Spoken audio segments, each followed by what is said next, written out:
It's a little after 10. I had a quorum, but I lost it. So please be patient. We'll get everybody back in here.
To the City Council meeting of April 21st, 2016.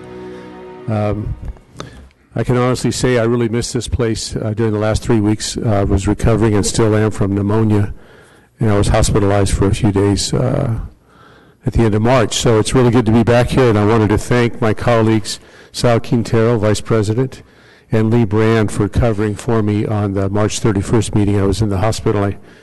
I couldn't make it, and I was trying to get it up on the hospital TV, but they didn't have the ability to do that, so I could monitor my colleagues and make sure they follow the Capriolio mandates. So anyway, good morning again, and can we have roll call, Madam Clerk, please? Councilmember Baines, Councilmember Brand, Councilmember Brandow, Councilmember Olivier, Councilmember Quintero, Councilmember Soria, here. Council President Capriolio. Here. Next we'll have the invocation. And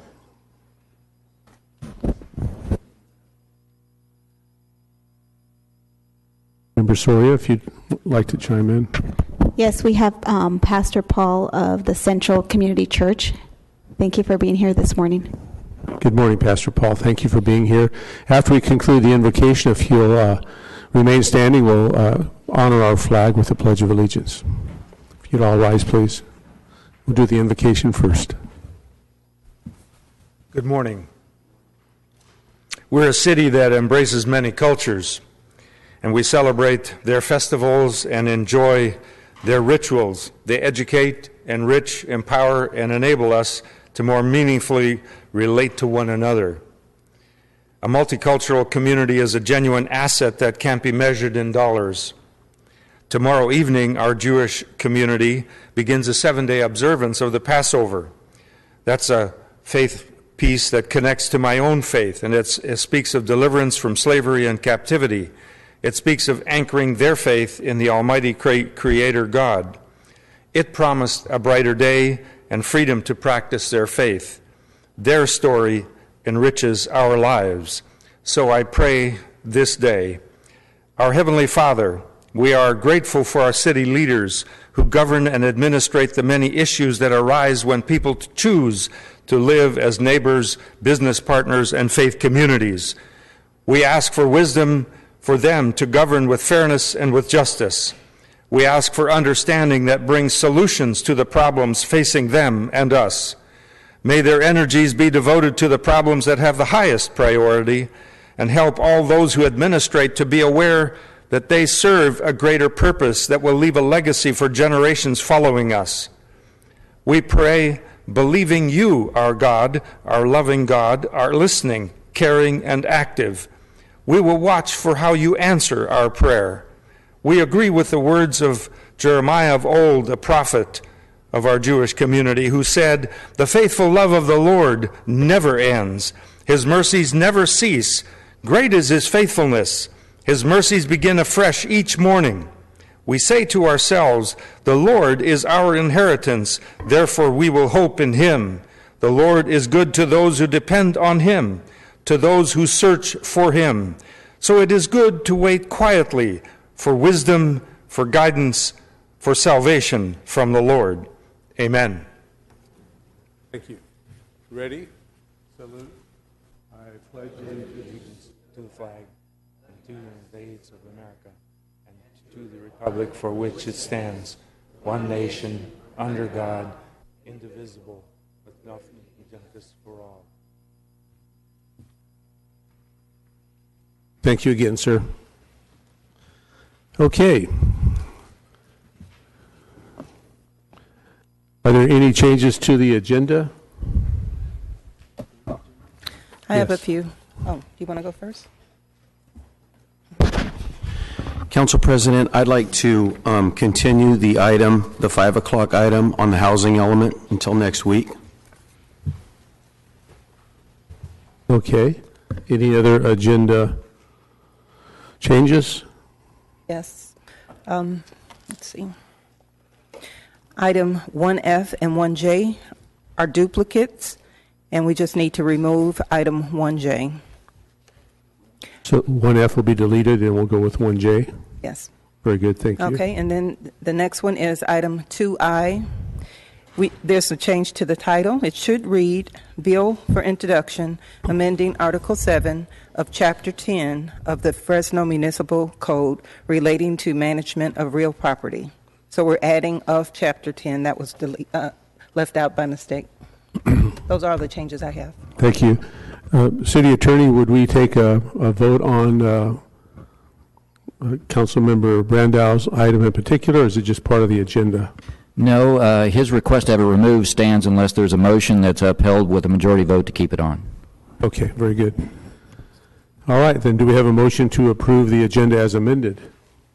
Motion to approve. Motion by Member Brandau, seconded by Member Brand. All those in favor? Opposed? Passes 6-0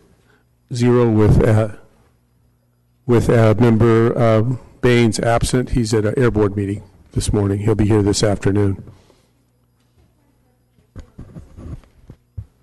Yeah, of course. To continue it to next week.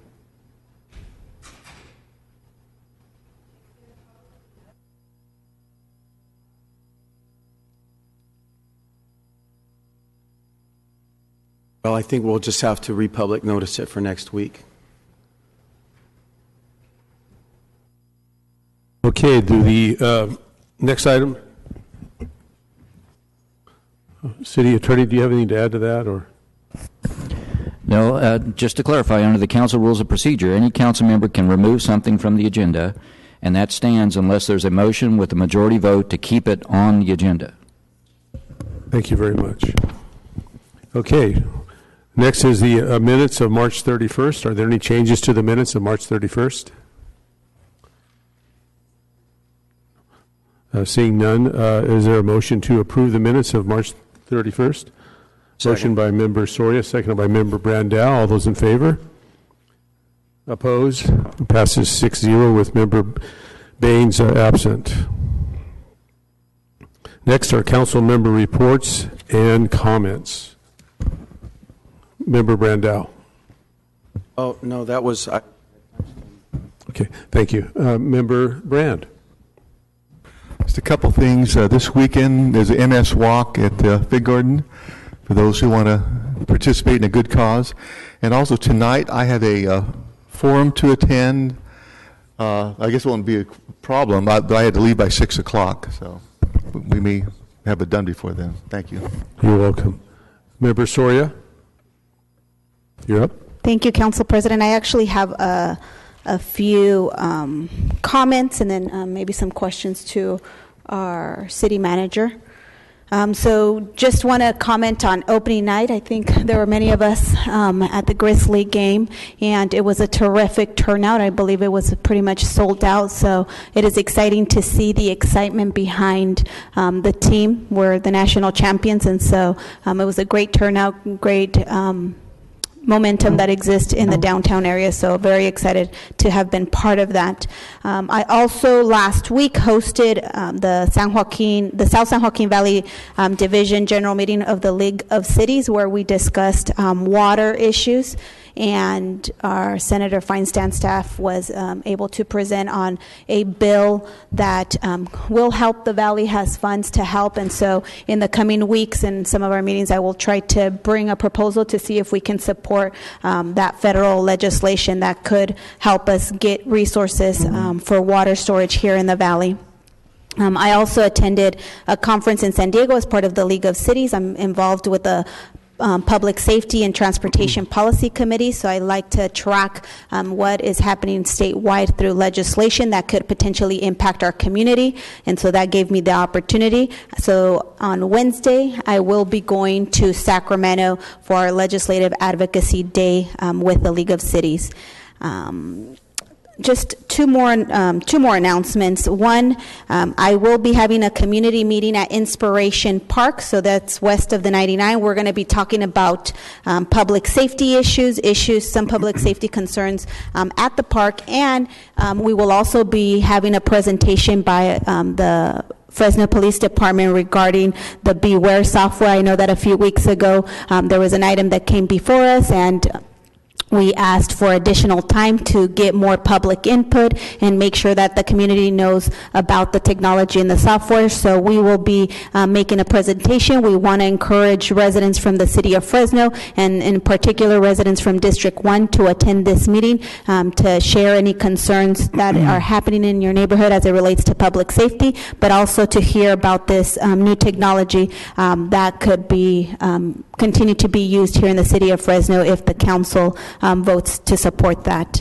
The other thing, I did pass out a flyer to all my council colleagues. Next week, I will be bringing a resolution forward to bring awareness to sexual violence prevention. And so there is April 27th, they do Denim Day, and it's essentially a day where we encourage everyone, staff, and I'll encourage my colleagues to wear denim to educate and to provide support for the Sexual Violence Prevention and Awareness Week. And so I will be bringing a resolution forward next week to recognize that day as Awareness Day.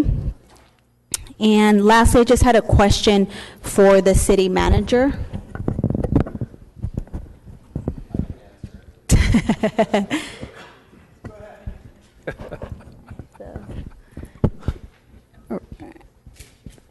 Is Bruce or Renee available?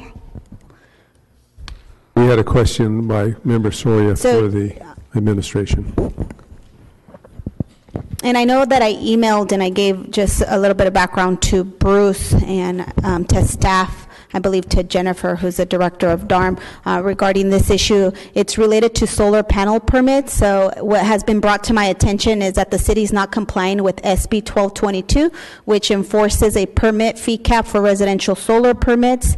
At least from my understanding, this state law requires permit fees for rooftop solar energy systems that shall not exceed an estimated reasonable cost. And so I gave some information to Bruce on this, but I did want to hear that additionally, I did also hear that the streamlined 3-day process for granting approval permit is not being met, and so I'm not sure if we can check into that, if that's an issue. What are some of the impediments to meeting the deadlines? Because I know that the council actually back in 2012, I wasn't on the council yet, but I know that back then they did pass and adopt a resolution to respond to SB 12 and implement it to justify some increase in permitting fees, which is allowed under the state law. So I just want to make sure that any issues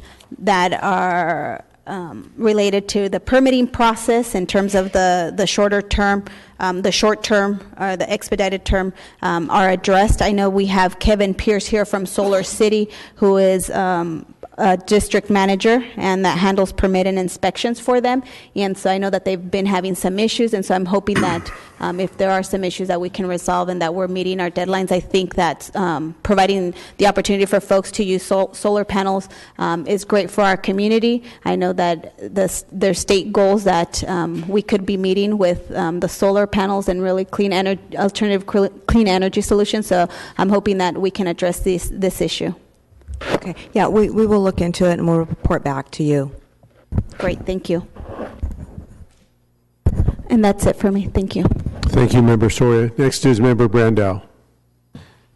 Thank you, Council President. I just wanted to report that some real positive news. Last week I was in Sacramento at an affordable housing conference, but connected to that trip, I met with Councilmember Soria and the Mayor of Fresno, and we petitioned a California tax credit board to offer tax credits to Nordstrom in order to stay in California or to introduce their new plant into California. We didn't get to specifically say it had to be Fresno. There were some folks from Visalia also at this tax credit, but we were very successful in that this tax credit board chose to award those tax credits to Nordstrom for staying in California. So we still have our fingers crossed, and there'll be an upcoming battle for them to choose Fresno, which we'll be a big part of.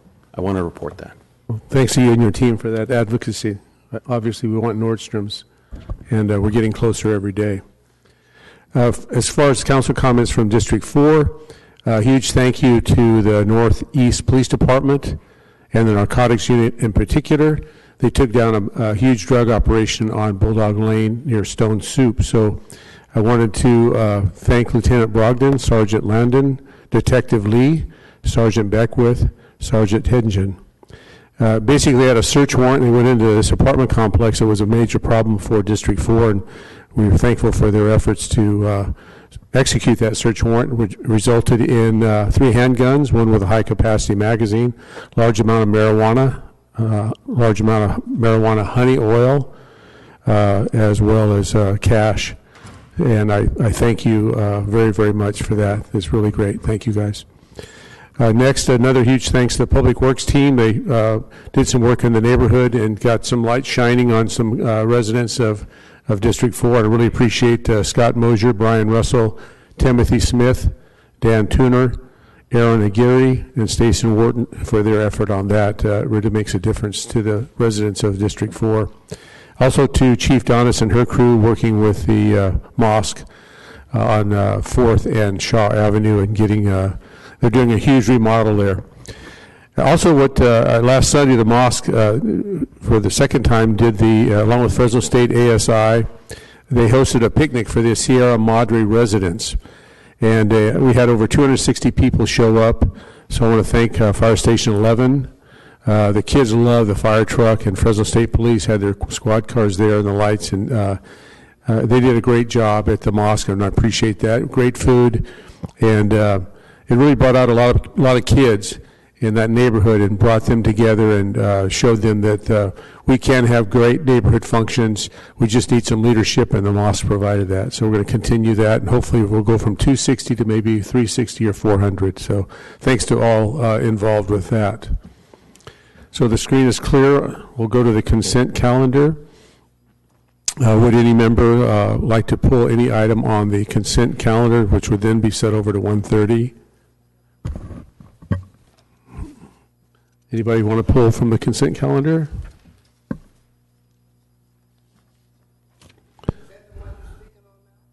Yes, we're going to go to the public in one moment. I have your card, Ms. Hunt. Thank you.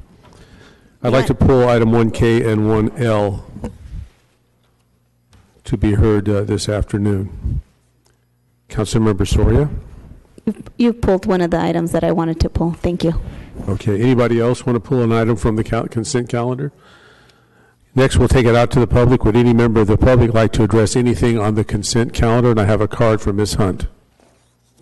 If you'd like to start public comment, thank you. Thank you very much, Mr. Caparola. On this one here, I want to speak. I have my glasses on. I don't have them today. But on this one, I want to speak about approve the First Amendment to the contract with Moore Goldsman Incorporated, California Corporation, in amount not to exceed $17,000 for consulting service to complete the housing element. May I use this machine? Whoever got this here, take it up, please. I need to use this machine right here. Yes. Thank you. Ms. Hunt, if I may interrupt you, we're going to take that matter. This will only take a second, 'cause Okay. this was going to pertain to my what I'm talking about here. Okay, we're going to do that at 1:30 as well, if you wanted to comment then. This is pertaining to this. Okay, I know what I'm doing. gotcha. Okay, may I have the light, please? The picture on the screen. I was doing this before you come here. You was down in the other part downstairs, planning commission. See this one here? This is what she wants us to pay for. This is coming from Grainville Home for them to change what's on the housing element. This is what you're going to pay $17,000 for. This one here, this is the other side of the paper that she wants you to pay $17,000 to do all this crooked stuff for her. Now, I got some more. This is one of 6. I'm going to go real fast. This is one of the papers. She wants you to change all this here for her. I'm going to turn it over because this is in your package. This is your package I got from, and everything is in here. You can go get it yourself. That's why I say you guys got to read and do research. All these things she wants you to change, and this is what you're going to pay $17,000 for. Here's another one. Now, why should we pay $17,000 for Grainville, the semi guy, to come up here from Grainville Homes, and because the lady here and the planning commission, they went to them for the housing elements to change all these rules, and Grainville them answered all these back to her, what they want changed and to equal up to what's in the new housing element that won't that affect now, but it won't be done again to 2023. So all this has got to be investigated. It should be a law for Grainville to come down here.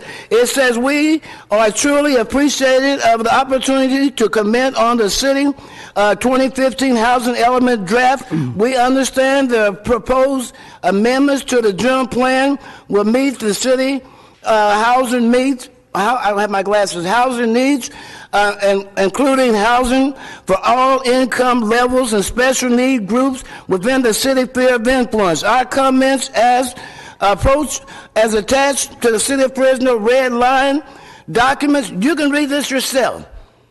Read this here before you approve this something. And this is going to come up because I got the whole package in my book from the whole general plan for the housing element we don't have. Thank you. Thank you, Ms. Hunt. Anyone else in our public audience would like to come forward and speak on any item on the consent calendar? Please come forward. Seeing none, the screen is clear. Do we have a motion to approve the consent calendar? I'll move to approve. Do I have a second? Seconded by Member Soria. All those in favor say aye. Opposed? Passes 6-0 with Member Baines absent. Moving on to general administration. Item 2A, Central District Police Substation. Chief, good to see you. Good morning. Good morning. The floor is yours. All right. Well, thank you, Council. The item that you have before you is to approve, number 1, to adopt finding of categorical exemption 1, Section 15301 of the California Environmental Quality Act guidelines. But more importantly is to approve a lease between the City of Fresno and OmniNet Properties Manchester Center, LLC, which will allow for a lease at Manchester Center for use by the police department, and that lease is for a 60-month period. Just a little bit of background for the council regarding this item. As many of you know, we had a central policing district up until about 2011, and there was also a central district station prior to that, which closed in 2011 as a result of the recession and some budget cutbacks. We went from 5 policing districts to 4. As a result, we moved out of the central district station at Broadway and Elizabeth, and that was never really intended to be a long-term substation in the first place. We had moved into that substation, which was a converted firehouse, which was converted into a substation.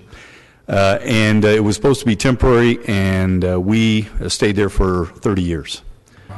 So when we moved out in 2011, we converted that to a property and evidence room. It was never intended, as I said before, based on space and parking to be long-term.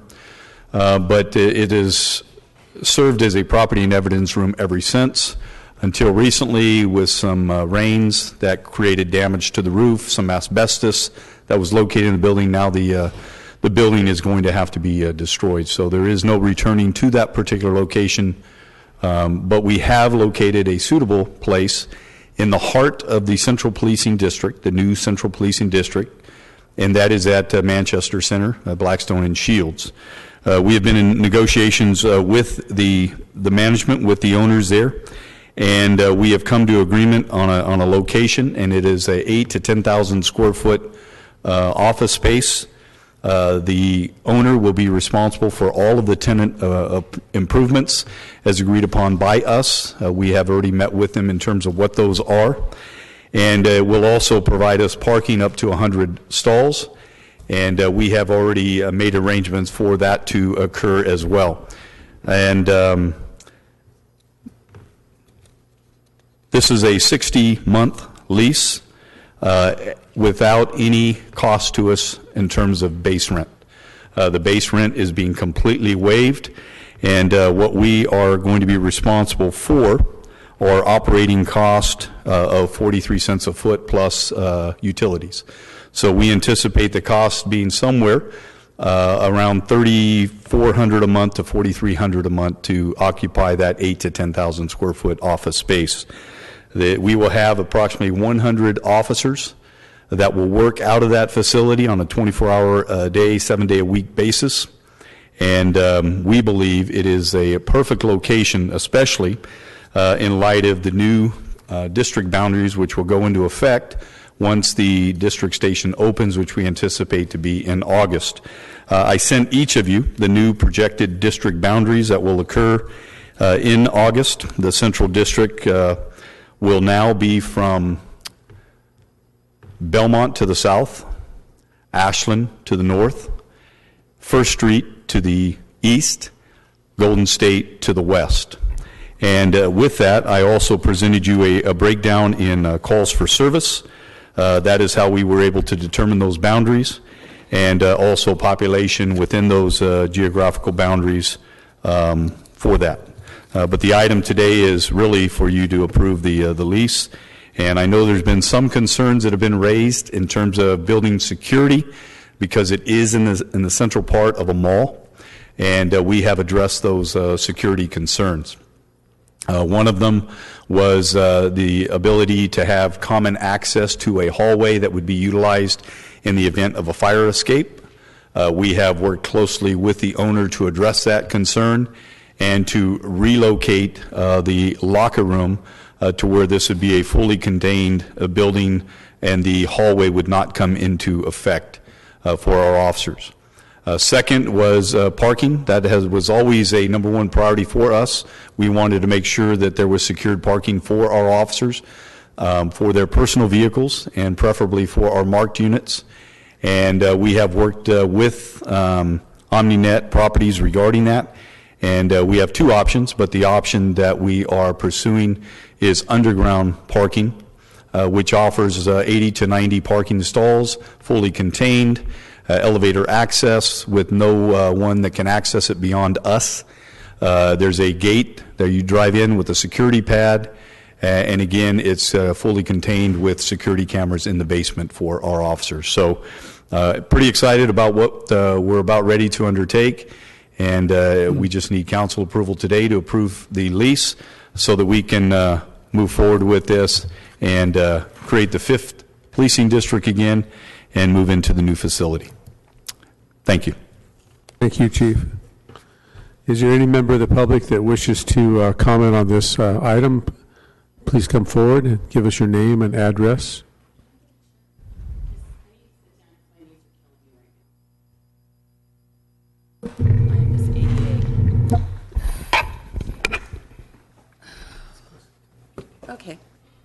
I have a loud voice anyway. Oh, excuse me. Paul, I'm glad to see that you're nice and healthy. Not yet, but I'm working on it. You're working on it? Let me Yeah. know if you need a chicken kill. Thank you. I'll hook you up. I appreciate that. Hi, my name is Lisa Flores. I am a resident of the Tower District on and off since 1985, 86. I'm a taxpayer, and I'm also disabled. And I have a couple of questions. I was really happy to hear that this station's going to go into Manchester until I saw in the news where exactly it was going to go into. Now, understand, I know exactly where it's going to go into because I worked there when it was a Caltrans environmental office. So I know there's only one emergency exit out, the stairwell. I know that the bathrooms are in the very back, so the question then becomes, when you're a member of the public and we need to go to the bathroom, do we have to really walk as a disabled person an eighth of a mile to a fourth of a mile to a public bathroom? When they turn off the escalators, which they do a lot in Manchester, and you have bad knees like me, and you're forced to walk up a stairwell, and it takes me a half an hour in excruciating pain, what happens? And when the electricity goes off in the region because someone either hit a pole or brownouts, there's no backup generation there as well. This is how well I know this office space. And I come before you not only as a taxpayer, but also a neighbor. You know, the police department, they've come out to, calls for me, and I wanted to return the favor to make sure they have the adequate building that they need to do their job. Another example also, too, the underground parking, you have to walk anywhere from an eighth of a mile to a fourth of a mile to get to the elevator that takes you to the underground parking. And parking's a big issue there, because not only was I a worker for the state there, I was also the union rep to the 150-plus engineers and techs over at Caltrans, and when you displace parking, you also impact white-collar workers of where they park as well. Also, not only bathroom facilities, shower facilities. I'm concerned about a lot of things. Also, the windows. Those windows are massive, and when I reviewed the area before the state workers went in, the one question I had was, is there high-impact glass? Because from a tactical standpoint, that's dangerous if somebody wants to go in and shoot. And also, too, if there's ever a fire in an emergency, you either have to go through the mall or go through the back stairwell. And to me, it would just make better sense to keep looking in the mall to see if there's anything on the first floor with parking out in front and maybe a cage facility out there, because it makes more sense. Because when you take the underground parking, you're displacing other people that already have leases there. Thank you. Thank you. Ms. Hunt?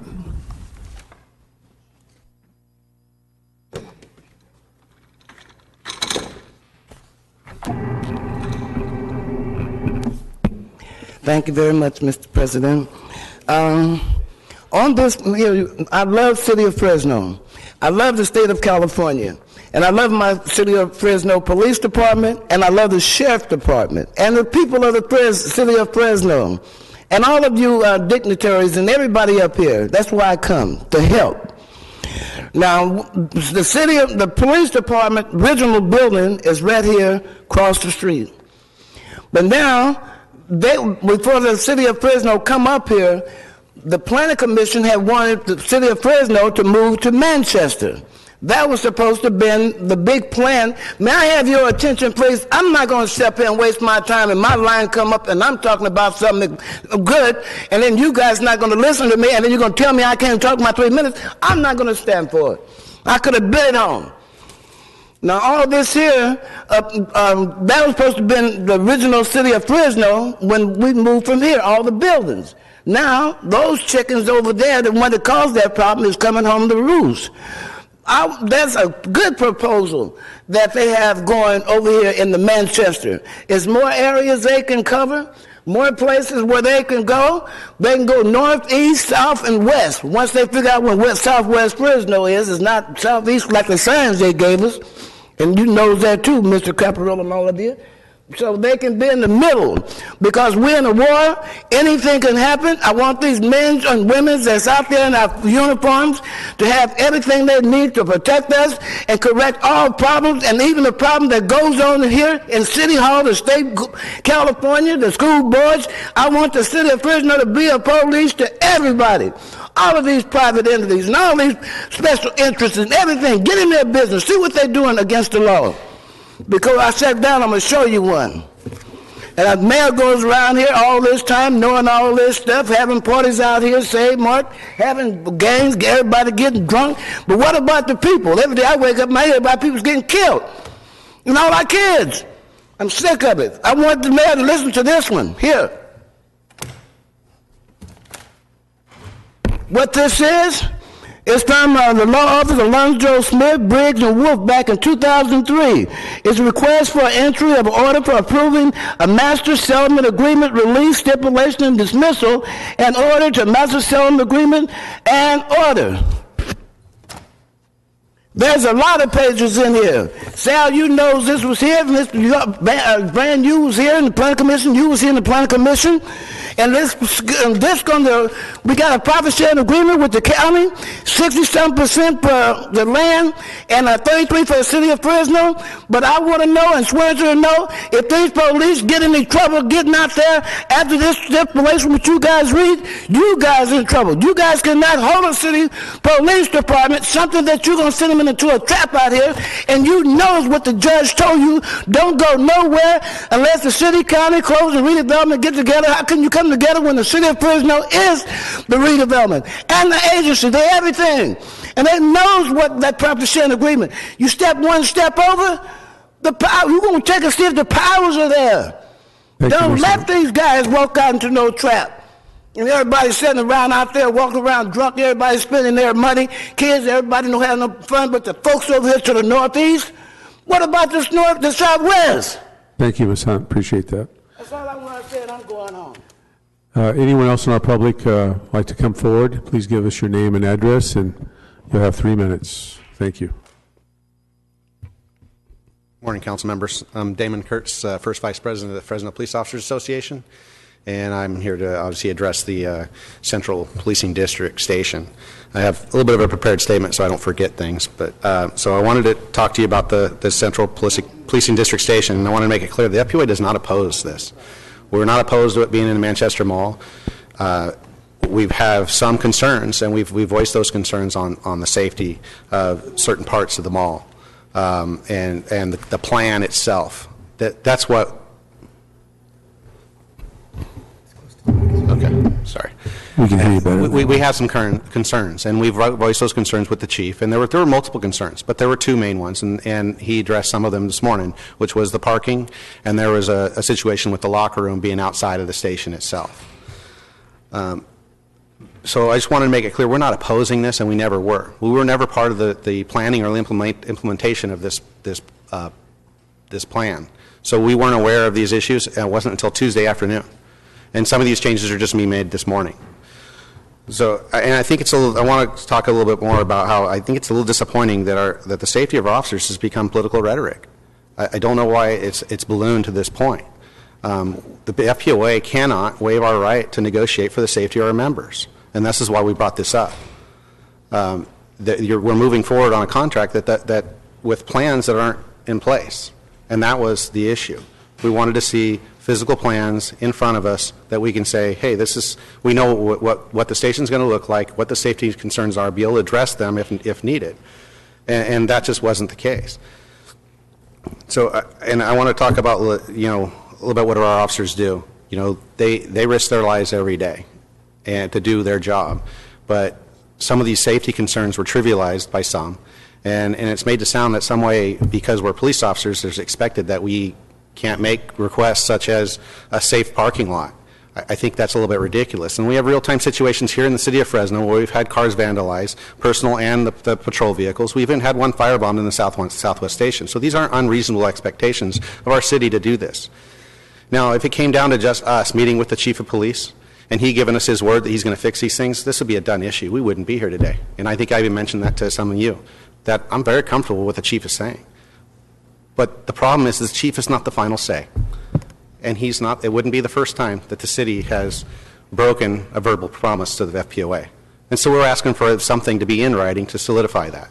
We're asking this body to ask questions. Why are we in such a hurry that we're willing to push past safety concerns to get this project started? And it sounds like we're addressing those issues, so I'm asking you guys to ask the questions and make sure they're addressed in the lease agreement and make sure that we follow those issues. That's it. Thank you. So, Officer Kurtz, are you asking in essence that this be set over a week so you can confer with the chief to get those details that you're I'm not addressing? asking that. I'm asking if that's something that you guys feel that you need to answer those questions, then by all means do so. I'm asking that the questions be answered, that these things be solidified so that we, do the right thing. I think it's just good business. We wouldn't say, hey, build me a house. Well, what's going to look like? Well, I don't know. We'll figure that out later. We don't sign a contract without reading the fine print, and that's kind of what we're doing here. And that's all we've asked is say, hey, can we see what it's going to look like? What are we dealing with? And we haven't gotten that. And that was really our only concern. It's not an opposition to the Central Policing District. It's not opposition to any of this. It's just say, hey, we want to make sure our guys are safe and we have a safe environment for them. We can't control what goes on out in the field, but we have an obligation to try to control the places we can, and that's our workstations. Very, very good. Thank you, sir. All right. Thank you. Anyone else in the public like to come forward and comment on this issue? Please do. Ms. Clark, how are you? I hadn't planned on talking today. I'm Rosalind Clark, president of Fresno Police and Neighborhood Watch Association, and I've dealt with problems in the Tower District since the 70s. We've started patrols. We've done a lot throughout the city. I live at 3860 East Rialto in Paul's district. However, I'm all over the city of Fresno. The unfortunate part is that no matter where our officers are, they're faced with danger. That's part of their job. And while this may not be the ideal place, I'm not sure that there's really an ideal place in the city of Fresno that our officers can't be at some kind of position where they would be accosted or they would have something done to them. I think this is a good place. And if I look at all of this, we're talking about a 60-month period. We've needed another area, a district. The Fresno Police and Neighborhood Watch Association, actually Neighborhood Watch has to be, in order to operate, has to be connected to a law enforcement agency. It happens to be the police department in the city of Fresno. We have 4 Neighborhood Watch groups connected to the districts. When we had the policing station in the Tower District, that was one of our connections. We had to change our bylaws in order to eliminate that. And the problem I have is now we're going to have to redo our bylaws to bring the central policing in. The other thing is that I think that the chief has done a lot to look at this. I know that he's been looking at this for months, and I know that Esmeralda and the Tower District, the people have been asking for this to happen. We know there isn't another place in the Tower District that this can happen. Our hope is that there will be a smaller place, I don't know what we call it, the chief, somewhere a little station that we had back in the 70s and the 80s at 809 Olive, where the police officers could come and go. So I urge you to at least give this a try.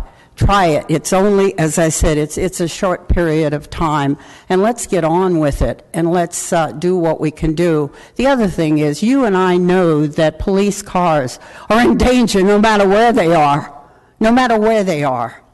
And so some of those things I think we can overlook, and I think we just need to get on with it and just help this get started. Thank you. Thank you. Thanks for your service through the Neighborhood Watch, Ms. Clark. Anyone else in the public like to come forward and comment on this, please do. I need your name and your address, and you'll have 3 minutes. Good morning, Council. Thank you very much. My name is Morel Bagunu. I'm the General Manager at Manchester Center. And I just would like to say that, the ownership group, on behalf of the ownership group, I just have not been involved with someone so dedicated to this city. I mean, I've been all over, up and down the state of California at different properties, and the partnership with the ownership group here and the city of Fresno, PD, FPO, we'll do what needs to be done to take care of this situation and those obstacles that may come to light. And we already have. I don't think there's an ownership that would take his time out of the day of the numerous conference calls that have gone on to settle the outstanding issues that were brought up. And I got to tell you that the commitment of this group, not just to Fresno PD, but to the city of Fresno, is unparalleled in all the things that are getting ready to happen at this main corridor of Blackstone and Blackstone redevelopment in Manchester Center. And I'm excited to come back to Fresno. As you guys well know, I was here at a shorter stint a little bit, and then they transferred me to LA. And when I met with this group and the opportunity to come back to Fresno, and they couldn't believe I wanted to come back. And it was because of their commitment for redevelopment of this integral part of property that belongs to Fresno. And so as part of the negotiations with the city, the Fresno Police, FPOA, just know that the ownership group is committed to overcome any situation that arises in regards to any concerns, and that they're committed to this city and to this station. Thank you very much, sir. Anyone else from our community that would like to come forward and comment on this item, please do so. All right. We'll go to the screen now. First up is, we'll close the public portion. Councilmember Olivier. Thank you very much, Council President. First thing, I would like to begin by making a motion that we approve this today. Second.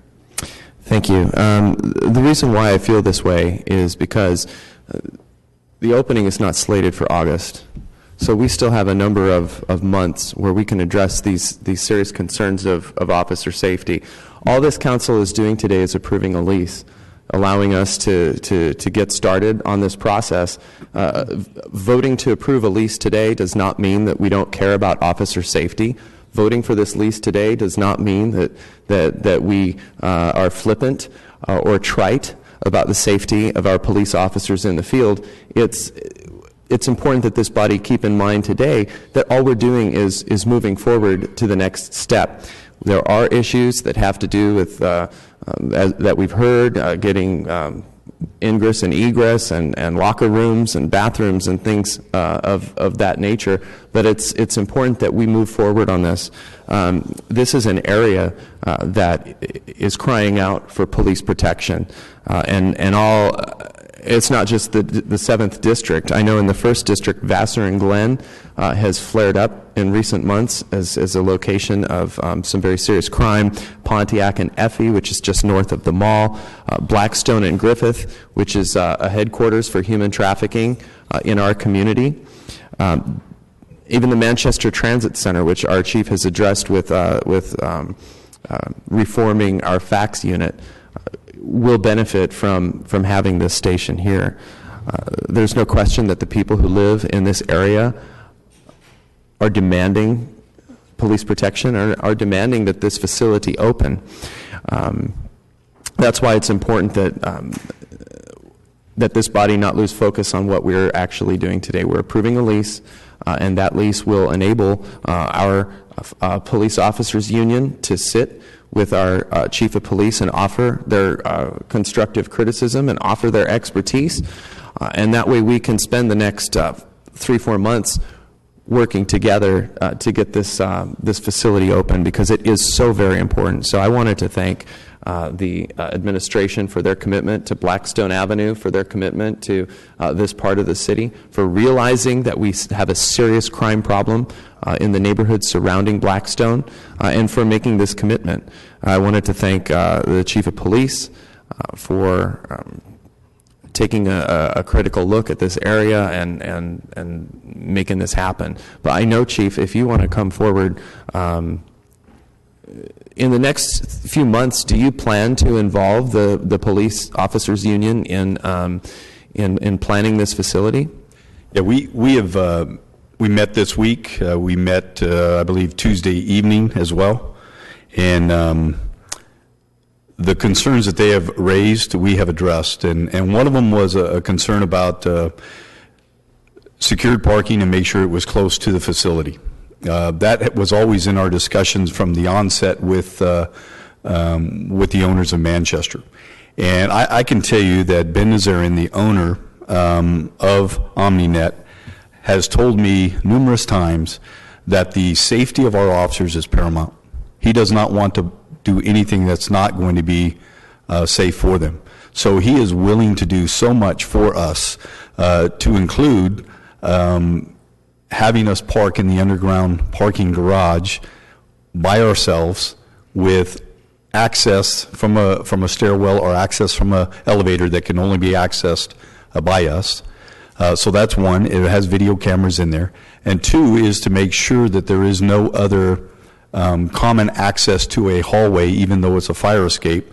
He's willing to relocate our locker room as we had initially planned, or close off the entire hallway and build a second fire escape route for other tenants. So I think even, that even we're speaks- talking about construction. I mean, Yes. they will do construction to make this happen. Absolutely, and they have already made that commitment to us, and we knew all along that they were going to make whatever adjustments we need. They've been very flexible with us, and so it's been a good partnership. And I appreciate the fact that the FPOA has shared these concerns, but you know, I think it's important. I don't know of anyone that cares about the safety of our officers more than I do.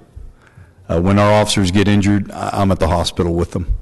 And I want to make sure that they have all the equipment, the facilities, the training, the supervision, whatever it is that's going to keep them safe as they do their job and as they come to and from their office.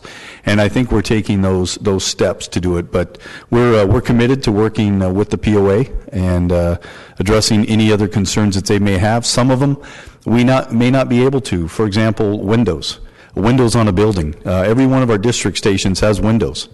And it's just a reality of life, and this is what we have to deal with. But those windows are inside of the mall. And this is a second-story building, which is a good thing for us. I know I've been, when I was on the SWAT team for many years, the tactical advantage was always the high ground for law enforcement. So we will be on the second floor. So we're gonna work out whatever other concerns they have, but those are the main two. Been communicating with President Jackie Parks today, even though he's in Boston. Communicated with Damon yesterday as well as today, and we'll continue to do so.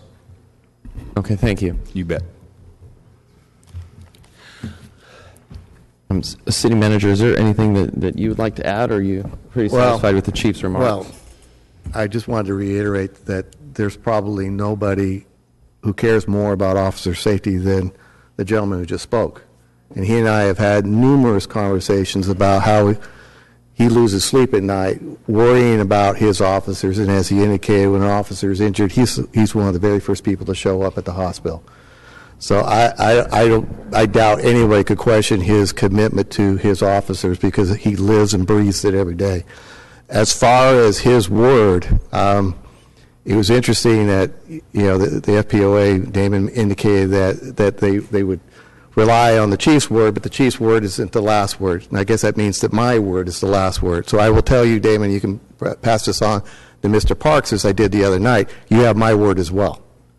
And if it isn't suffice in council, between the chief and I, we both are giving you our word that officer safety is not going to be compromised as a result of this, then I don't know what else we could ask you to rely on, other than both of us, I think, have demonstrated that when we do give you our word, we'll fulfill that commitment to you and to the officers.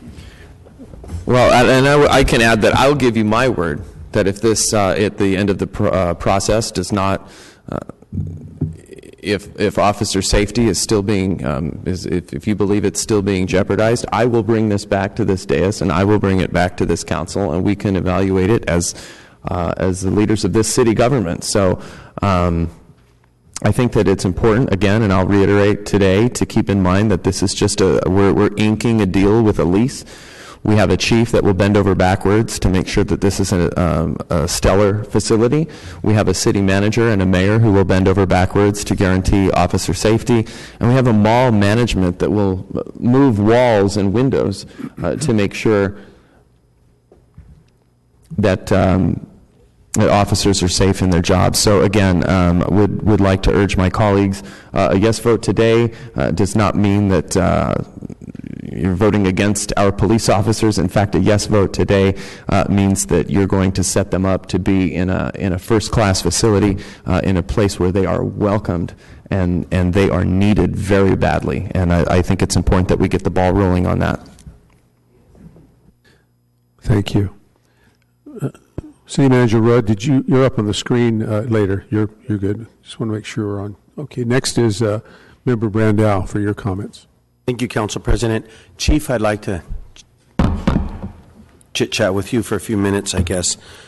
So a lot of things going on with this vote and hearing different thoughts from the community.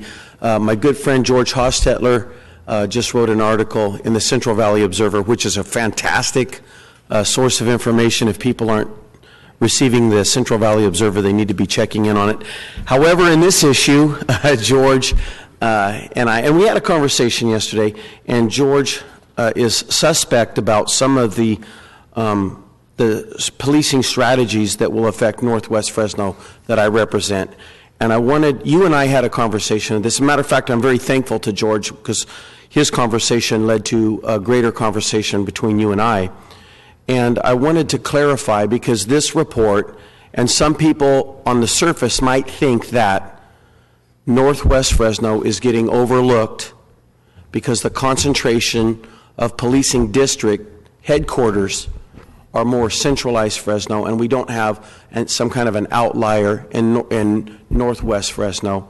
There's a map that I'm looking at that shows the concentration of city buildings for officers certainly are kind of concentrated around the center of the city, and there's not something out there in Northwest.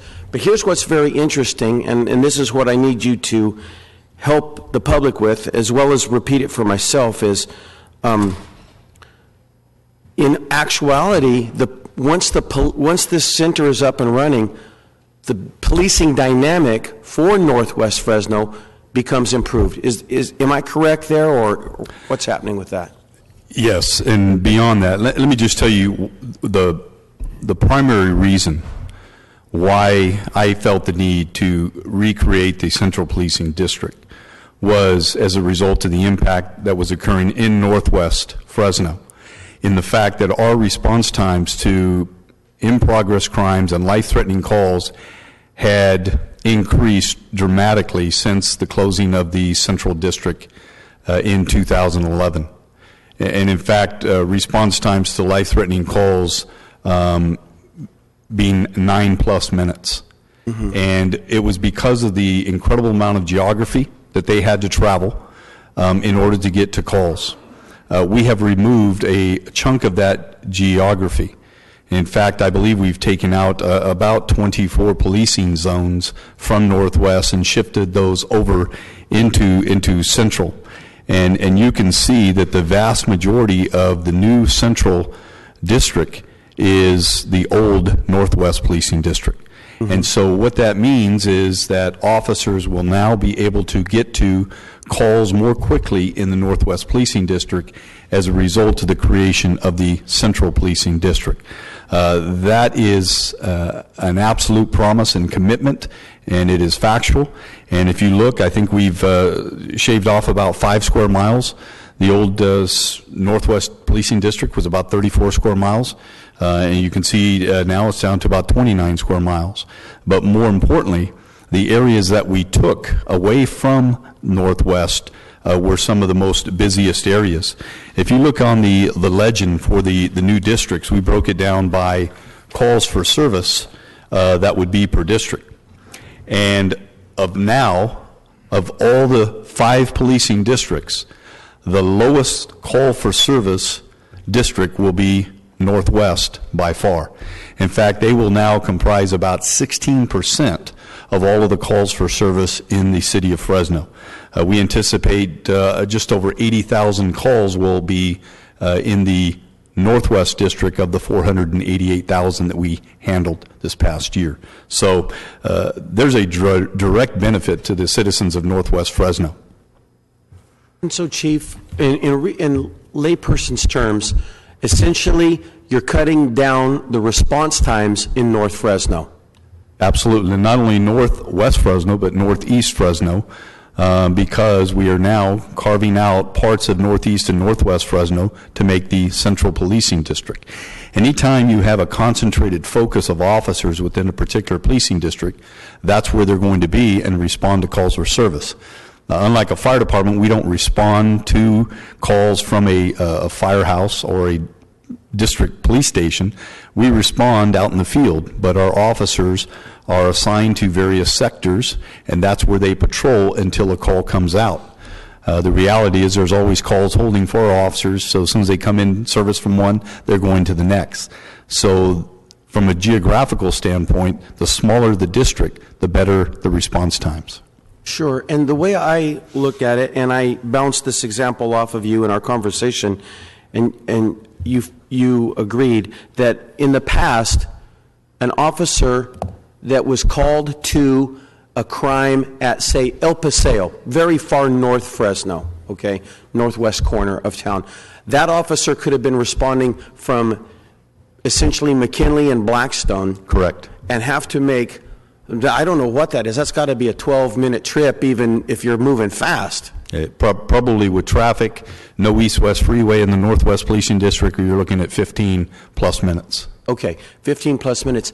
Now that officer is not going to be coming from that far away.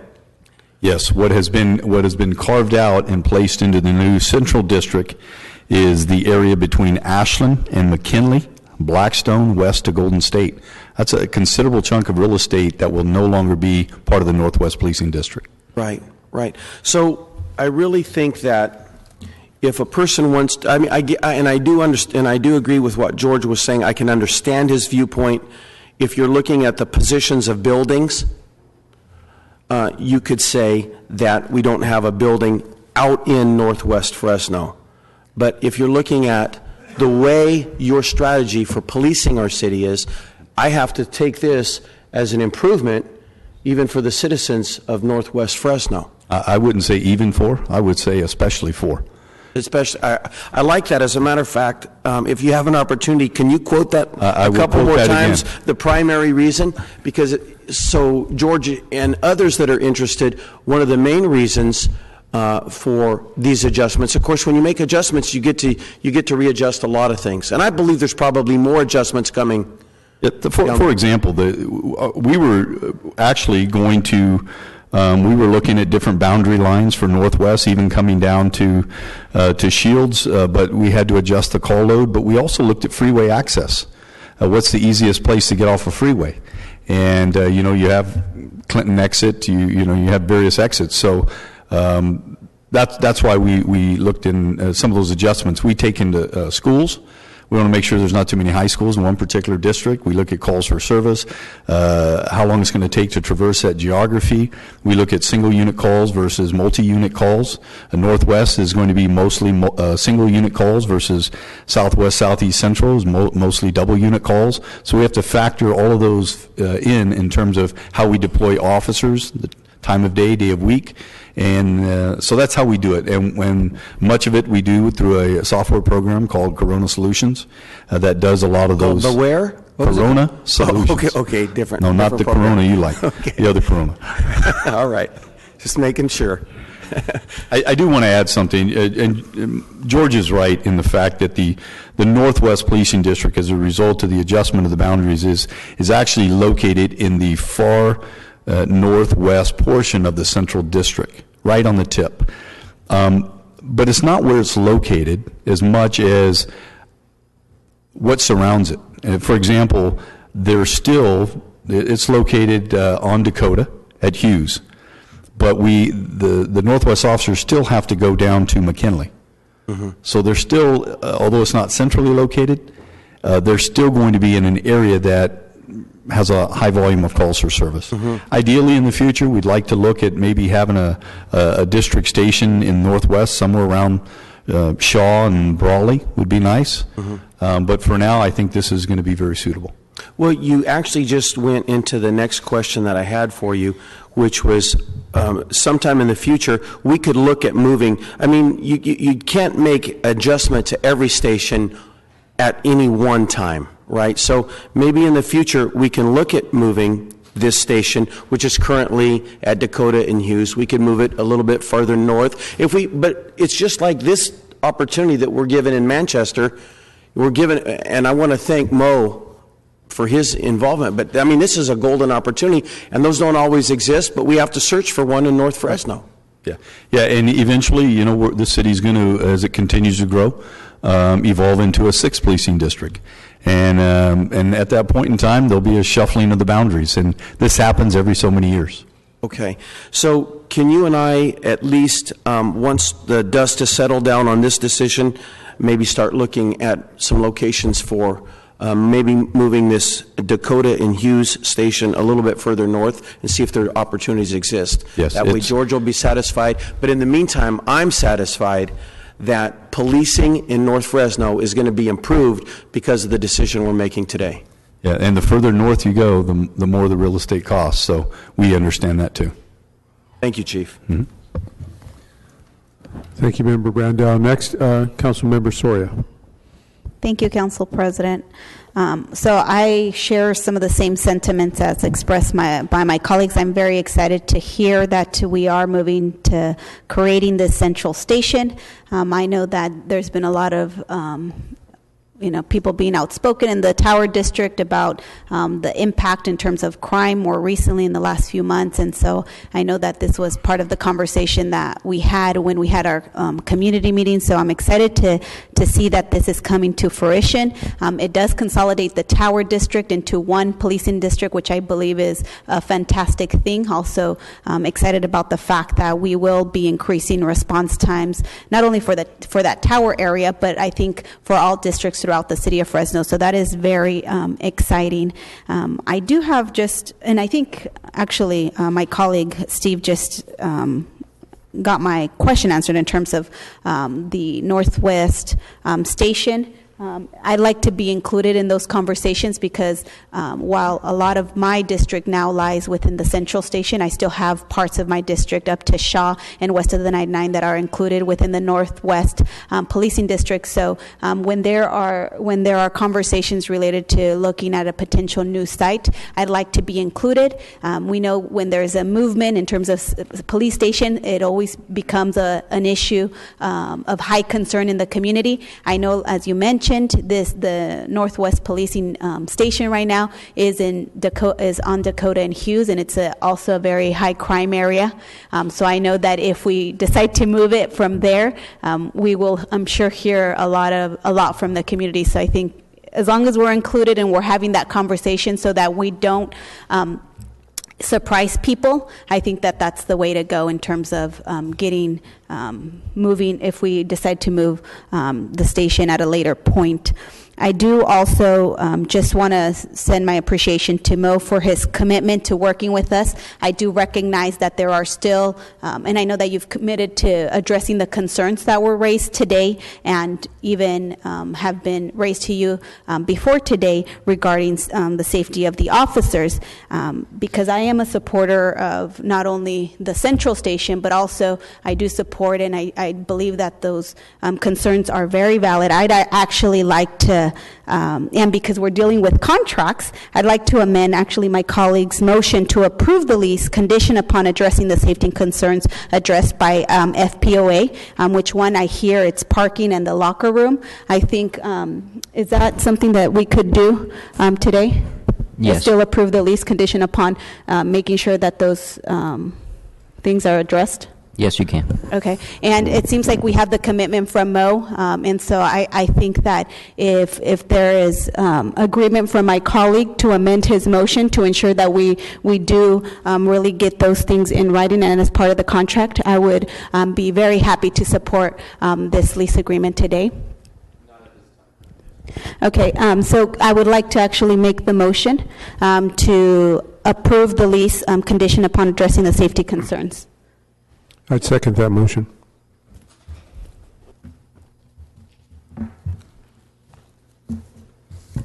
Yes, I think those are all my comments. Okay, thank you. Next is Member Quintero. Chief, I'll call you up in a second if that's all right. You bet.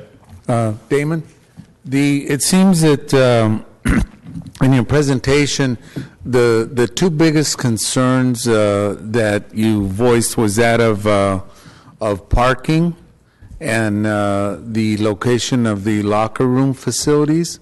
That's correct. Were those are the two main ones? Yes. Now, with all this conversation that's been going on and everybody giving their word, have they been addressed? Yeah, I believe those concerns have been addressed. That it wasn't like there wasn't dialogue going on behind the scenes. It just started happening Tuesday, and some of these developments came out this morning. And so, you know, like I said in the beginning, it's not that we're opposed to any of these. We just want to make sure that the safety concerns are addressed. I like what Councilmember Esmeralda's Soria's proposed. It gives us more assurances. I know that we have people's words, and if that's the will of the body, then we'll have to accept that. So. Okay, so everybody's happy. So. Okay, Chief.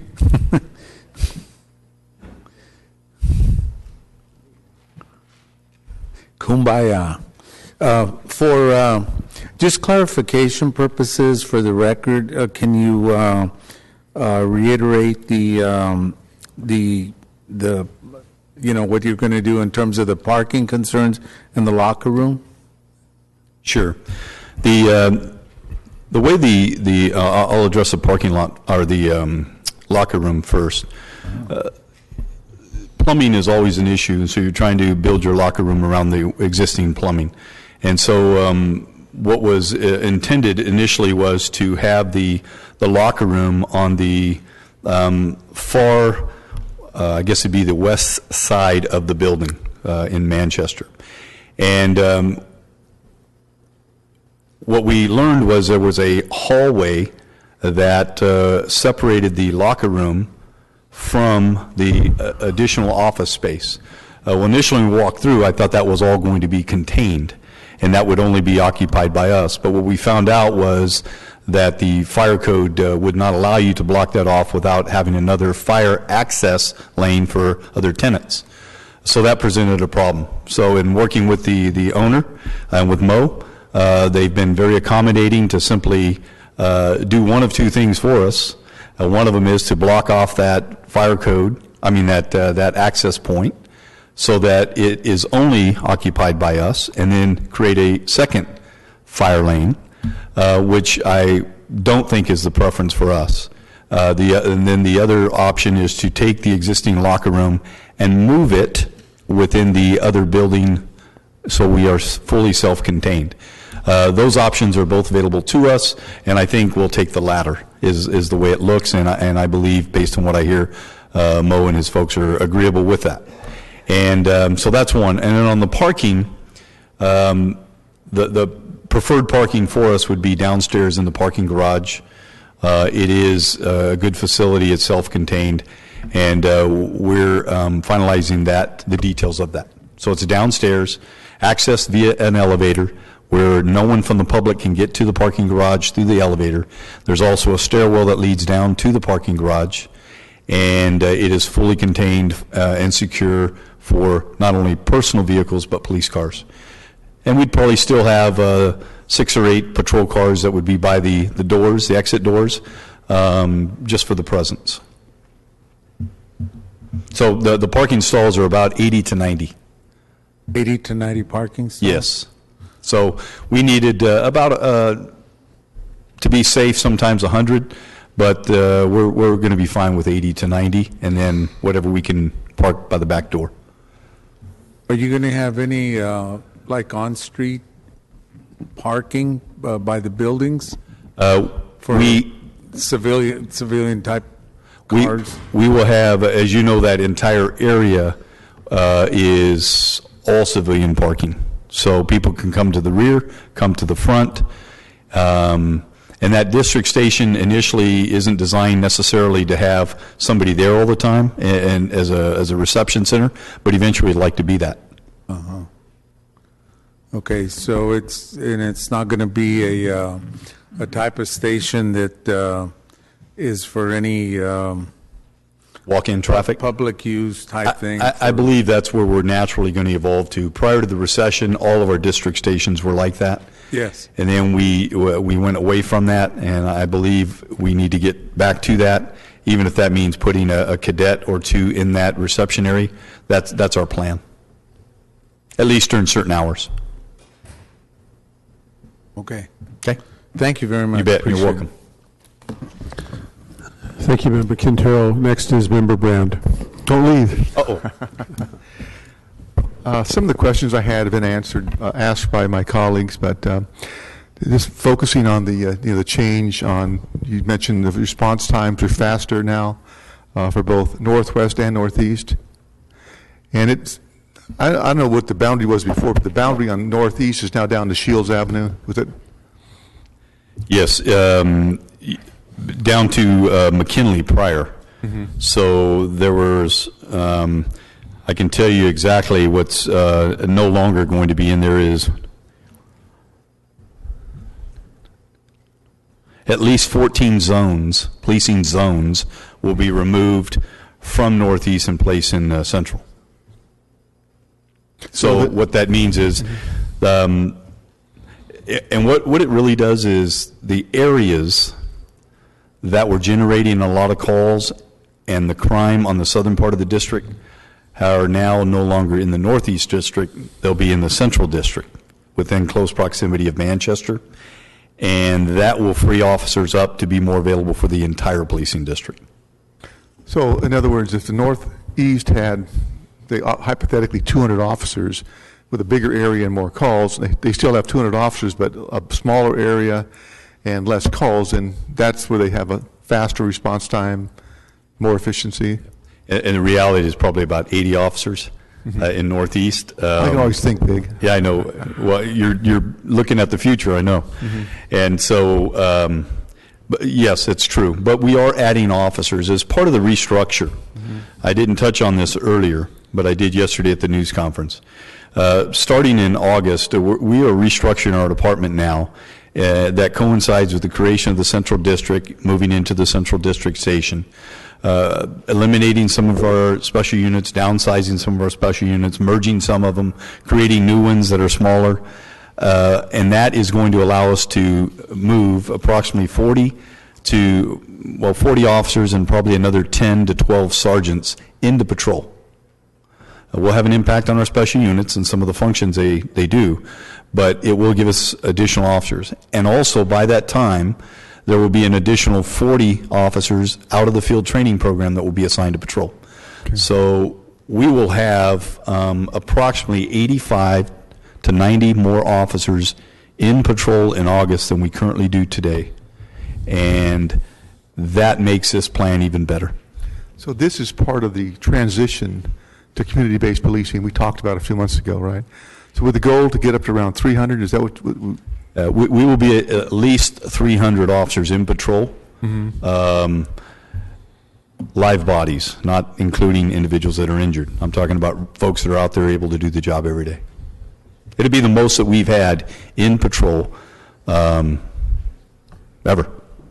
So you believe, too, by having more people out in the streets, it has a deterrent effect. And I know we've talked about the issues everywhere in the city with vagrancies and homelessness and the rise in property crimes, that this will really start to have a dramatic impact and direct impact on that? Two things. Number one, the increased presence of officers in neighborhoods certainly has a deterrent effect. Secondarily, it has an effect to increase a feeling of safety and decrease fear. So those are the intent, and having sufficient number of officers out in the field, engaged in the community, in the neighborhoods, is really what community policing is. Manchester being in the heart, or the Central District Station being at Manchester, is really a storefront, and that's what community policing is, accessibility to the officers. And some of those officers are being paid by the enterprise departments because they're focused on transportation, in some cases sanitation, correct? Yes. In addition to the officers assigned to patrol, there will be 8 officers funded by FACTS. 4 of those are going to be dedicated to the Blackstone corridor, and again, all up and around that Manchester area. So, on the overall question, where are we now as far as staffing, and where do you think we'll be by July 1st on sworn officers? 735 sworn officers. We have an academy graduating in June. We already have cadet 2s that are in the academy. We're probably going to end up with 25 to 30 hired at that point. We have an additional 40 plus people that are in our training program that will be out by August 1. So is that in addition to the 735? Or No, so the 40 are part of the 735. So if you look at our current numbers, we have 735 police officers. Of those, about 80 are on long-term absence. Okay. An additional 50 are in positions that have an outside funding source, which means we're not able to take them and put them in patrol. And then you have to factor out supervisors and staff as well in there. Right. So, but by July, we will be right around 760 officers. Some of those will be in training, but what we look at mostly is what is going to be available out in patrol, and there'll be over 300 officers So out the in patrol. real statistic is the net amount of officers in the streets. Hopefully, the alternate dispute resolution will be successful and show results of getting people back on duty quicker. That's the so hope. we're making progress, and we still on the recruiting grounds. I know we've got a ways to go, and I think you and I share the same vision of where we need to go in the future. But that sounds good. Because I think everybody, at least I've been talking to the last month or two, would probably agree with that vision. So, thank you, Chief. Thank you very much. Appreciate it. Thank you, Damon, for sharing your concerns too. Thank you. Member Olivier? Yes, before we vote, thank you, Council President. I just had I want to clarify what we're talking about. Okay, my motion is to accept staff's recommendation that we ink this lease with Manchester Center to go forward and construct or to customize this office space into a field office at Manchester Center. That's what my motion is. Member Sawyer, you made a motion. Can you say it again so that I want to try and understand it a little better, or city attorney, whoever clerk, whoever's got the motion. My motion was to approve the lease condition upon addressing the safety concerns, which were the parking and the locker rooms, to be included as part of the lease. So we agreement. approve the lease. So what if it takes a month to resolve the parking concerns? I thought I just heard Mr. Kurtz come up here and say he doesn't have any more concerns. But I don't understand why we need a motion if the union is okay with working with the chief over the next 4 months. I don't know what comes first, the parking solution or the lease. And I don't know why we need that motion. The lease allows them to start construction. And I don't know if, well, the lease allows them to start the construction and allows us to finalize some of the things we need to get done, the permits and et cetera. That's generally what it is. The security concerns will be part of our final construction plan that we are addressing. But parking is dealt with, and the locker room is dealt with. Those are the 2 primary concerns. So the motion is not needed? It doesn't sound like it. I mean, the question is Chief, so Yes. how long would it take you to get those addressed? If we approve the lease condition upon that, wouldn't that give you an incentive to get and settle those issues out sooner than later so that you guys can take position as soon as those? The incentive is for us to start the review of the plans and start construction quickly so we can be in by August. And so the sooner we get the lease done, the faster we can start construction, which includes finalizing the details on the parking garage as well, and finalizing the plans and getting them signed off.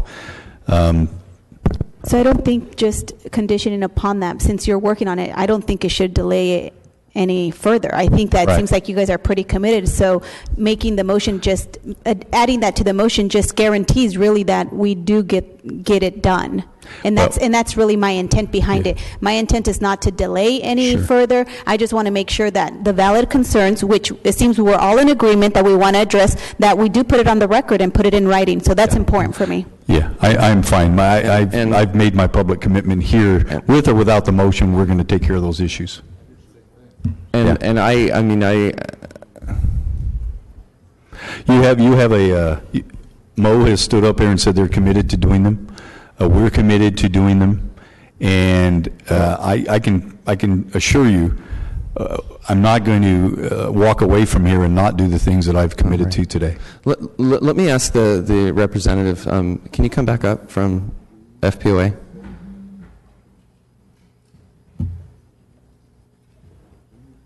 What do you need to occur at Manchester Center before your organization will sign off on this?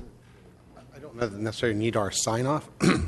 We wanted our issues addressed and want to make sure that they were going to be addressed. Do you feel like that those have been addressed between your concerns with Chief Dyer and the city manager and through this discussion today? Do you feel as if? I believe that dialogue has shown that we're going to get those issues addressed. Okay. Okay, thank you. I think we go ahead and vote with the staff recommendation. We'll see how that goes, and then we can address we do your motion first, right? Yeah, We'll do the amendment first. Okay. It still stands. I believe Chief Dyer and I believe the city manager and I believe the management of Manchester, and I also have faith that our friends with FPOA are going to, what if they have another concern that comes up? I think Chief Dyer will address that too, and we'll never know about it. They'll put in a flight of stairs, or they'll put in a secret passage or something, and we won't even know about it. And I have faith that these people will be able to handle this problem. So I think we vote, and then we just see where it goes. Thank you. And just to clarify, my motion doesn't mean that I don't trust the commitments that have been made, but I think as an attorney and as someone that we are voting on a lease agreement, I think these two things are still, to me, very important. And so I will stay firm with my desire to make a motion to include in a lease agreement that does address specifically these two things that have been raised, because I do believe that they're valid. There is no question that I trust that you, both the chief and the administration, and along with the management from Albany and the Manchester Center, that you guys will address these. But again, for my purpose and because we are dealing with a contract and those things are important to me, I still want to include that in my motion. So thank you. Okay, screen is clear. My comments basically thank you to everyone here today for, we've thoroughly vetted this particular item. I feel very comfortable with that. And maybe it's the lawyer and me coming out to second that motion with the details on contracts, but I still second that motion, and we will conclude my comments. So, on the amendment announced by Member Soria, we'll take that first. All those? Amendment first.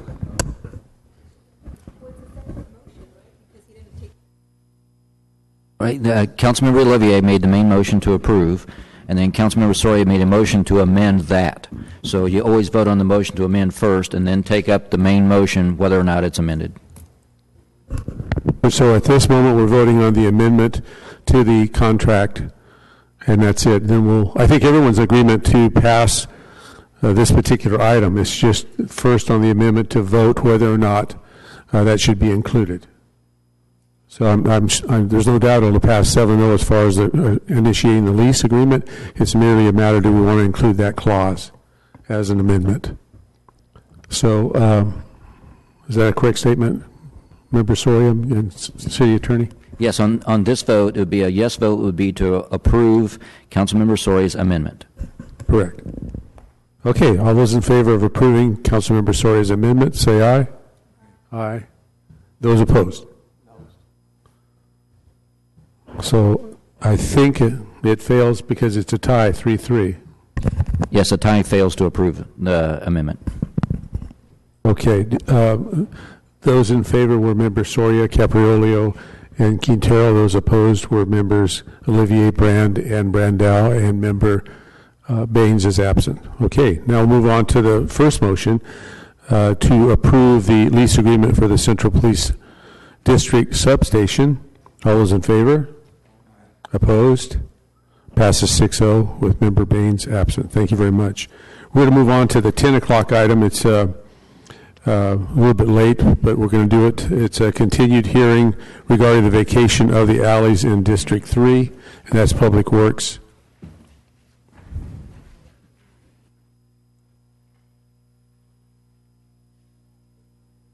Mr. Benelli, are you our Public Works representative? Yes, sir. Thank you very much. I'm Andrew Benelli with the Public Works Department, and this is a public hearing to consider a vacation of an alley.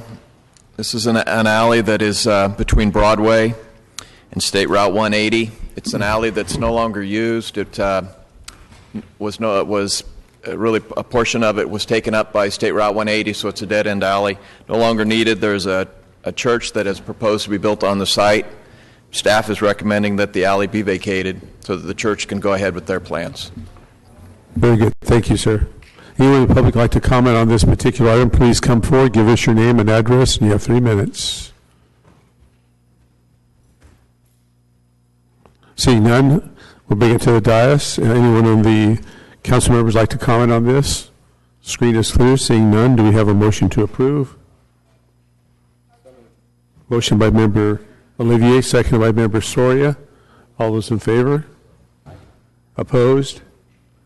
Passes 4-0 with members Brandau, Brand, and Baines absent. Thank you very much.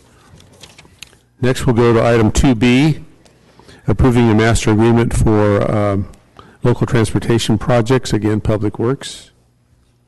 2B, we're on 2B, that's on page 5. Good morning, sir. Good morning. Good morning, Council President, Council members. My name is Randy Bell with the Public Works Department. The item before you today is the approval of a master agreement between the city and Caltrans for our federal aid transportation projects. This agreement establishes the terms and conditions applicable when receiving federal funds for designated projects. Congress has enacted transportation authorization bills to fund transportation projects since 1991. Most recently, President Obama signed the law Fixing America's Surface Transportation Act, also known as the FAST Act. This act will fund projects from 2016 to 2020. Caltrans revised the federal master agreement to reflect changes in the law and to delete obsolete federal regulations. The last master agreement was signed by Public Works Director on behalf of the city in 2007. Staff recommends Council adopt a resolution authorizing Public Works Director to sign the master agreement on behalf of the city and other administrative documents associated with our federal aid transportation projects.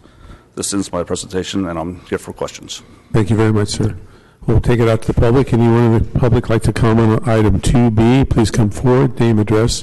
You have 3 minutes. 2B as in boy. Yes. Okay, on this one here, it's the approving master agreement for federal aid local transportation projects between the city of Fresno City and the state of California. This is what confused, I don't like right here. Acting through its Department of Transportation, Caltrans, and authorizing execution of documents. Why we have to do things for everybody else, acting through somebody else, and when they get all that money, it goes in different directions. When you ask for money, ask for stuff, it's supposed to be done to that project, and the money supposed to go to that project, and from which is asked. Not give it to somebody else, not send it over here, and then the project still go undone. I'm not talking about this project here, I'm talking about Caltrans. I see them come up here all the time. They go all over this country. They build up everything, roads and stuff. How come we don't have no competitive bidding on none of this stuff around here? And then they ask for all this money, the transportation projects, and it's from the state of California. Our transportation department got a developer on it. One of the Massinemy brothers. How did he get on the development on that transportation project? So a lot is going on up here. You guys got to be careful. You got to watch what goes on. If I'm at home and see all this stuff and read my papers, I know you can too. So something is going very wrong. They're going to control everything, those people, and they got a family over them. And we don't know these people. We don't know who they are. I said, let's read, get some investigators of our own. I said, get the auditor, get the Federal Bureau of Investigation, get the state of California bosses. Somebody need to be in here over all these projects, because I'm saying that nobody, very few of you keep up with what's in the packages. The lawyers, they only help if you ask questions, and then a lot of people got their staff that's in here helping, and they was here before, getting their project through. And the new folks, they don't be knowing nothing. They go by what somebody else saying. I want you to read, all of you. And by you being the attorney, I know you're going to do better, all of you. And Sal, I know you want to be elected, so you got to help out on all this stuff too. Thank you. Anyone else in the public like to come forward and comment on this item? Seeing none, we'll go to council comments. The screen is clear. Do I have a motion? Motion by Member Brand. I'll second it. All those in favor? Opposed? Passes 5-0 with members Baines and Brandow absent. Next item is 2C, actions pertaining to an agreement for parking citation services. Good morning, sir.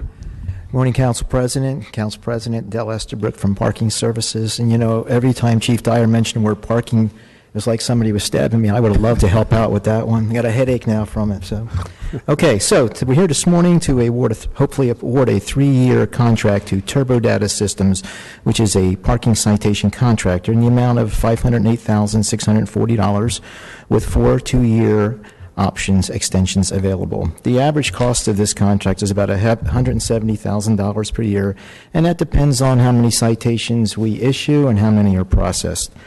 Turbo Data, initially we started with about 30 bidders and actually evaluated 6 companies from around the country. Turbo Data gives us the best value for the city in both cost and services. Our RFP included handheld citation writers, like a small computer, software to process citation, mailing notices, providing 24/7 online and telephone payment options, collection services, State of California DMV interface, and Project Intercept through the Franchise Tax Board. In our bid package, we actually use a board so that we could determine cost, and Turbo Data was well ahead on everybody on the exact cost. On this particular board, we just didn't have them come in and do a 20-minute presentation. We had them sit with us at a table for about 2 hours and actually put their customer service tools up on the screen and value item, line item by line item. Turbo Data is a California-based company and therefore focuses on all the existing laws and the new laws that the state passes to ensure that we're in compliance. Their customer service website is without a doubt the easiest to use for customers as well as for our own staff. One of the more difficult tasks we have is some of our citations are mandated by the state, and a surcharge is added to those citations to pay for such state-mandated items as courthouses, reconstruction, modeling. Heck, they probably pay for some of the retirement plans. But anyway, we have to pay those, and there's a way that the money gets deposited, gets audited, gets transferred to us through the county and back to the state, and Turbo Data is an expert at handling on this for us without error. We also intend to have our staff now, getting to what we'll get out of this, along with the system that processes, our staff will be outfitted with 18 units, and that comprises with a telephone-type device for the citations as well as a hip carrier for a printer. Currently, our staff here in the city produces between 49 and 50,000 citations a year, generating about $2.6 million in revenue, with about a 79% success rate or collection rate over the last 5 years. If there's anybody who has any questions, I'd be more than happy to answer them at this time. Thank you, Mr. Estabrook. Appreciate that. We'll take it out to the public. Anyone in the public like to address this, please come forward. Name and address. You have 3 minutes. You know what? They said we have the right to talk, and I can speak the way I want to speak because I'm within my rights and my rules and what I'm supposed to say, and you guys are supposed to allow me, with the respect, to say what I got to say so it might help you on anything that you guys need. Check up on your bylaws and your rules. At the Board of Supervisors going through that right now with that guy over there telling folks what they can't do. We stand here to do it. I works for the state of California, and I works for the government. I works for God. Don't let this old woman fool you. on this one here, it's nice. We have to have parking meters. We have to have income coming in. They split the money with you all up here. The only thing that I see is over here by Starbucks is they got those little bitty parking stalls going like this here, and the cars are sticking out in the road, and the people have a hard time getting through. And now that the mall is going to be torn up, it's being torn up, and then there's going to be a lot of parking meters back there, and I want to make sure there's enough room between those cars so another car can get by without having to slow down and let the car go by. But it's a money maker. People are going to have a lot of tickets and stuff probably, but if they check those machines and make sure they're okay, we shouldn't have a problem. And I remember when Dan Renquill was here, he had all the parking meters taken off and out from around here. Then we got a lot of parking garages running around here owned by private people and through the city of Fresno. So I think we're growing. We got all these people coming here. All these events downtown is about to happen. We're going to have a parking structure. And this gentleman right here, I see down here all the time, and he's very respectable and a client that a person can trust. So I say approve it. Thank you very much. Anyone else from our community wish to speak on this item, please come forward. Seeing none, we'll go to council comments. Screen is clear. Do we have a motion to approve? Councilmember Soria.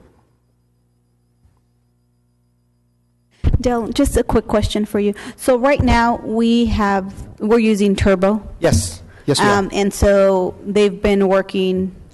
They're a very good company. They're a small company.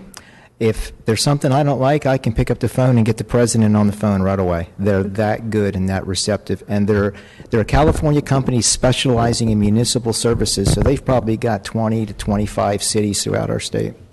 And I guess I'm trying to figure out, so why did we have to go to RFP if we're essentially giving them the contract again? Well, I think every once in a while you need to check and make sure that there's not something out there better. Yes, ma'am. I want to check to make sure. And so even though you guys, in your report and assessment, they weren't the lowest bidder, they were actually the second? Yes, and there's a reason for that. Their cost is firm, okay? Again, most of their equipment is proprietary. They build it, they monitor it, they ensure it stays with them. Some of the other companies couldn't even provide us what the cost was going to be because they were going to go lease an application or buy something from somebody else. Hence, the fees would go up, and they could not categorize it for us at the time of the bid. So we're very happy with what TurboData has provided. And it's just a little bit more, and we're getting a whole new upgrade from what we've been used to, and it's just a little bit more money per year. So I am extremely happy with this one. Okay, and then just for the sake of repeating, you said how much do we get in terms of revenues out of the parking? It depends on 50,000 citations a year, and we generate close to $2.6 million. Okay, thank you. I'll make a motion. Motion by Member Soria. Do we have a second? Second by Member Brand. All those in favor, say aye. Opposed? Passes 6-0. Member Baines absent. Next is item 2D, as in David. And that's actions pertaining to installing a slurry seal on various streets. Public Works. Good morning, Council President, Council members, City Manager, Robert Anderson from the Public Works Department. What we have before you today is an award of a slurry seal requirements contract for a period of 1 year. This contract also will allow for extensions for a period of 3 years if the city chooses to do so. This requirement contract is for supplementing our ongoing crack sealing, pothole repairs, and other maintenance operations that are performed by street maintenance. This project, as was put out, has identified certain projects for the bidding process, and these particular areas were chosen with help of the council members' offices and as part of the FY16 neighborhood paving program. We put out the requirements contract. We received 6 bids on January 26th. Roy Allen Slurry Seal was found to be the lowest responsive and responsible bidder. based on the generic slurry seal projects that we had in the requirements contract. And their price came in with a bid of $412,270. These unit prices will be held and be able to be used for other projects as financing allows. So staff is recommending that council adopt the finding of categorical exemption pursuant to CEQA guidelines section 15301C, and also award a contract, requirements contract to Roy Allen Slurry Seal with an annual budget allocation of $700,000 to furnish and install slurry seal on various streets within the city of Fresno. This ends my presentation, and I would be happy to answer any questions that you may have. Thank you. Thank you very much. We'll take this out to the public. Anyone in the public wish to comment on this item? Item 2D as in Donna. D? Yes. Okay, this one's about the seals on the road, the various streets and stuff. When you say seal, do they just mean putting that little tape, that little black tar down there and that's it? Because years ago I watched the people put the roads down, do redevelopment of the roads. A truck would come through, he'd strip the dirt, all that asphalt up, put it in the truck, it rolls it through some oil, and then it puts it right back down on the street. Is that the same thing you're talking about, sealing the roads? Because some of the roads has got to be a better quality of material.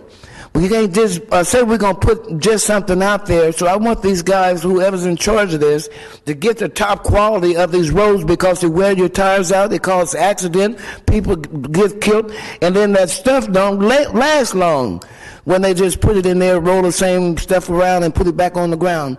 It's not fair. They got to put some kind of stuff in there that's new, something that's going to work on the roads. And they need to put some kind of lighting to show where that white light dividing the cars so they can see them, because at night you can't see no light which way it is. It's too dark. That's why they're having all those accidents on the freeway. Caltrans need to wake up to that out there. So I think this would be a good improvement, because at least we get some infrastructure done around here, and they're thinking about us. Thank you very much. Thank you. Anyone else in the community wish to come forward? Seeing none, we'll bring it back to the council comments. Member Brandau. All right, Robert, thanks for the presentation, and I'm kind of getting caught up on this issue as we speak. But this deals with various streets throughout the city. It's not necessarily one council district, is that right? That is correct. Okay, so, and this money was appropriated in last June, or was this money appropriated in the December update? I can't remember. I'm not really sure when it was appropriated for the slurry seal contract. Okay, I know it was in the FY 2016 neighborhood paving program. Okay. So it must have, was it last June? Okay. So this was in last June's budget then? Correct. Okay, all right. I was getting it mixed up from an amendment that we made in December. So fantastic. Anyway, motion to approve as recommended, and thank you for the presentation, Robert. Okay, we have a motion and a second. Member Soria. Just one quick question. What's the time frame in terms of completion for these projects? It really depends. It's going to have, I don't believe we had a negotiated price per area, because the areas are going to change. When we put out the contract, we identified 6 or 8 areas we knew that we had funding for today to do the work. So what we did was we divided the requirements contract up in a manner that we had a cost for residential streets and a cost for arterial and or collector streets, because those two are going to be entirely different due to traffic control and so on and so forth. Each project, when we come to use this requirements contract, will have a separate time frame to complete, if that makes sense. But would that be before the end of the fiscal year, or? Yes. So before June? Yes. Right now, we know we have a certain amount of monies that we have set aside in this fiscal year to complete. Those will be completed this fiscal year. If any other monies come available from some other source, this requirements contract can also be used with those firm prices that are being adopted today if council chooses to award this. Perfect. And I guess I'll just circle back with you guys once. I'd just like to know when you guys go to District 1, and I think you guys have identified one, just for my own personal knowledge. Thank Sure. you. Not a problem. Before you go, sir, the screen is clear. I had a couple of questions myself, and on page, the background section, I don't see a page number on the information. Yes. The streets there are the ones that we're going to prioritize? The streets that were listed are projects that were identified in the budget, so the money has been set aside, and these were used to determine the base unit prices for the requirements contract. That is correct. This does not mean that these are the only projects that can be done under this requirements contract. If the money becomes available from some other source, we can do as many as you wish. The only caveat on that is there's a cap of that $700,000 per year. So these items here will be done, or they're just used to get the contract? No, these items, from what I understand, were already approved in the fiscal year 16 neighborhood paving project. So during this fiscal year, these projects will be done. That does not necessarily mean there won't be others. Correct. Well, there's a balance of $128,000. I'm hoping some of that money would go into District 4 slurry seal, since none of these areas are in my district, but I think many of us could probably say that as well. Good morning, Council. Scott Mosier, Public Works Director. Again, just to highlight on areas, the predominant funding source for this work is the $3.5 million neighborhood paving program, which Council specified would be divided by 7 districts.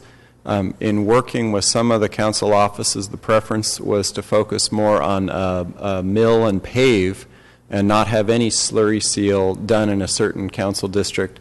In others, the best practice, the recommendation, for example, you see quite a number in this list in Northwest Fresno Council District 2, because in working with, for example, Councilmember Brandau's office, the recommendation and desire was to focus more on slurry seal and cover a lot more ground in neighborhoods and spend a little bit less of that money on a full repave of streets, whereas other offices, for example, in District 4, is all done with the mill and overlay. Good. Thank you for that explanation. That makes sense. And then this was FY16 paving source. I didn't get the full name of the document that you referred to. Yeah, the fiscal year 2016 neighborhood paving program. Okay. And is that available to us council members? I'm sure it's in the budget. Can we get copies of that? I'd like one. I imagine everyone else would except District 2. I don't see why not. Sure. Thank you very much. That's all the questions I have, sir. Okay. Do we have a motion by Member Brandau, seconded by me? All those in favor say aye. Opposed? Passes 6-0 with Member Baines absent. Next will be item 2E. Approve consultant services agreement with SafeWork CM at the amount of $1.265 million. Public Utilities. Good morning, sir. Good morning, Council President, City Council. This item, Mike Carbajal, Department of Public Utilities. This item is a recommendation to approve a consultant services agreement with SafeWork Incorporated to provide construction safety oversight services for the Recharge Fresno Capital Improvement Program. Over the next 6 months, Public Utilities will ramp up construction on over $500 million of large-scale construction projects with impacts to both city and county residents. SafeWork is experienced in review of contractor safety programs to ensure compliance with the required safety standards, and will validate that construction activities are adhering to the contract specifications and federal and state regulations. They will validate this through safety plan review, periodic walks of the job site, audits, documenting safety issues, and dealing with incidents should they arise. From a programmatic perspective, we want to ensure that we are doing everything appropriate to keep city staff and the public safe by promoting a health and safety culture that has a zero incident goal, and make sure that everyone impacted by the Recharge Fresno projects goes home at the end of the day in the same condition as when they arrived. Funding is included in the project budgets. Is now recommended that council approve an agreement with SafeWork in the amount of $1,265,000 for safety-related services through April 30th of 2019. Thank you. Thank you very much. Anyone in our community wish to come forward and comment on this item, please do.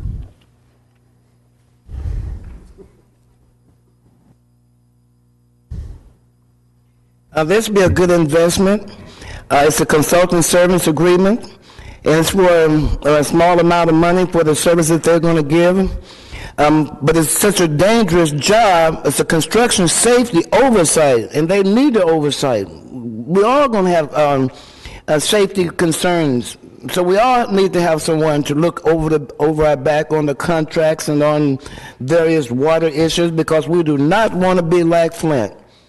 All these new houses and apartments and buildings come around here, and the people in the house got these old pipes. Then that brown water comes through the pipe like clovers. They're trying to get away with clovers out there, knowing that they're using that old recycled sewage water and them old new plants they got put up out there in the old dirty water. But we don't want to be like Flint. That's why we have to have oversight to keep you all out of jail, like the one going to jail up there in Flint, the mayor and a whole bunch of more, because they knew better. Not to help the people that's involved with, it's not job money, it's our money, the people. And it's to make them safe, sound and healthy, so their family can raise up and grow up and jobs and stuff, and not to be put in a big old bucket of water and say, you drink this here and you die. So, no, this money is worth it. We got a consultant. He's going to be a safety oversight consultant person. And it's for various water infrastructures. Various means a lot of infrastructure, water projects, and it's improvement projects. And this is one of our capital improvement projects. And I know they got the money up there, so they can get the best of anything that we have down here. But make sure that this consultant have all the tools that he needs, and don't be trying to dictate to him or her to what you want him to say, and let him do what he see what the safety needs are. And I don't want us to be like Flint. Thank you very much. Thank you. Anyone else in the public wish to come forward and comment on this item? There are none. We'll come to council comments. We'll close the public session portion. And first up is Member Brand. Why do we have to hire a separate company at over $1 million to oversee safety when we have large companies that I know, because I'm in the business, that are mandated to have safety programs, they have safety officers? I'm sure the Lyles company is well informed and has the resources. Is this necessary to have this? Is there any kind of state mandate that says you have to have this safety oversight? Yeah. Sure. So we just started the construction for all these pipeline jobs. Friday night we had a car accident. Car went through the barrier, and it was well marked, and somehow he decided to go through that and crash. We had another accident yesterday on one of our pipeline projects. We're going to be building pipelines and facilities all over the city. Prior to this happening, we made the determination that we needed to get somebody who was at a programmatic level, because you're right, every company does it, that has their own safety people. They have to have a safety plan. But as we're doing these projects all around the city, our goal is to, as we lessons learned in each of these different instances, apply that over here now, apply that over here now, apply that over here now, because we just want to, I think Mike hit it, people get up in the morning, go to work, we want them to go home at night, and so that's really what the intent of, we're going to be spending $400 million, and we wanted to spend $1 million to have that additional safety on top of this. Again, we're not saying that the contractors don't have enough or that it needs supplementing. We just want to have a comfort level that as we learn lessons running around the city building all these things, that we've got some consistency and we can apply those things and bring that to the projects. Again, we've had 2 accidents in 5 days, and the timing for this is perfect for us to start, getting after this. So, using a track record of I didn't realize this is a huge project. Have we done this in the past? No, No, I don't think this has been something that the city has looked at in the past. And so as we got into the project, I looked at everything we were doing in every place we were and thought, we need to get somebody who's just dedicated to the safety piece of this, because that's the last thing I want to do is get that phone call that somebody was injured and then have to ask somebody, well, so what is the city doing? Right. We are committed to this. Was this in the original budget? Yes, this is all within the 429. And then CH2 Hill, what would be their responsibility? Are they strictly just They're doing consultative? they're the construction manager, so they're working with the contractor every day, making sure that the all the safety things are in place. All of the reports on materials used, labor used. We're recording all of that stuff. But again, we have now somebody who will work with our risk folks as well, that we can look at all of the job sites, and as we pick up a good idea that somebody's doing, hey, let's apply that over here. Now we want to make that. We want to apply that over here. Something that was not working, hey, let's stop doing it that way. Let's apply that over here. So really, we wanted somebody who just was dedicated, wakes up in the morning, goes to sleep at night. All he thinks about is the safety aspects of this job. So of what the would program. happen if we had no safety what would be the consequence, other than saving $1.2 million, if we had no safety consultant? If we had no safety consultant? We said we feel that the companies under contract know what they're doing. They are well-trained in safety procedures. Yeah, so trying to prove a negative. Yeah, I'm trying to figure. Again, we had 2 accidents in 5 days. So to me, that's the signal that we've got to bring something. Because again, all those things got approved. Traffic control plan got approved by somebody, by an agency said that's exactly how you do it. We're approving that. We have flaggers, we had signs, we had everything, and we still found a way. 2 people found a way to get into an accident. So we've got to go back now and do the forensics on that and figure out exactly what adjustments do we need to make? Do we need to raise the bar on how we're actually controlling traffic, controlling the job sites, all of those things. So I don't know that I can answer what happens if we don't do this. My goal is to do this, and so that we don't have these conditions occurring. I'm sorry, I have difficulty wrapping my hand around this one because, certain things are, I don't know what the word, I leave the word out, but happens, Oh, yeah. Anything, in any construction job. Just read between the lines. And I'm just not convinced this is a prudent investment in taxpayer. If there was some track record of a lot of accidents, there was, in construction-related jobs, I could see it, but when I think of the companies that won the bids, and these are companies that do huge jobs, and I'm assuming they have well-run all have safety programs. All have safety programs. They're all well-versed in the safety, the OSHA, all of those things. But so at any given time when we go down the road here, we'll probably have 12 different contractors doing it maybe 12 different ways. And so our goal would be to, as we pick up things, again, the first 3 miles of the 40 miles of pipe we're going to do, we had 2 accidents. But I would assume, I have to look at the contract again, like CH2 and Hill, that part of what they do would be on the oversight would be looking at things like safety. Maybe I'm wrong, but... Yeah, that wasn't included in their contract. Okay, correct. maybe for me, I'd like to have more information. Okay, that would be great. I don't think I feel comfortable right now, allocating a lot of money that may be needed, but I'm not sure it's needed. Okay, thank you. Councilmember Brand, did you want to make a motion to continue the matter? Or yeah, I'd like to. Is there a time sensitivity, Tommy? We're throwing pipe in the ground right now. I mean, we got roads that we're closing. We've got. How about next week? Yeah, we could push this off to next week. Yeah. Maybe we can meet and talk. Yeah, that'd be great. Okay, a motion to continue to next week. We have a motion and a second. All those in favor? If we're going to continue, we're going to have those comments at the next go-round. So all those in favor of continuing? Opposed? Passes 5-0 with Member Baines absent. Thank you, Tom. Thank you. Next is item, we're going to do one more item. I think it's going to be quick. Item 2F, construction contract with the pipeline project, 2F. Staff, thank you. Good morning. Mike Carbajal, Department of Public Utilities. This item is a recommendation to award a construction contract to Mountain Cascade Incorporated for the construction of the Bryant-Kern Canal Pipeline. The project is part of the $429 million Recharge Fresno Water Program and is the first of the major pipeline projects that is ready for construction. The project includes 4.5 miles of 5-foot diameter steel pipeline and a surface water diversion structure located along the Bryant-Kern Canal. The project will connect the city's northeast surface water treatment facility to the Bryant-Kern Canal, eliminating 47 miles of open channel surface water conveyance. This contract will be funded by a state revolving fund low-interest loan from the State Water Resources Control Board, previously authorized by Council in January of this year. Mountain Cascade's bid is below the engineer's estimate.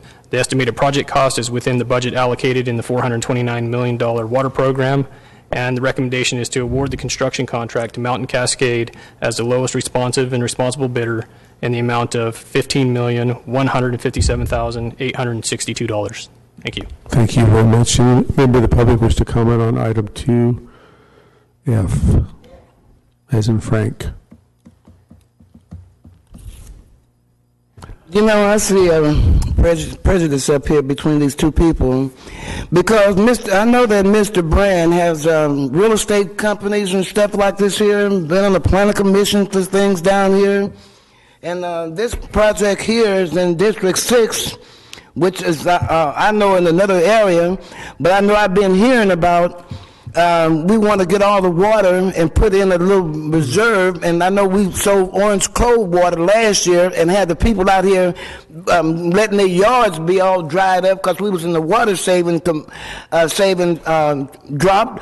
So something is going on. We got a $15 million one here for Mountain Cascade of City of Fresno Bryant-Kern Canal Pipeline Project, bid file 3372-2, District 6. Now, what's the difference between this one and the other one? A consultant, something to oversee the project. They're asking for a lot of money. Excuse me. It's not fair. We want to know what the city of Fresno want to get this water for when we have water from up in Mendota. We got water all up under the ground right here. We got all the lakes around here. We selling all the water to everybody else. We got a big water bill we pays every month for the water that we do have. We got all these recycling sewage plants running around here. And Clover's over there. You guys tell them a big old story like it's the water. No, it's that sewage plant y'all just put over there in southeast Fresno and southwest. Everywhere got that drinking that recycled sewage water. They're the one we need to be investigated for that old recycled sewage water plant. Maybe that's why Baines ain't here. All these things coming up in his district.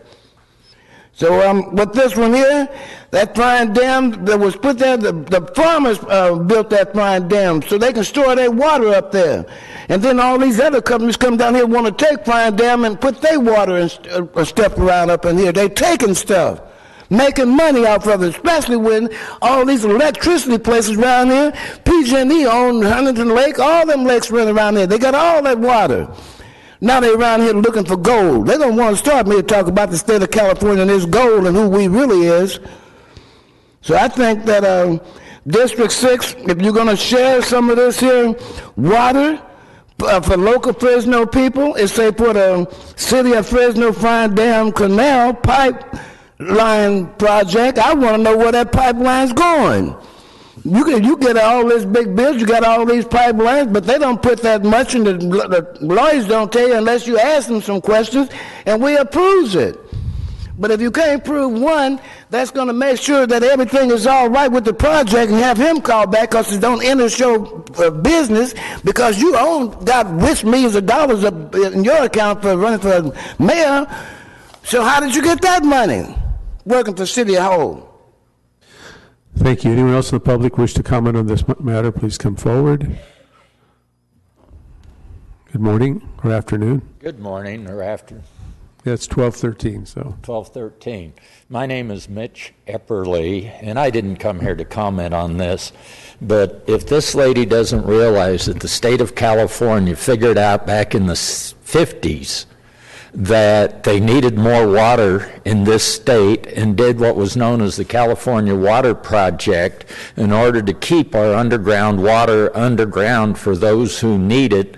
And since the federal government has shut that water off to us, our underground water has gone down considerably, and if she doesn't realize that that underground water is worth saving, then she has a problem. I didn't say I didn't like it not Okay, being hold on, folks, hold on. Wait a minute. I want to correct this one. I didn't say it's not worth saving. I said we ought to know where the water is going. I was born here in 1950. Maybe the water was going to his side of town with the people look like him, and not coming got us in the west side of town looking like the people over we look like and drinking recycled sewage water. But when that recycled sewage water went to Clovis, now he up here talking about the water, he probably drinking it himself. Look at him. Thank you, Ms. Hunt. Okay, anyone else in the public? That's okay, sir. I think our points are made. I just wanted to say that at the time that went on, I was a farmer, and it's not the cities that drown the water out, it's the farmers. Okay. The water level when I moved to this area was 6 feet, and that was Carruthers. Mm-hmm. It's down at 400 feet. But it wasn't going down like that when the water when there was plenty of water coming here. And I'm sure you people take that water and distribute it to the rest of Fresno. It doesn't just go to the district it's in. It's joining all the rest of the water. Isn't that correct? That is correct, and thank you for your comments. And so I just wanted to add that for somebody's knowledge. Thank you. Ms. Hunt, we're done. We're done. No, we're done. He We're made done. his statement. I'm Turn gonna the say, mic off, okay, I'm gonna please. sit down. This man here, he says on y'all district. Now this here is from Frying Dam, where the farmers built that Frying Dam for the farmers. Okay. Now, anyone else in the public wish to comment in a reasonable fashion? Seeing none, back to the dais. Screen is clear. Do we have a motion that's in District 6 to approve this item? Lee, District 6? Motion by Member Brand, seconded by Member Brandell. All those in favor? Passes 6-5-0 with 6-0, sorry, with Member Baines absent. And then the last thing we're going to do before lunch is unscheduled communication. The floor is open for anyone that wishes to. Ms. Hunt, I see a card from you. What I want to talk about now is the money that the city of Fresno is the redevelopment agency. I want to know where all them 17 areas of redevelopment agency money going. And then the assessor's office, the Mariposa project, why we got to pay all that money back to the state of, for us borrowing the money, why we got to pay all that money to the city of Fresno when all that money was taken care of when James Aldred and Marlene Murphy was his secretary running around up in here. Why they got to pay us all that money? But we got a clear money stream coming through here. Nobody is talking about it. And Mr. Bandel was on the TV talking about it, and he knows what I'm talking about. Then we got all this redevelopment money, all them 17 redevelopment areas. The city council is the redevelopment agency, so you guys was mixed up in all that mess too. Y'all was the city council, the redevelopment, y'all was the city council for Fresno Joint Powers Finance Authority, that's the ballpark. You guys is on so many committees, but everybody around here come up with a whole bunch of money. Everybody broke with us out here in the street, and somebody was telling me in the street there's a developer out here getting people money to buy up all these houses up over here. So when then Sal won't speak up and tell me how come his signs in Southeast Fresno and all of our money was over here and he fixed Callaway, that's independent, and then we still stuck out here with Southeast Fresno. Sal, you say, I can't bring it up first. Yes, you can. If you don't use a conspiracy, it's a part of it. My question is, how come we unjustified from Southwest Fresno and the people of color when you guys make all this decision for everybody else, give them all the money, home finances, all kind of money, federal grants? If we got the money the federal government gave us, we have a beautiful city right now. That's why those 7 developers downtown, they bought that with their tax increments because nobody didn't even pay them. All that federal redevelopment money didn't go downtown. It went to Manchester. What we doing now? We sending all our police to Manchester, and they supposed to have a big police thing right downtown, but them Assembly Brothers and everybody else done bought it up. Now they done bought up schools in Clovis, schools way out here, big pyramid out here by the host, by the river, supposed to stretch down here to Edison High School, them people buying up everything, and you guys giving them to them. And nobody is saying nothing. And then you give them millions of dollars, thousands of dollars. And then they got a family. The prisoner of beef people last week, Senate President got a family that's sponsoring this. How we know it's not another country? Round here, spend the five most richest people round here. How come they not? My light is still here. Leave me alone. My light is not brown. You finna get out of here anyway. I might be talking about your district. Your time is up. My light is yellow. I'll get it. Thank you, sir. My problem is, how come some people get all the money, build all these houses and everything, schools and everything, nobody says nothing, own all downtown, all them buildings, nobody saying nothing, tearing up all the roads, swears and give them everything. Giving these people everything. Had her husband on top of a big old building about to fall off, had she died about to fall off. She died, went overseas somewhere. I'm going home. I just want to know where he go. Thank you. Any other people wish to address unscheduled communication, please come forward. Seeing none. What? I didn't have the money. $500. Okay, folks, we'll. Money for somebody else. That's why you didn't win. If you had that letter I gave you about these districts not even, they in trouble. All right. Let's get back on track for a moment. At 1:30, we'll hear contested consent. Meeting thereafter, ceremonial presentations, and then we'll go to items G, H, and I. I apologize. I see people from item I. We will get to it. No. So we'll see you all back here at 1:30 sharp. Thank you very much.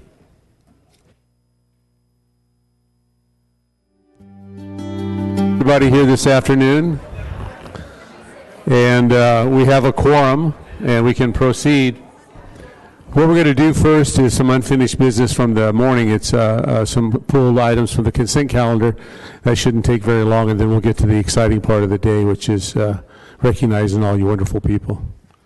So first up, we'll do 1L that was pulled from the morning consent calendar. Good morning, sir.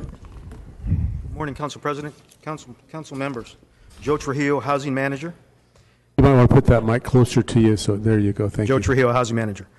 Good afternoon. As you recall, in December 17, 2015, the city identified funds to support caseworkers and outreach specialists to coordinate with the Homeless Task Force and provide additional services during evening and weekend hours.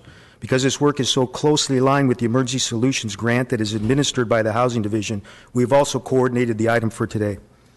Staff is recommending that the City Council approve this contract agreement for homeless and outreach and assessment in the amount of $420,000. WestCare, along with their subcontracted partners, Turning Point, Poverello House, and Fresno EOC, submitted the only responsive application for these funds, and representatives are here today to answer any additional questions that you may have. This concludes my presentation. Thank you very much. I have some questions about the accountability aspect of this program. I don't know if you'd like to answer them or not, but I recall you mentioned December 17th. My notes reflect the same, in that at that time we authorized $520,000, over $500,000 for this program, and 4 months later we're asked for another $420,000. So have we spent that $520,000 in the last 4 months? No, this $420,000 that we're speaking of today is part of the $520,000 that was identified in December 17th. There was $50,000 that went to hotel vouchers, and so why are we doing it again then, if it's part and parcel of the same item from December 17th? Well, it's actually the contract agreements. So the contract agreements have to be approved by this board. Once with this body, once they are approved, we can go ahead and implement those contracts. Okay. For the $420,000. Yes, Ms. Furtado. Council President, the $520,000 that you're talking about, as Mr. Trujillo mentioned, was broken up into this $420,000, another $50,000 for the Poverello House for housing and hotel and motel vouchers, and $50,000 for the EOC. They were doing some youth outreach to homeless. The reason that you are seeing this again is because it exceeded the $50,000 amount that has to come back to council once the contract's been executed by the recipient for approval by the council. So it's the It's the same $520,000, and it is basically coming back to you because the contract size is over $50,000, and this is the only one out of the 3 contracts that council needs to approve. Okay, thank you very much. The second part of my concern is we asked, or at least I did on December 17th, for some accountability on the map point in particular, and I recited some questions I had, and I think the police officer and your department said that we would get some accountability factors or some information, and we've not gotten that, number one. Number two, I get angry constituent calls all the time about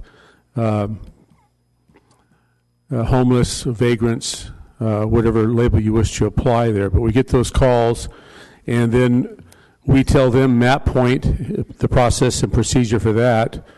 And then a few days later, they call us back and saying there's nothing's different, nothing has changed. And we advise them to call using Fresgo, which is a great app, to directly call Map Point and discuss the matter with them or the issues. And the consistent response is, I called, I get a recording, and I have no one to talk to.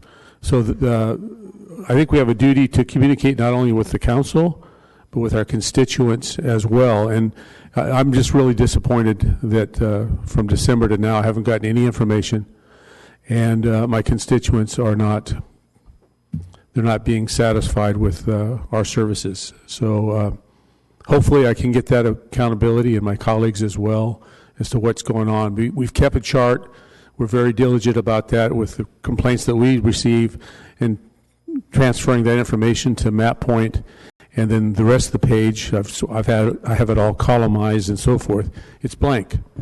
And the best response we get is, well, we went out there, we go out on Thursdays, and we went to the location. Okay, well, what happened? Who'd you see? The people we've described or talked about, were they communicated with? Do they want to participate? We can't force them, I understand that. But those are really, really, obviously my voice tone, I'm very frustrated, and the calls keep coming, and I don't have an answer. And I have a duty and obligation to my constituents to give them an answer. And the answers that we've had so far are just not there. So that's the reason I pulled the item, and the reason I wanted to discuss that with you and your colleagues.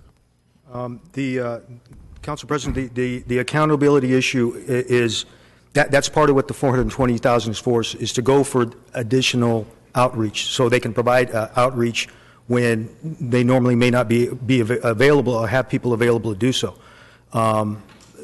We have conferred with the continuum of care, and there are approaches. As a matter of fact, that you just mentioned one of using the Fresgo app, but as you also stated, they have to volunteer to be able to participate, and it's possible that maybe some of the people that they're encountering aren't truly homeless. So again, that determination needs to be done by the people who provide those services on a daily basis. But again, I mean, I would like to commit right now to you to go ahead and provide you with the additional information that you need, so that the council is certainly comfortable with the way this $420,000 is being spent. Well, we really are supportive of this type of service, and obviously $500,000 was authorized to try to solve or resolve this problem or get some commitments and answers. And again, I haven't seen that, so I thank you for that, and I would hope and expect that would come sooner than later. And I can fill in the balance of my sheet on the accountability aspect of this, and I can relay that to my constituents. And I think my colleagues are in the same boat as far as their calls on this issue. So thank you very much. Thank you. The screen is clear. Any other comments? Member Brandau. Joe, thank you for the presentation. And I think I heard correctly. So this is in no way additional to the 520. The 420 is part of the 520. Yes, sir. We just need to finally authorize this 420. Yes, sir. As part of it. That's part of the 520. And again, the action today would authorize us to implement the contract with WestCare and their partners for the $420,000, so they can put that to use as soon as possible. And that's where I was going to go.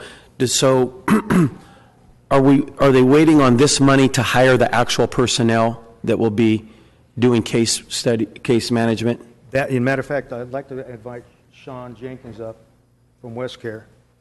Okay, thank you.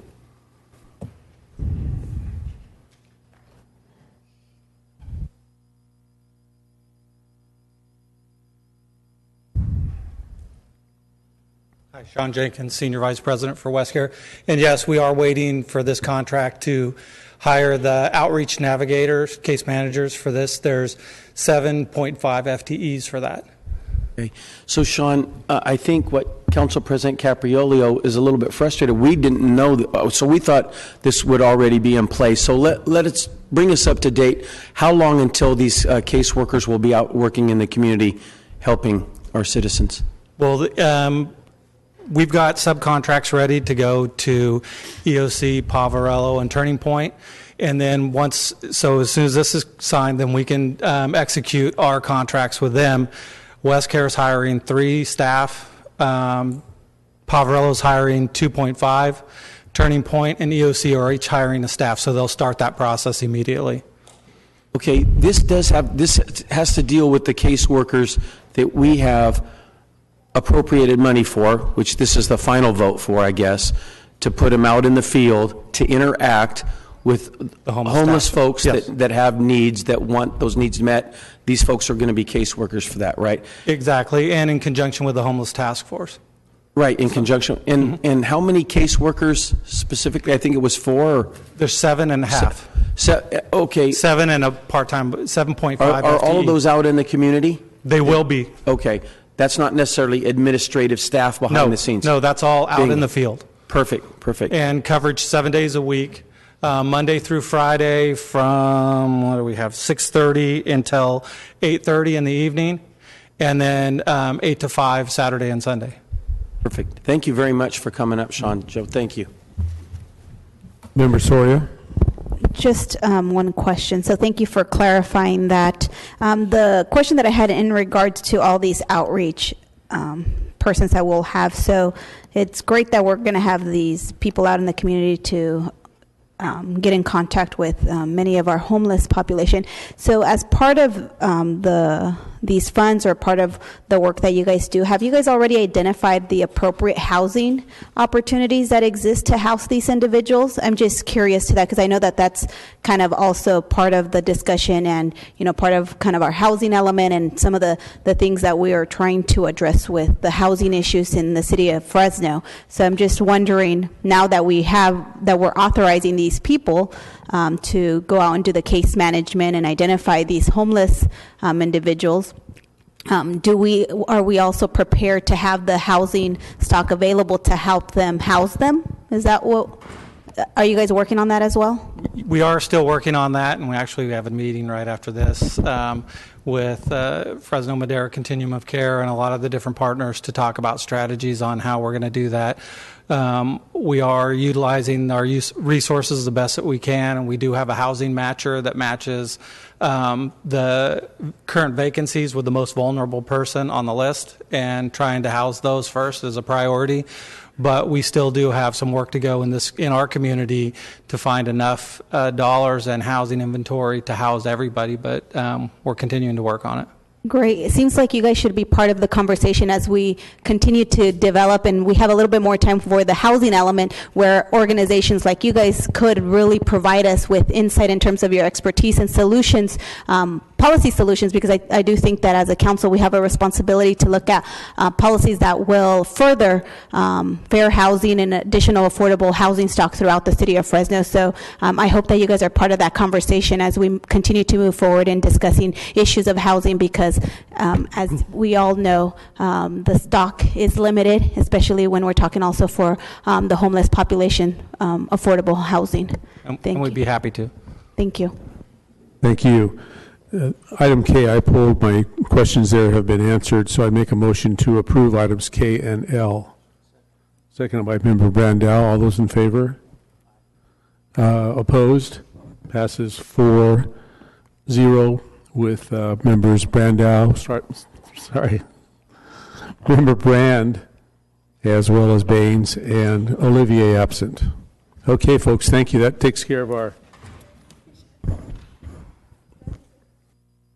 Were you there? Who did I say? Oh, Olivier, Quintero, and Baines. Pneumonia, I'm telling you, it's awful. It's an awful thing. Let me get my breath. Now, best part of the day. We're going to move on to our ceremonial presentations for employee recognition programs for spring quarter 2016. And I went ahead and added it. I was that. Yeah. So, and there'll be a reception. Yeah, there we go. We'll have a reception immediately following on the second floor foyer. So let's begin our ceremonial presentations for these well-deserved individuals.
All right, well, good afternoon. How's everyone doing today?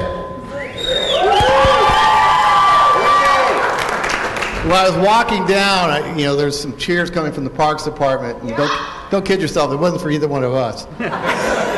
This day is very important because we set some time aside to acknowledge the contributions that a lot of your coworkers provide to this community every day. These are people who love what they do, and no matter what department they're in, whether it's the attorney's office, personnel, it's in fleet, the police, the fire department, parks, whatever it is, these people are examples of what public service is all about. And I can't think of a better example of this than one of the recipients today that we're going to acknowledge.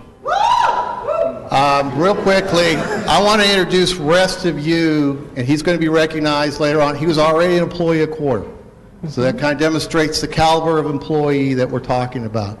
But I want to introduce the rest of you, Mr. David Harvey with the Parks Department.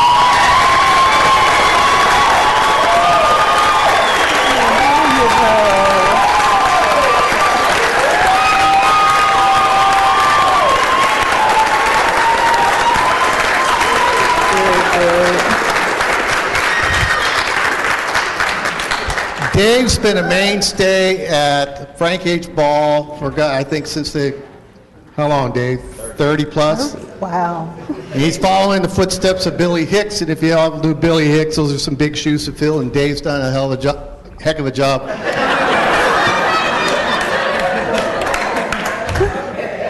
Of filling those shoes, but let me give you what the reason why some of the folks who know what happened yesterday are applauding what applauding Dave.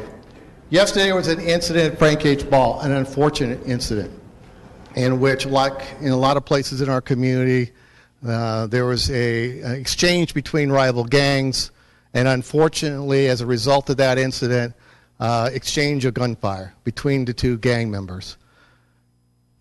Dave, and his love for what he does, and more importantly, for the children that he has grown and helps mentor each and every day, heard the gunshots ring out, and the first thing he did was reach over for an 8-year-old child, small child, who was in the playground area. He was in the community center, reaches out, grabs the child, and brings her back into safety within the community center. And as a result, was struck in the hand by a stray bullet.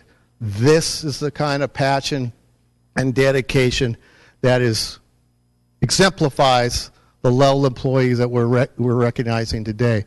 But Dave, on behalf of this community, thank you for your heroism and putting somebody else's life before yours. You are an example we should all try to replicate.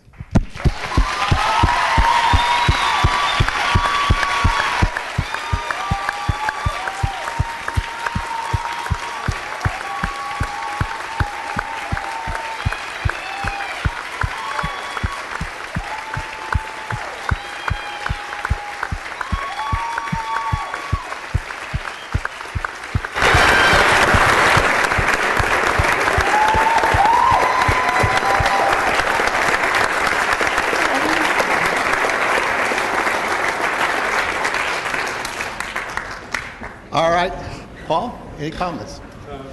You know, just to add, if you look at this fine example, this man of men, he's so humble, and as part of his everyday job, he just takes care of everybody and puts his own life in the line. And a standing ovation, he doesn't want to stand up and be recognized. That's the kind of humility he has, and he's just you're just wonderful. We're so lucky to have you as a member of our family here at Fresno City. So thank you, sir.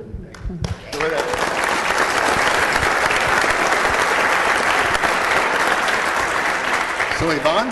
I'm ready.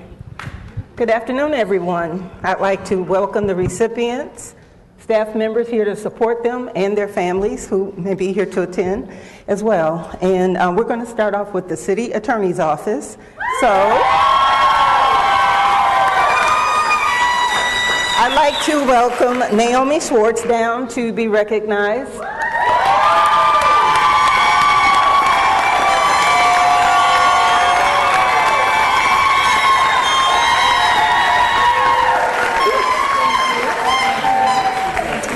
So I'd like to tell you a little bit about Naomi. She joined the City Attorney's Office as a legal secretary in 2003, and now she serves as an executive assistant to the City Attorney. She has demonstrated an incredible amount of flexibility and willingness to learn new skills and take on additional responsibility and meet the needs of the office, all while maintaining an unwavering positive attitude. She is a master of multitasking, an expert problem solver, and a queen of efficiency. Simply put, the office would not function nearly as smoothly without her. The City Attorney's Office is delighted to honor Naomi as our Employee of the Spring Quarter. Congratulations.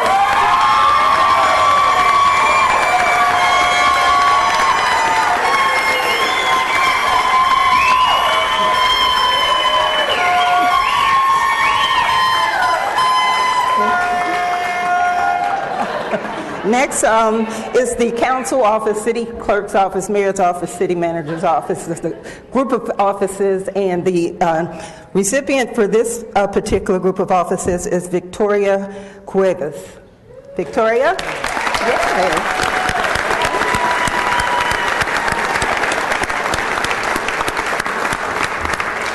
Victoria serves in Councilmember Capriolio's office, and she goes above and beyond her job duties. This is especially true working in the Council President's office. Victoria is very courteous, open-minded, compassionate, and an all-around team player. She approaches all challenges with optimism. Her fellow City Council co-workers are proud to nominate her as Employee of the Spring Quarter 2016. Congratulations.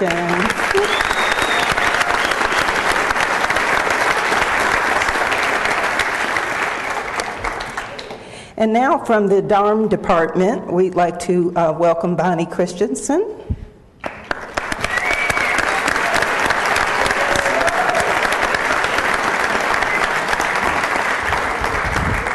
Bonnie is truly an unsung hero of the division and the department. Her strong work ethic and positive attitude are contagious. She is extremely committed to doing a great job no matter what the task. Bonnie has exceptional interpersonal skills and works well with the Housing and Community Development Commission, for which she serves as recording secretary. She is also charged with submission of reports to Granicus and managing the division's contract compliance. Bonnie works tirelessly at her duties, and she works late hours to make sure that the tasks are completed in a timely manner. Congratulations, Bonnie. Good job.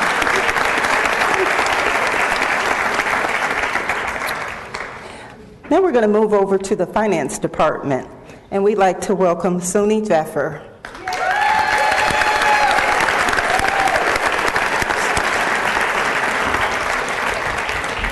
Suni is a professional and very customer service oriented. Suni can be counted on to be informed, thorough, and accurate with her work, but most importantly, she maintains a solid customer focused approach to her work.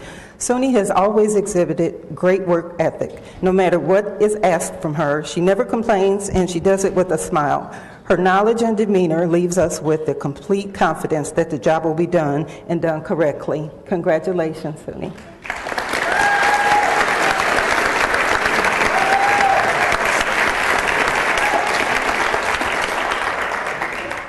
Now we're moving on to the fire department, and we'd like to start with Andrew Noel.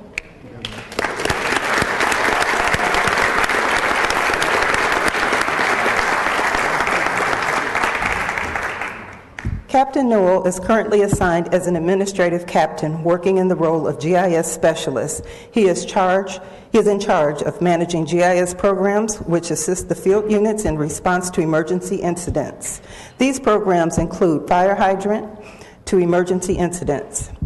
These programs include fire hydrant locations and inspections, apartment building pre-planning, and updates to the city GIS layer used by the dispatch system. In addition, he plots necessary data on maps, which are used to convey fire department-related information to City Council. The department is honored to recommend Captain Andy Noel as Employee of the Quarter. Congratulations.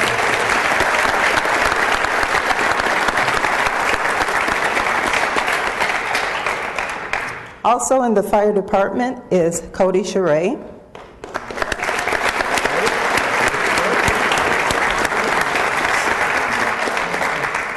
Cody began working for the fire department in July 2015 as a community outreach specialist. He quickly came to understand the department's business model and unique terminology. Cody works diligently to develop methods of conveying the department's statistical data in a manner that is easily understood by all. The work he performs is invaluable to the leadership of the department. The fire department is honored to recommend Cody as Employee of the Quarter. Congratulations. Thank you. Good job.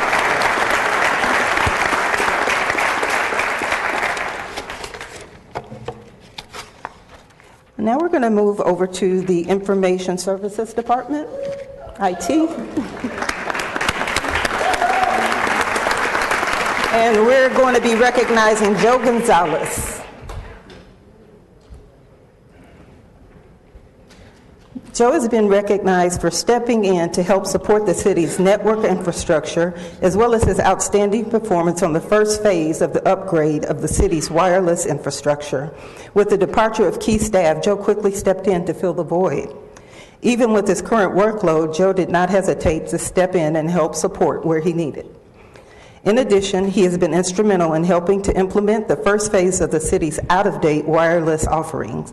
ISD appreciates his efforts and has named him our Employee of the Quarter. Congratulations, Joe.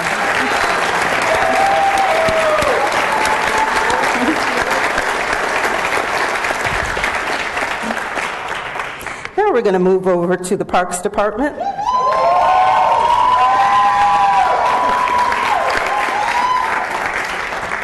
They're not shy, are they? And we're going to start off recognizing David Harvey. Come on up, David.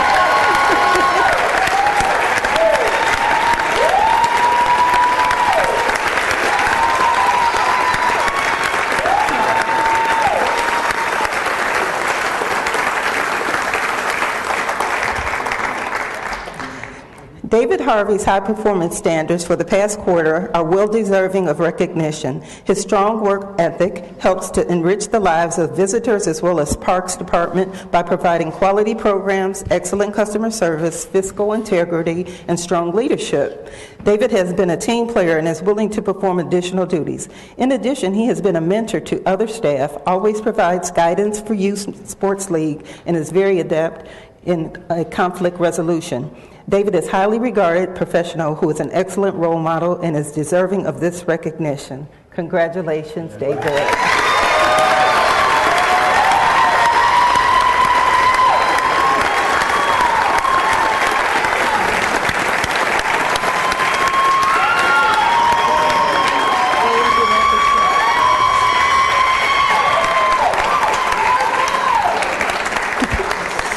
Next from the Parks Department is Margaret Costello.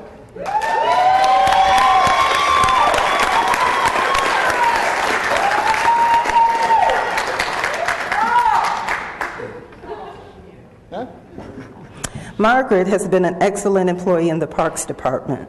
Margaret was very instrumental in helping to merge Corrigo work order system with the public stuff system. These two software systems now allow the Parks Department to electronically respond to the community concerns while at the same time being able to track employees' time and materials necessary to correct the problem. In addition, Margaret has volunteered to prepare complex spreadsheet charts and other documents. Her enthusiasm and energy has energized everyone in the Parks Department. Congratulations to Margaret.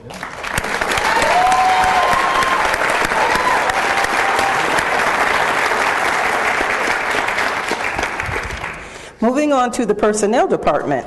We'd like to recognize Joe Vanzuelos.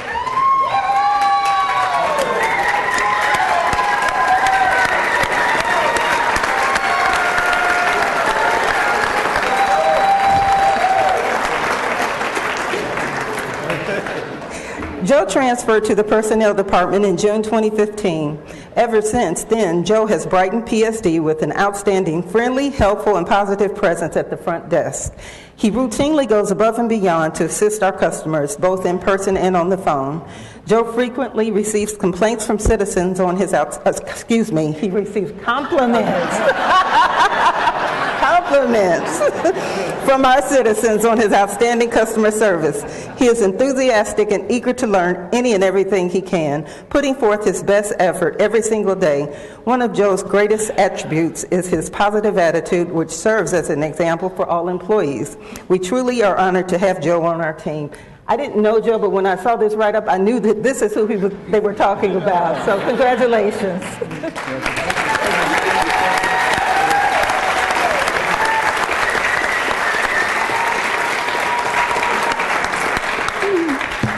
Moving on to the Police Department.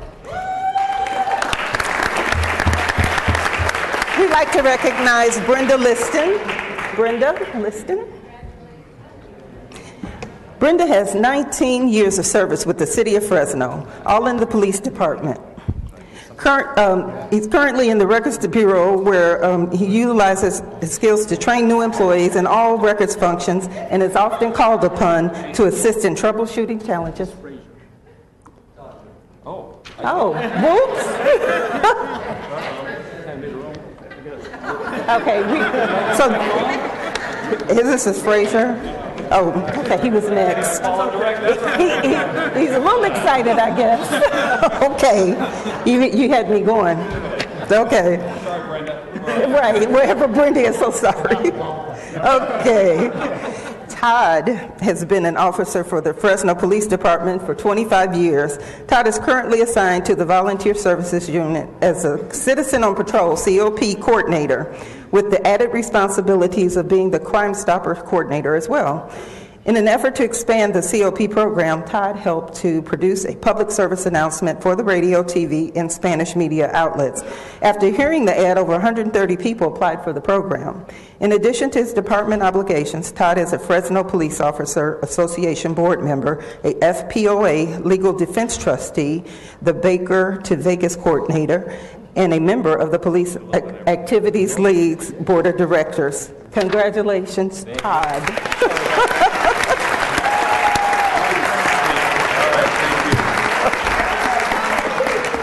Wow. Yeah, I was changing everything on the write-up to fit Amy. Brenda Liston, are you here? No, that's okay, Todd. Okay, so we're going to move on to Mike Palomino. Is Mike here?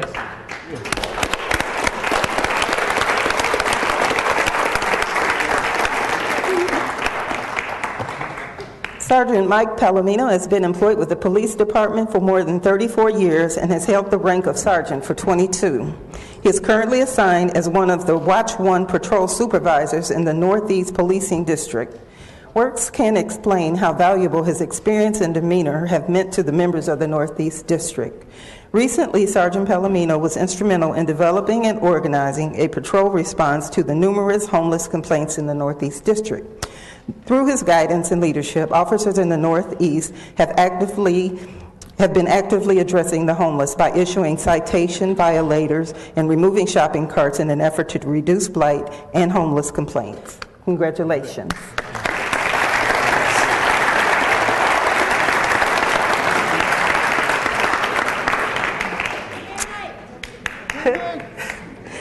Next in the police department, we have Cam Jong.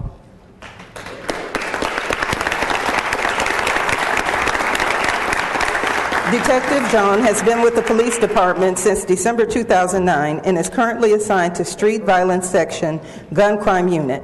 His responsibility in the Gun Crime Unit include targeting violent criminals and gang members and filing the cases with the Fresno County District Attorney's Office. Detective John is knowledgeable in case law pertaining to searches, seizures, and from August 2015 to December 2015, he wrote 17 warrants resulting in the seizure of 15 firearms. This accounted for a third of the total firearms recovered by the Gun Crime Unit during this period. Detective Jong is a valuable employee to the department and understands the balance of hard work, teamwork, and family. Congratulations.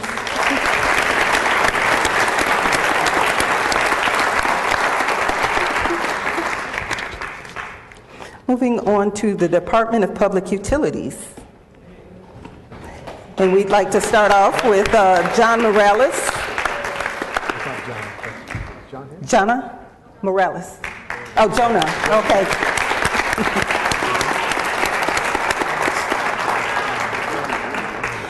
Jonah is responsible for all the accounts payable and other accounting functions for the division's $30 million budget. Jonah has graciously stepped up to help out DPU Administration Division. Jonah gets along well with her peers and supervisors. You can depend on her to get the job done, and she always provides great customer service, not only to the public, but also to other city department employees. Jonah is kind, conscientious, and helps make this an enjoyable place to work. Jonah is proficient in her assigned duties. However, it was her positive attitude and willingness to learn and assist her coworkers that earned her a nomination for Employee of the Quarter. Congratulations.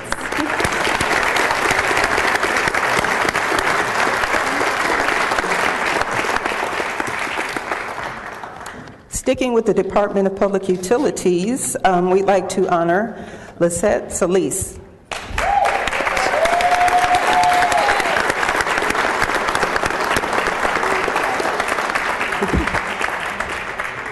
Since becoming a part of special billing, Lisette has shown herself to be reliable, detailed, and very customer service oriented. She's open to learning new procedures and taking on new responsibilities with a positive attitude. Lisette is always enthusiastic to her coworkers and train others when necessary. She is conduit between the special billing section and the customer section, and she has performed an admirable job. Lisette is a valuable part of the team and a pleasure to work with. So congratulations, Lisette.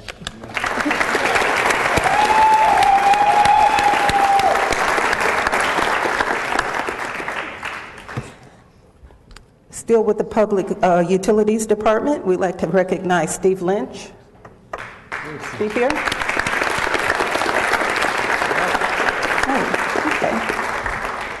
I'll tell you a little bit about Steve and why he was recognized. He is a senior water waste treatment operator, and during the spring quarter, he has been assigned primarily lead duties at the main plant, where he is responsible for directing the day shift crew during the latter half of the week. He assumed the lead role, demonstrating excellent judgment in handling many situations that arose during this period, including the primary loop failures, starting up and taking down aeration basins, and coordinating system isolation tasks for various repairs. So congratulations to Stephen.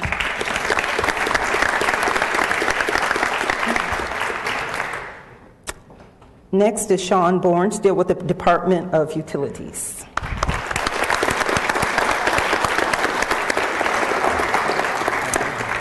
Sean has been an outstanding employee and is well liked by his peers. He is able to work professionally not only with his coworkers but other division staff and other outside the division. He continuously uses his experience and resources to successfully troubleshoot and repair instrumentation that was thought to be at the end of his life, and that saved a significant amount of replacement costs.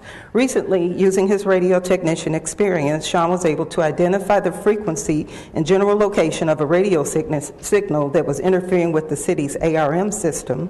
With that knowledge, the city was able to identify the owner and reach an agreement to remedy this issue. If Sean notices a problem, he will take it on and provide a solution. He is a valuable asset to the division and the city as a whole. Congratulations.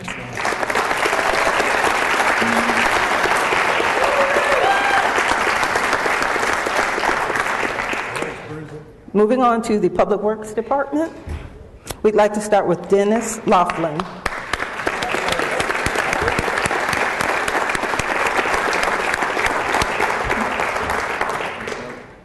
Dennis is a light equipment operator with the Public Works Land Maintenance Division. He takes great pride and passion in any assignment he is asked to accomplish. Dennis's attention to detail has resulted in several compliments from the park users throughout the community. He is an exceptional employee to work with, gets the job done every time, and shares his technical and professional experience with all involved. Dennis is a valuable member of the Public Works team and an employee who is counted on daily to achieve maximum results. Employees like Dennis are the reason why work gets done in a timely and efficient manner each and every day here in Public Works. So congratulations to Dennis.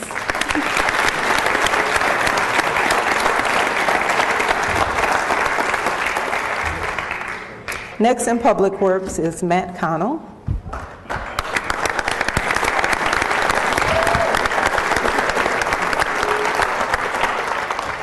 Matt is an electrician in traffic signals and streetlights division. He is a hard worker who does what it takes to get the job done. He is a team player that regularly exceeds expectations. He has a wide variety of work experience in both construction and maintenance, and this combined with his great work ethic makes Matt an incredible team member. Congratulations.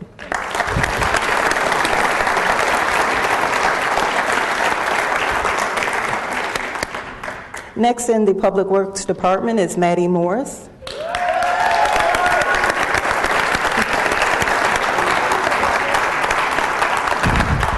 Maddie Morris came to the facilities management from the private sector as a principal account clerk in September 2014 and quickly promoted to an accountant auditor 1 at the airports in early 2015. But thankfully, she returned home to facilities later that year. Maddie spent most of 2015 splitting her time between airports and facilities, but managed to keep both jobs going and never fell behind. She is an exceptional employee who is always eager to lend a hand, no matter the crisis of the day. She always has a smile on her face. All of her co-workers appreciate her more than she will ever know. Congratulations, Maddie.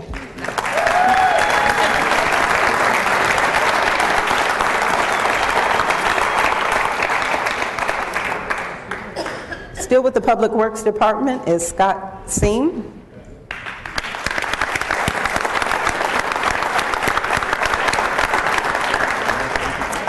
Scott has been with the Traffic and Engineering Services Division just under a year. During that time, he proved himself to be a great asset to the department.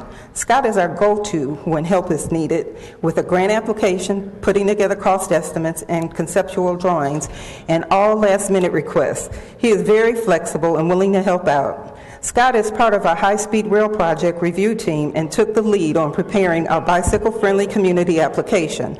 Scott has a great attitude and work ethic, and he is a great asset to the division. Congratulations, Scott.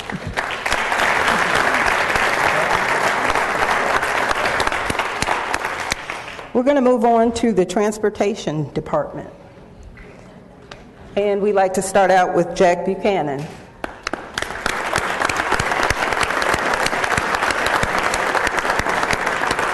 Doesn't look like Jack's here. Quick summary of Jack and why he was nominated. Jack took the lead on the seat appearance project. It was unorganized, lacked leadership to assure timeliness timelines were met weekly. Since Jack had taken over the lead, he's replaced all the seats inserts on 90 buses in the FACTS fleet and has implemented a cleaning schedule to help maintain cleanliness of the bus fleet. So that's some of the reasons Jack was nominated, so congratulations to him.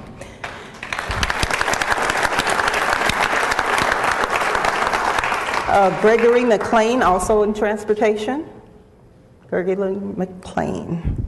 Okay, he's not here either. So Gregory McLean has been a bus driver since December 2012. He's a reliable employee who can be depended on to handle any situation in a mature, responsible manner.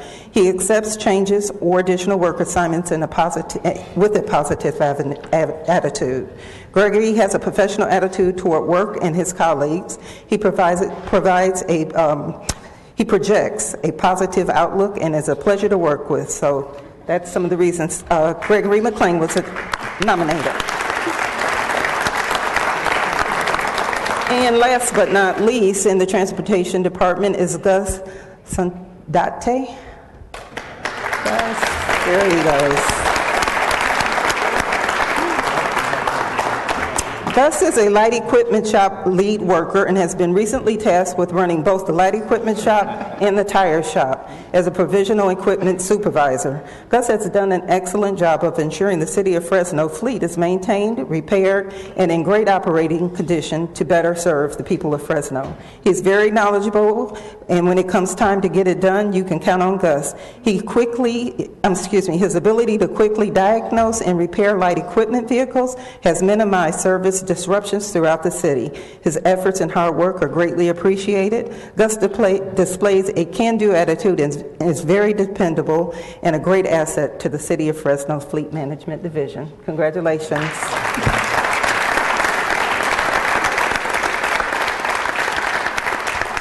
Well, thank you for sticking around to hear all of these fantastic employees and what they do for our city. Now we're going to end the ceremony, and there are refreshments in the foyer for you, so enjoy. Thank you.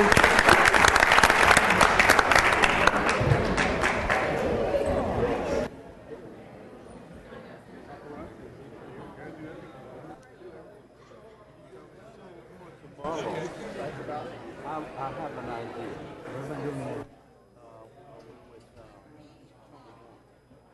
Okay. On a new planning person? Yeah. Okay, take a deep breath.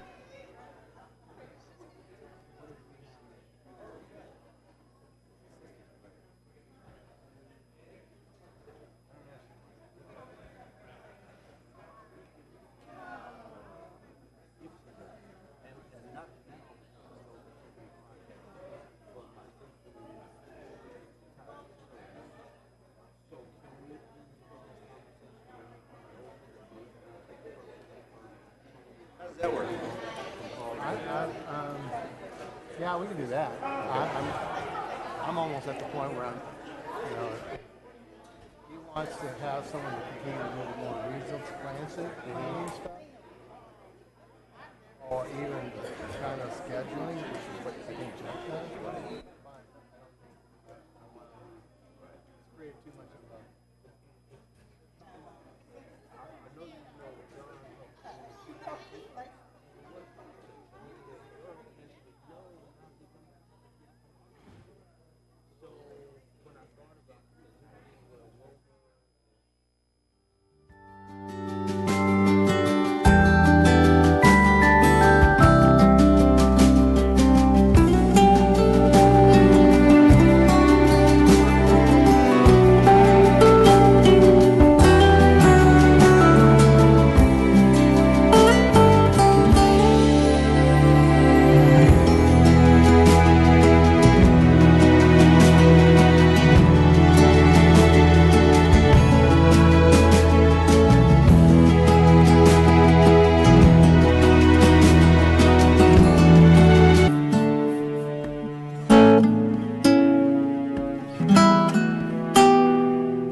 from Public Works.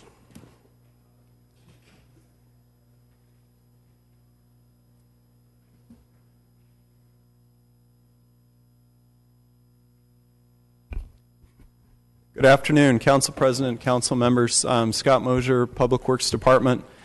This is an item that was included in the agenda packet and posted on the website by City Clerk on Friday to provide the public and everyone opportunity to see this slide presentation in advance. Council may recall, as part of the budget both this year and last year, we embarked on conducting facility condition assessments for a number of city facilities. Last August, we had a multi-department presentation from the Parks Department on Camp Fresno. Fresno Area Express looked at the headquarters and admin building, and also as Public Works, we came before you on the Municipal Services Center. And out of that, there were a number of items identified as far as immediate repairs, the amount to be spent annually needing to maintain these buildings. We're here before you today on 7 facilities that were included in this year's budget. We hired EMG Corporation, and they were one of the 3 firms from last year. They had also done our Municipal Services Center. And in this case, they did assessments of City Hall and then our old City Hall, which is now utilized by the Police Department headquarters, and then all the buildings in the Convention Center complex. As I'd mentioned, the items in the assessment include immediate repairs identified, the deferred maintenance, the amount of things that are just life cycle costs that we need to be putting money away for that we'd anticipate failing or needing repair sometime in the next 20 years, and then also ADA compliance.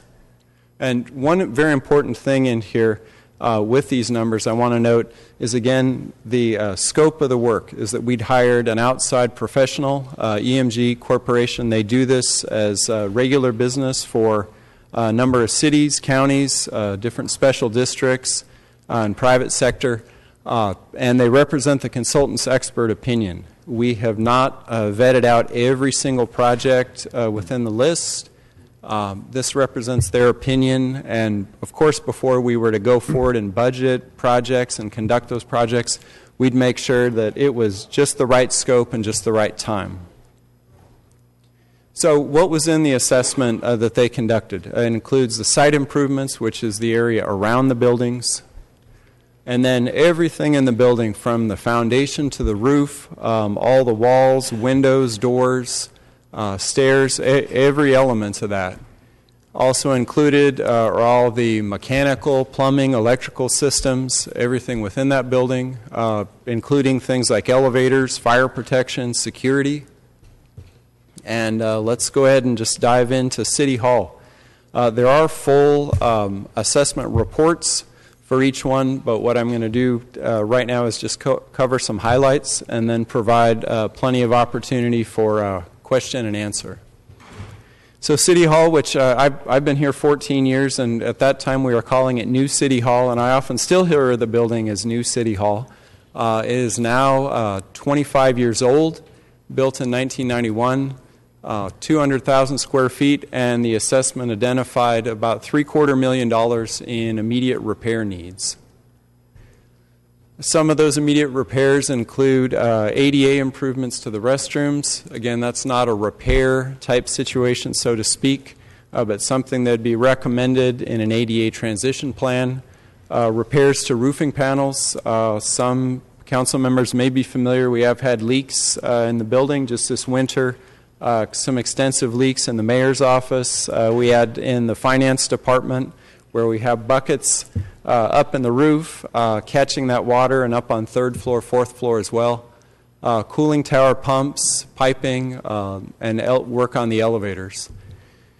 Consultant also identified items over the next about 5 years, and this is a list of some of those items. Again, just kind of bread and butter type typical items that buildings need over the years, and including things like painting and patching interior walls. And I know a lot of us think of this building and still think of it as very new, but those type items, it's beginning to show its wear. The boilers, chillers, air handlers, all coming up on those end-of-life cycle. City Hall Annex, also known as Old City Hall, built in 1939, added on to in 1941, 54,000 square feet. And again, the assessment identifies over $900,000 in immediate repair needs.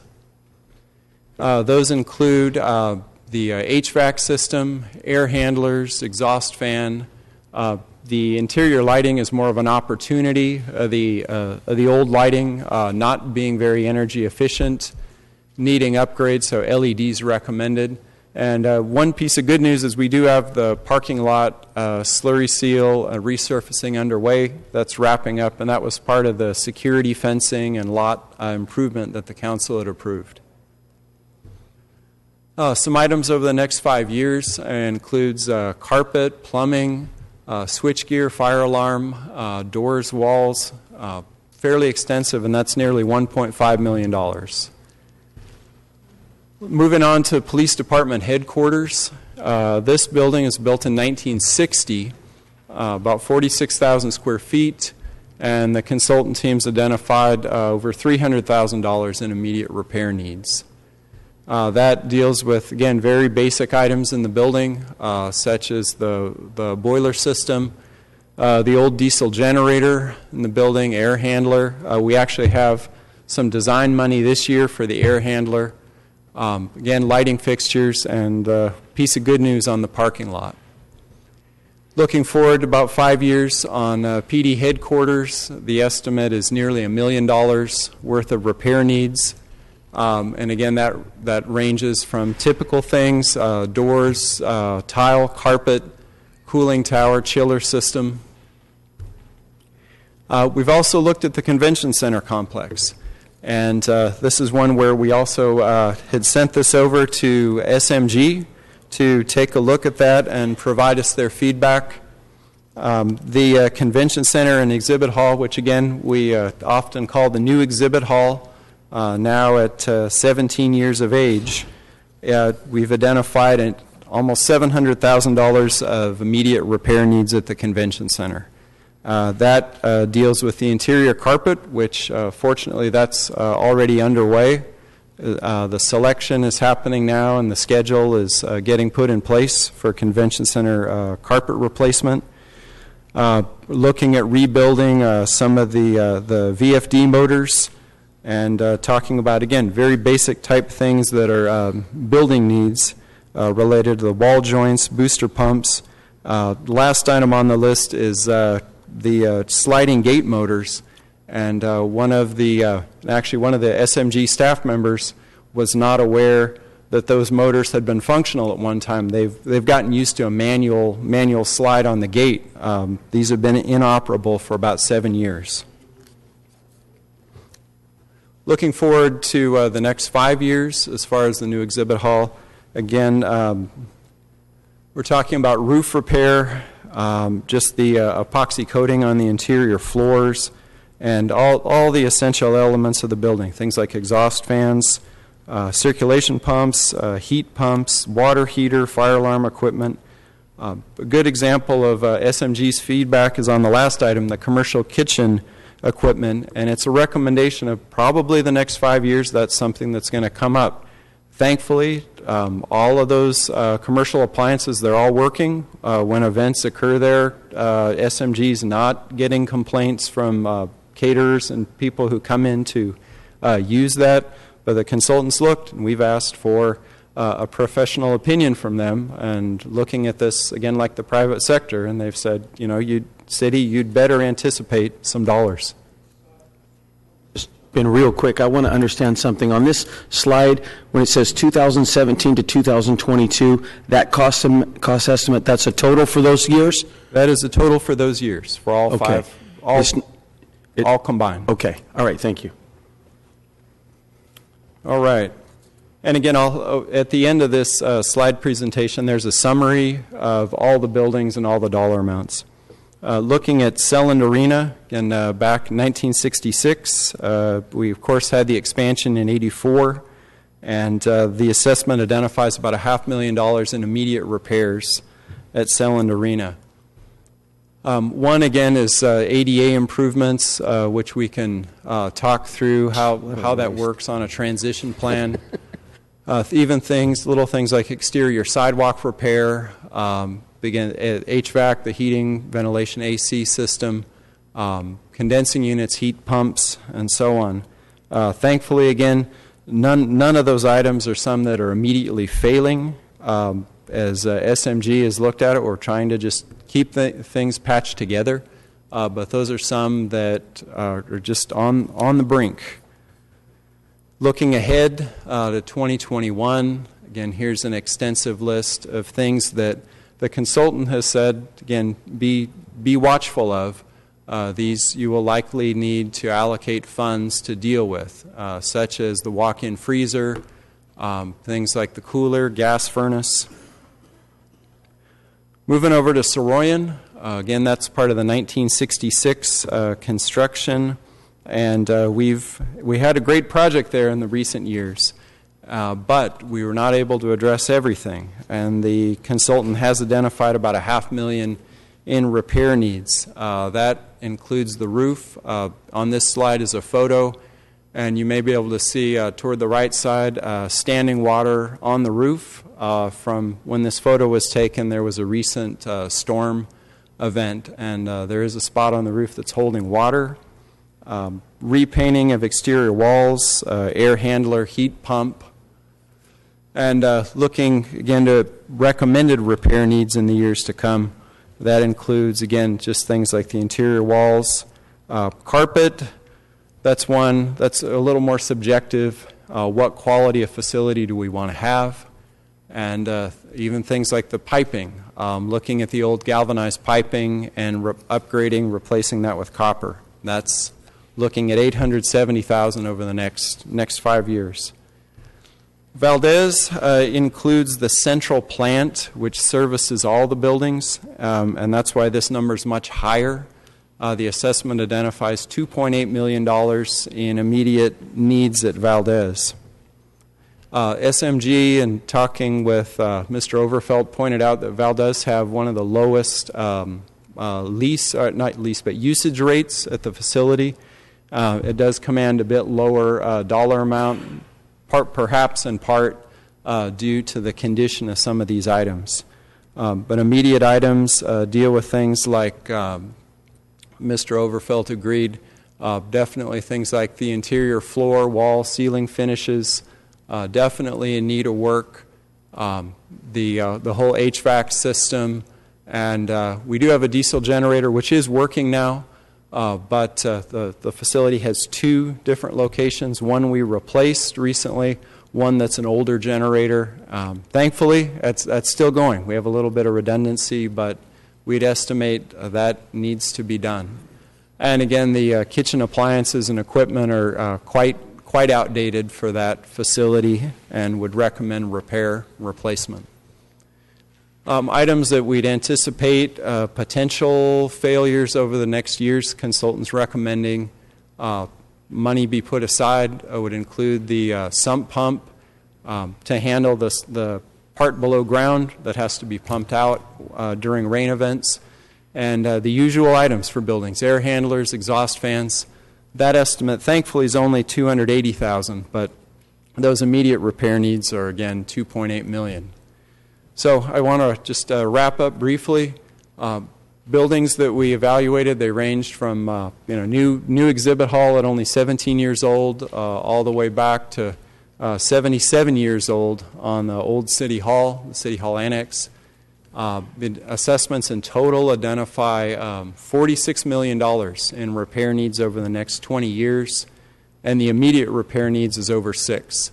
And if you average that out, comes out to about $2.3 million a year if we were to fund all the required repairs and asset replacements in the future. And as we just talked about, the largest component is at Valdez in the central plant for the convention center and associated buildings. Scott, yes. I have a question. As part of your assessment, it's great to, I guess, to see kind of a list of what are the needs. But I wanted to ask regarding that assessment.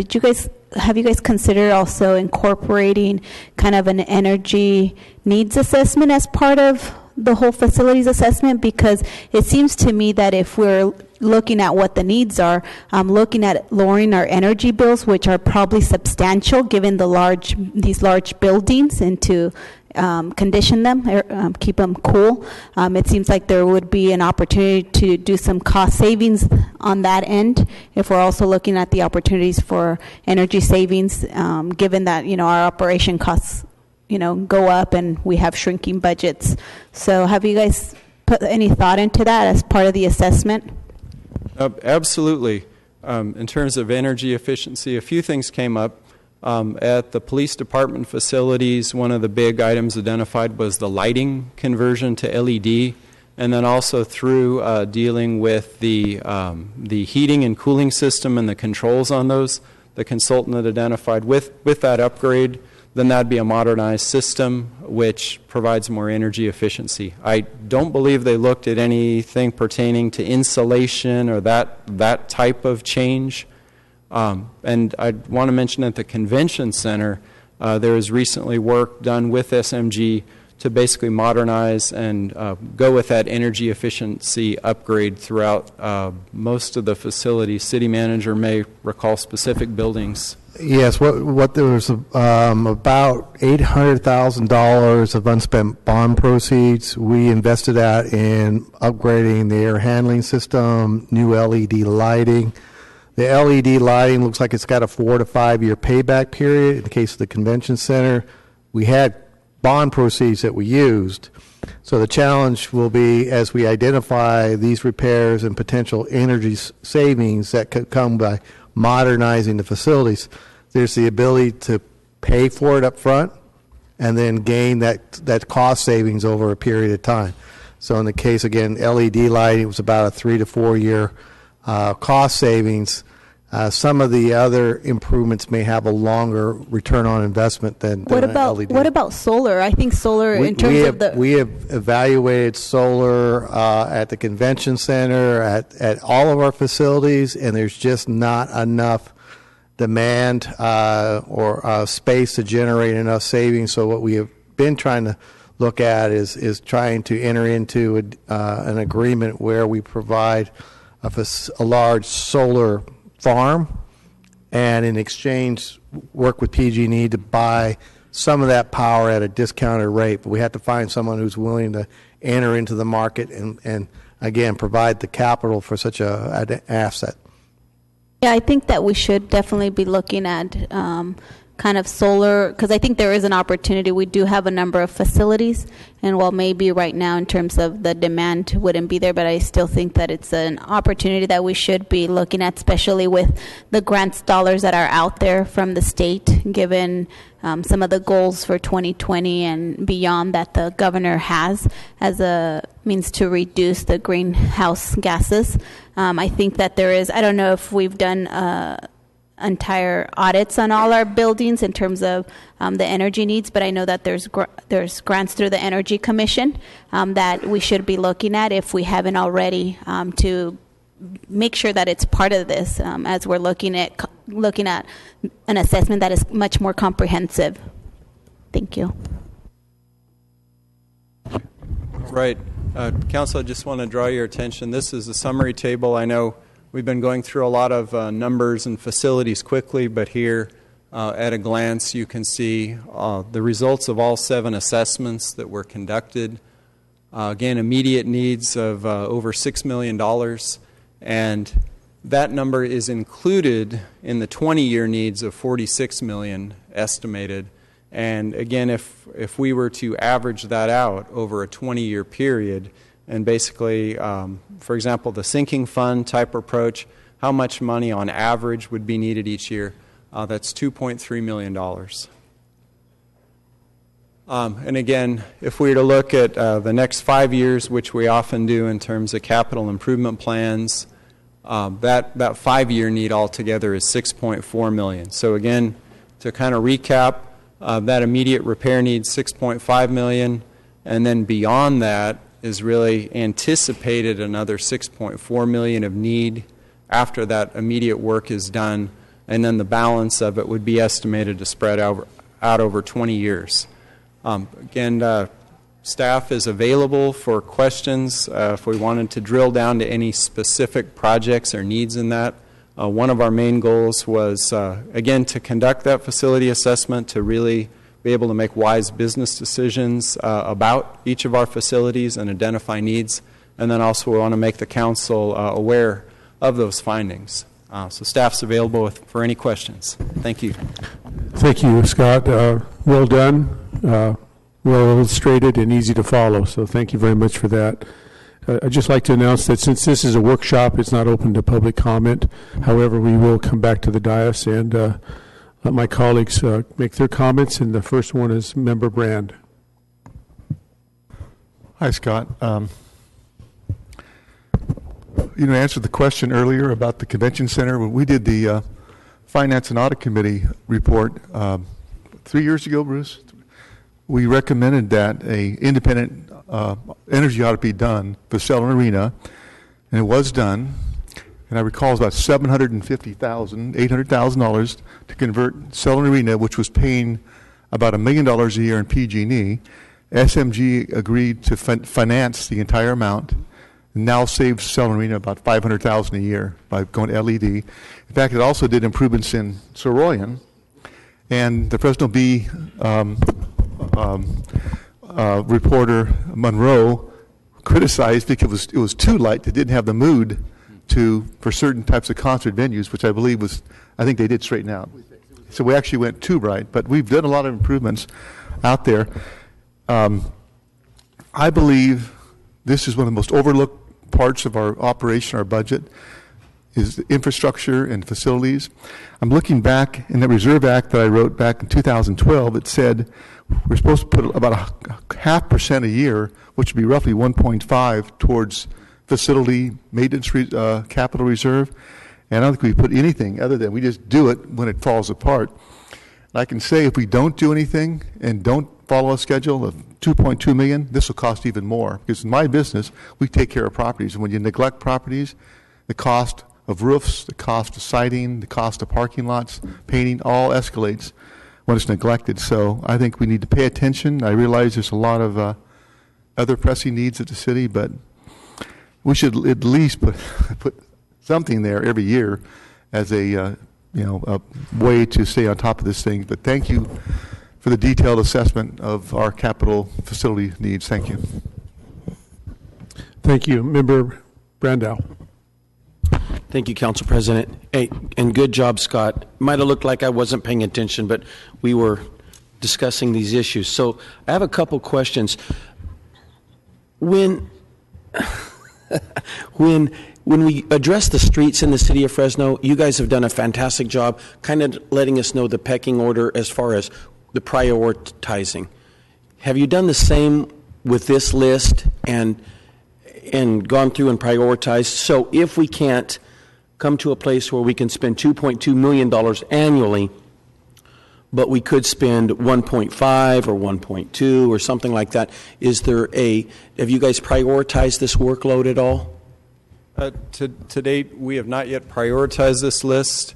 Certainly, with these needs being known, that's part of the whole budget build and consideration of these needs. What you will see when we present this year's recommended budget is that you will see a list of these projects by priority, including other projects that we have brought to your attention previously, such as at the parking garages. So if you start looking at all of those, we will give you some opportunity to weigh in on that list and some funding options that we will propose. The next series of inspections or assessments are going to focus primarily on the fire department. As you see all with this presentation, we focused on the police headquarters, and we call it City Hall Annex, but in all practical purposes, it's police headquarters. We haven't even got into the district stations or anything else like that. but we will be focusing next year on the fire stations, which probably is going to have very similar numbers given the age and condition of the fire station. As you've heard me say before, and as Councilmember Brand has pointed out, this is an area, and let me put it this way, within the general fund, this is an area that funding has never been set aside or ever considered, which is why we ended up having to issue bonds for renovation or work at the convention center, because we literally owned it for 40 plus years and never put a dime back into it. You cannot own assets, you can't own facilities and expect them to last forever. And so this is, again, focusing on this group of buildings, and we will continue to be bringing other assessments forward, but there will be a priority list based on what we have thus far. Yeah, well, thank you, Bruce, and I understand that. I mean, I understand the overwhelming need in these buildings, but in some buildings, you know, some buildings have a carpet problem and some buildings have a roof problem. Those are two different type of problems. Some of these buildings, if we invest in them, they in turn make us money, right? I'm thinking of, you know, the convention center. When we invest in the convention center, we have an ability to recoup some of that money faster than others. So I would like to see a complete, you know, prioritization of not just the list. I'm not saying put one building in and don't pay any attention to the other building, but within each building, what is the high priority expenditures that we Well, need? and I can tell you that it'll be based similar in that we will be looking at what is solely a general fund obligation, the police headquarters, and they don't generate a whole lot of revenue. And if they do, we spend whatever revenue they generate on funding ongoing costs. They don't set anything aside for their headquarters. The convention center, on the other hand, we have they have an APES fee, which is an assessment fee. In the last 3 or so years, the council has agreed to isolate those APES fees, and that any APES fees or any dollars vis-a-vis the energy savings are to be reinvested back into the buildings rather than lowering or reducing the subsidy for the convention center even further. Well, no, and that is exactly the type of thinking.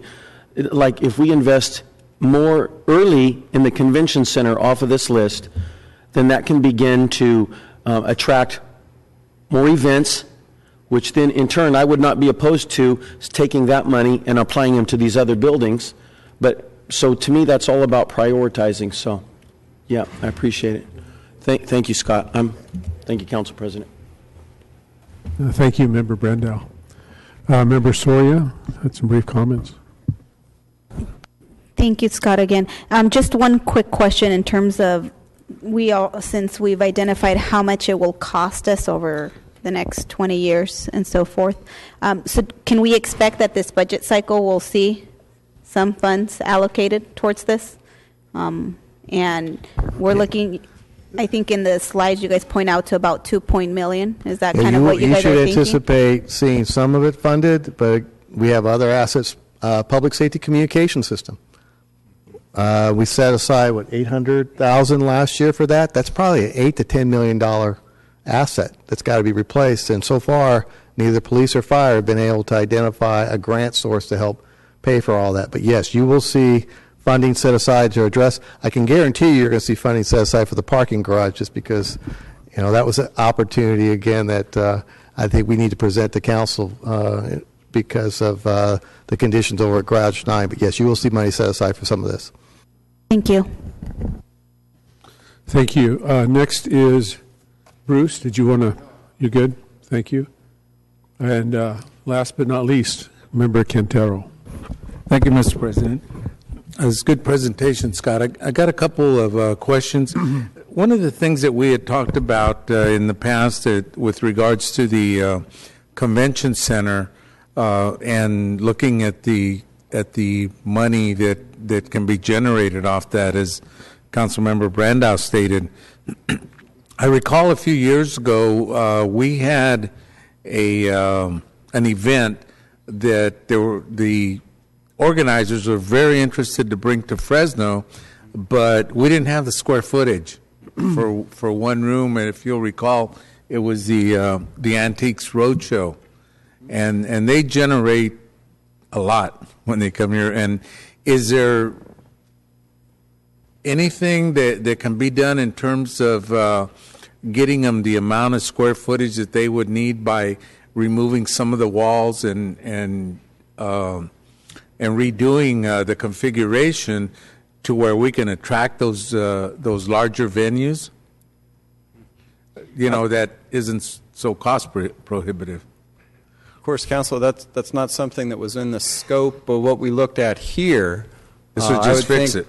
I would think next steps on that would be, in discussions with SMG, is thoughts about the market for that, and then a next step would have to be actually looking at the cost. If dollars are not an object, then certainly things could be done if there were a desire to knock out walls, join buildings or join rooms together. Certainly there's a way to do that. We'd have to look at the cost benefit and the feasibility of it. Okay. Also, I think there was concern about the dressing room by some of the venues that came at the convention center. Has that all been fixed or the dressing room up to date? Yes. Yes. Okay. But it's probably 5 years old now. Okay.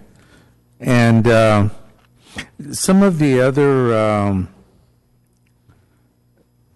buildings that we have, and I don't know that we've done that much. I know there's a lot of work that gets done very quietly to get some of the things repaired. Is like the Veterans Memorial Auditorium, the Fresno Arts Museum. It's the roofs, it's the flooring, that type of thing. And both of those, I think, are pretty old buildings. Is there any plans for any? Nothing for those. Okay. Well, that answers my immediate needs. Okay, thank you. Thank you. Scott. Again, thank you, Scott. Well done. The screen is clear, and thank you for the presentation. Okay, we'll move along to item 2H. It's a bill for adoption, introduction and adoption relating to the hearing officer authority. Requires 5 votes. It's city manager, city attorney. Very quickly, as Dell sets up for the presentation, this item before you amends the municipal code related to the oversight of the hearing officer. And what we're seeking is council's approval to amend the code, in which the hearing officer certainly, when they're being presented cases, can work with a constituent on the level of fines as they do now. But for us, what the challenge has been, and we will show you some examples, is compelling the property owner to actually address the defects that were noted under the original complaint or citation.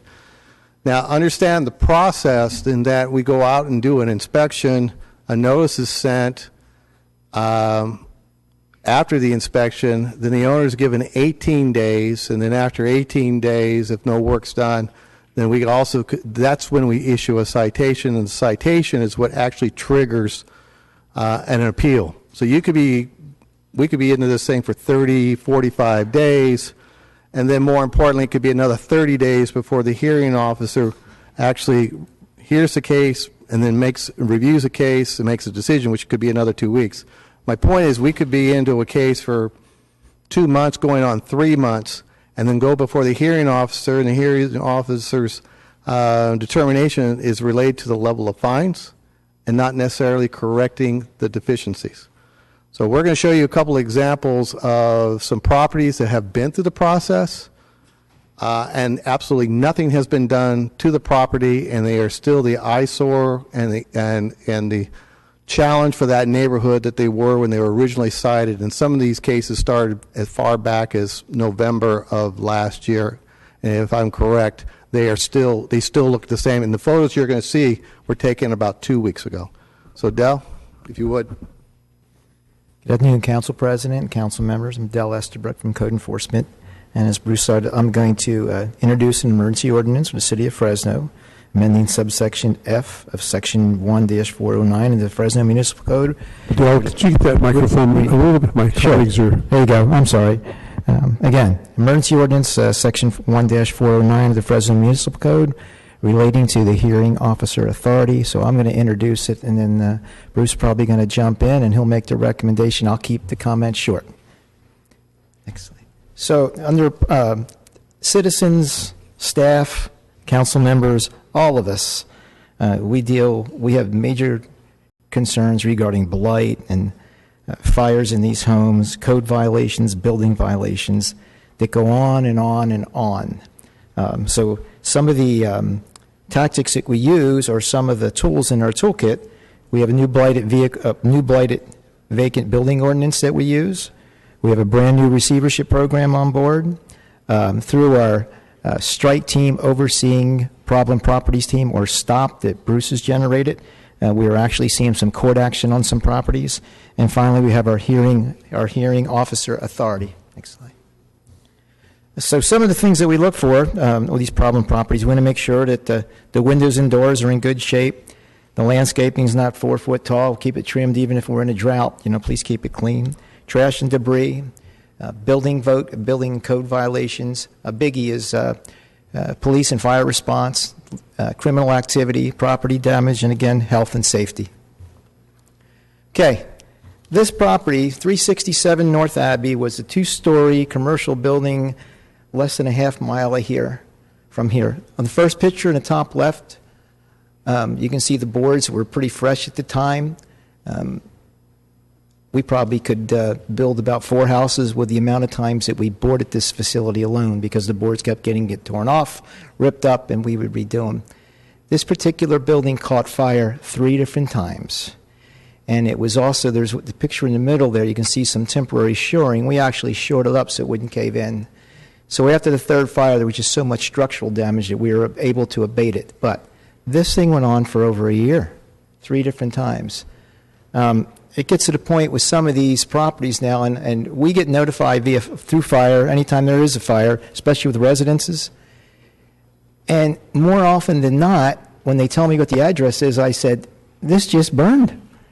Of course, then the following morning, Bruce is calling me saying, didn't this burn a week ago? So this happened, so it's very serious. So we're going to look at another one. 333 East Tulare.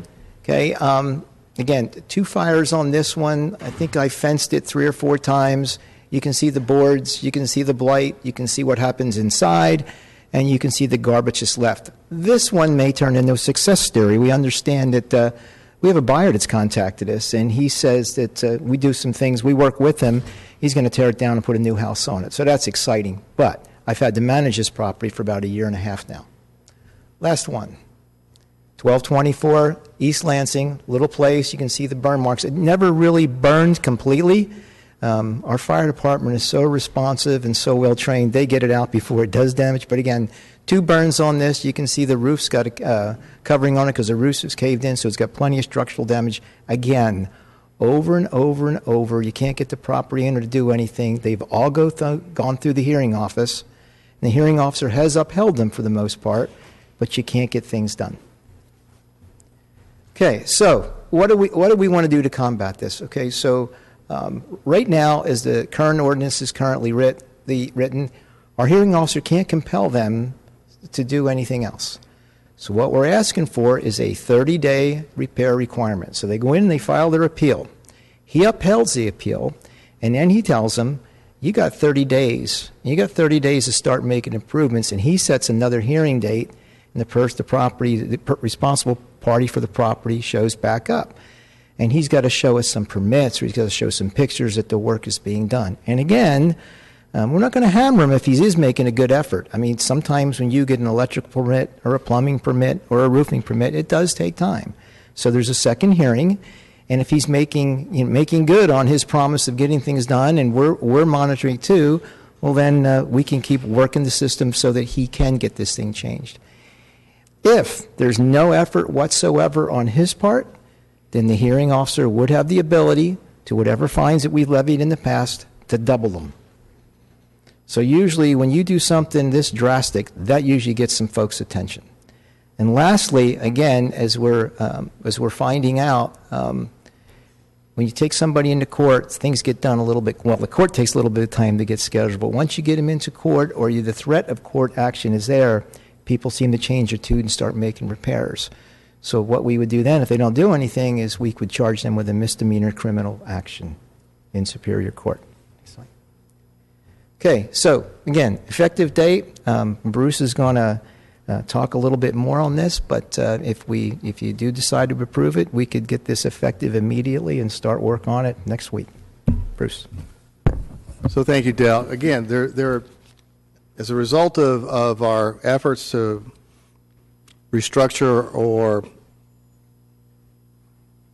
take a different approach to code enforcement, this is one of the things that's coming out of the work that's being done by the STOP team. So in some cases, you've had buildings that have gone through a hearing, fines have been assessed or reduced, but the hearing officer has not compelled the property owner to do anything, which means the city has to start all over again and file another complaint. At the end of the day, nothing changes. The residents are continuing having to put up with the same issues that they have been putting up with probably for 3 or 4 months by the time it had reached the hearing officer the first time. When it's a health and safety issue, because of that, the city goes out and mitigates the problem itself. So in the case of the fire, we have 2 complaints that we're working with Doug's office right now, in which, and I'll give you a good example, the fire that occurred in December, in which 5 people perished. We could not get the property owner to cooperate in demolishing the site because it posed a health and safety issue. We incurred the cost, which was $10,000 to $12,000. And making matters worse is that we've done the same thing for this same property owner probably 4 years ago. He has a home sitting right next to that site, which also needs to be demolished because it poses the same health and safety issue. We have the same conditions in which the house is boarded up. We have vagrants breaking in. We have code enforcement being called out. We have police being called out. And we can't get this guy's attention. Now, in this case, and in one other case, similar thing, home burned to the ground, can't get the property owner to comply. Been to the hearing officer. Our choice is either we go to court or we incur the cost and maybe in 10 years we'll get paid. Maybe. In those 2 cases, we're going to go to court. What this amendment provides is the ability to have the hearing officer compel the owner to do what was already cited, such as take the boards off the front of your house, demolish the site that caught on fire, or remove the building that's causing a public health and safety threat as a result of vagrants constantly breaking in. Secure the property. If you don't do that within 30 days, then the hearing officer will you will be in contempt or failing to comply, and as a result, criminal charges would be filed. If you do comply, and after 4 months of us trying to get you in front of a hearing officer, you finally see the light, and you go out and get permits, and you start making a good faith effort, then you come back in 30 days and say, Mr. Hearing Officer, I need another 45 days or 30 days. I pulled permits. Here's some inspections, etc.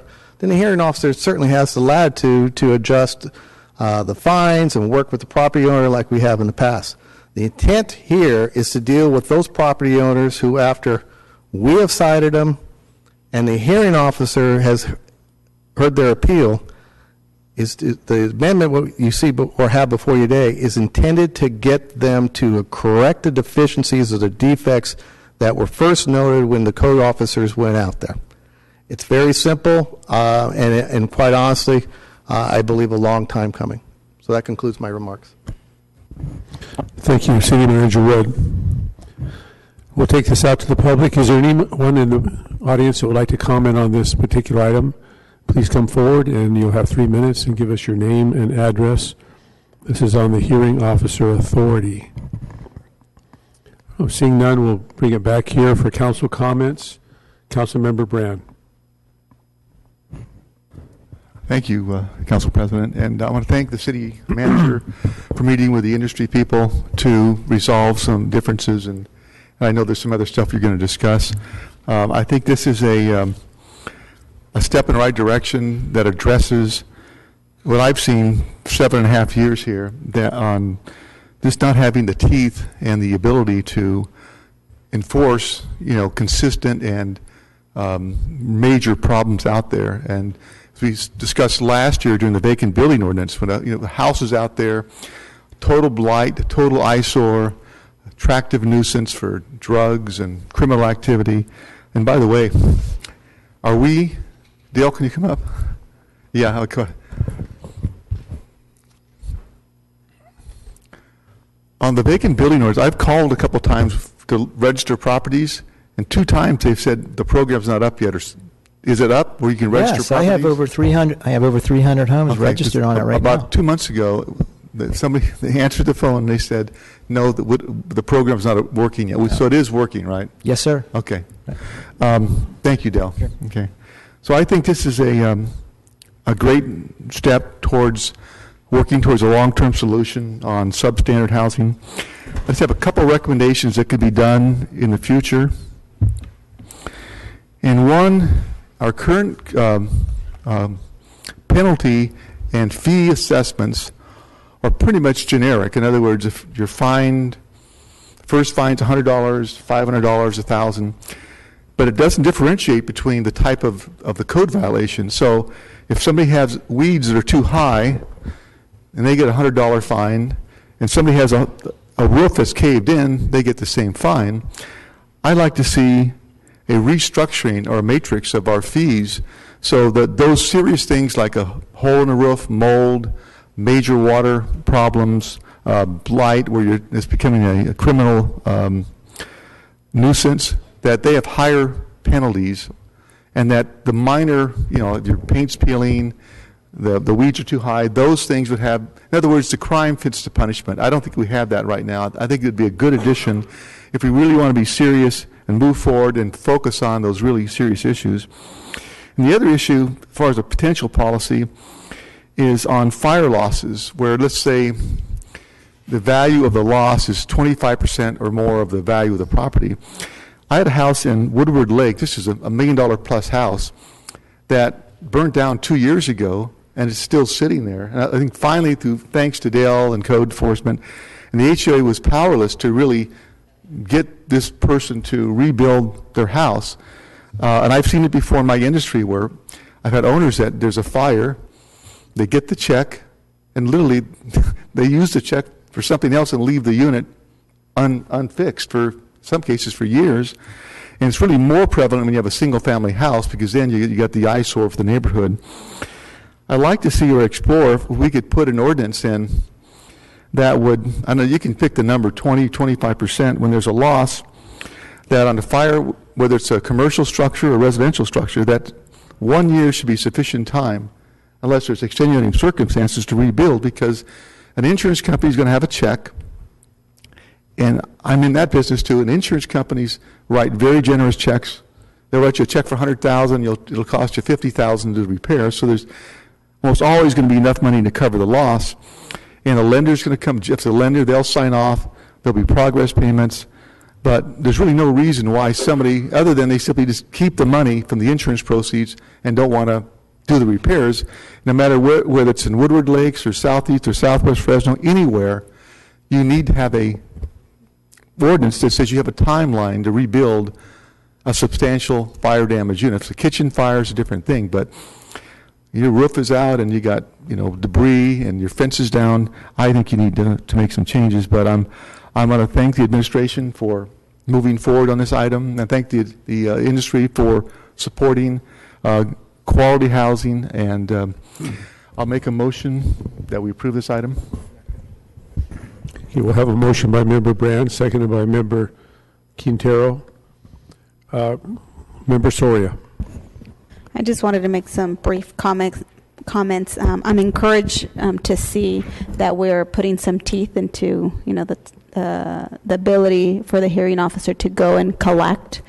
So that's very encouraging, and so I am supportive of that. Just wanted to ask a question regarding, because I know that part of the language includes the word occupant, And so in what instances will an occupant be considered to have responsibility over repairs and illegal conditions? I just kind of wanted to get if you have maybe some thoughts on that. Is it this item that you're referencing or the next item? Am I in the right one? Yeah. H, right? Council, throughout our code, and when it concerns nuisances and code enforcement, we require both owners and occupants or tenants to be responsible for what occurs in the property. In this case, the administrative hearing officer, if he finds that the nuisance or illegal condition has not been cured as it should have been, he can order either or both the owner or the occupant to repair the condition depending upon the circumstances. He has that discretion. Okay. I just want to make sure that for the record that, in dealing with occupants where there are tenants who are victims of slumlords, that it is not the tenant who is being the victim that ends up stuck with a big bill. So that's my only concern. And so I just want to make sure that I put that on the record, that I am not supportive of that. Obviously, if that's the type of language that we need to include, but I just, for me personally, for the record, I want to make sure that that's not what we're attempting to do either. Well, let me put on the record that's not what we're doing. Okay, thank you. Okay, I think the record is clear. So we have Member Brandow who has final remarks. All right. For starters, Claudia, I saw you starting to make a motion. Did you want to speak? No, I'll call you up, and then go ahead and come up and share your comments. Claudia Cazares, Granville Homes, 1396 West Herndon. I'm sorry, I just took a step too late when you called for public comment, and I didn't catch you before that. Just one of the comments I wanted to make was that I truly appreciate the efforts of Bruce Rudd and the city manager's office in Dallas Estabrook and trying to get this city habitable again. There's many of our lower income community members that are living in really decrepit conditions. At the same time, I want to make sure that the property owners that have a plan, have a financing plan, and are moving forward, even if it's little by little, to make sure their homes and their buildings are brought up to code, aren't falling into the cycle here where they'll be fined excessively when they're actually trying to make their homes better. They're just not meeting a strict timeline. And so sometimes it's a smaller mom and pop shop that just bought a second house to try to bring in some extra income. Sometimes it's a long-term solution to a block of properties that will take more than 6 months to repair or demo. And so I was in hopes of being able to persuade council or Mr. Bruce Rudd's office to think about how that applies to those projects and ties them and ties the hearing officer to not have discretion in giving those people additional time apart from 60 days or 30 days or 45 days, and to take that into consideration. Thank you. Thanks, Claudia. Thank you. Bruce, can you comment to that? And then I've got some other questions. So, again, it goes back to the process. We don't get to the citation point unless we are getting no cooperation from the property owner. So when I say no cooperation, that means we go out, we do an inspection, we give the property owner a notice. They have 18 days to begin to cure. If they at least will show a good faith effort and start getting permits, and they've got a plan and a timeline, a reasonable timeline, we'll never get to a citation. But a reasonable timeline isn't, well, give me 2 years or 3 years. It is, I've got the ability, the capacity, and the finances to correct a deficiency. And in fact, we work with investors all the time. We lift liens with investors who've got a lot of administrative costs against the property in order to encourage that kind of investment. So we don't even get to the citation level until we come across a property owner who is just unwilling to cooperate. And at that point, that's when we issue a citation, and that's what triggers the hearing officer. Again, we'll work with folks, and as long as they work with us and show good faith effort, they're willing to correct the defects that are impacting that neighborhood, we won't have a problem.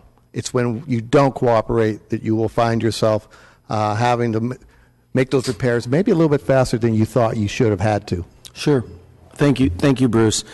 And so just like Councilmember Soria wanted to protect, didn't want to see the tenant overly fined, I'm worried about the landlords and landowners, I guess, in some cases, if they're trying. But if they are trying a good faith effort, they're not going to incur any additional extra penalty. Is that right? So they've got there's been whatever has happened that brought us to the point where they need to fix that property.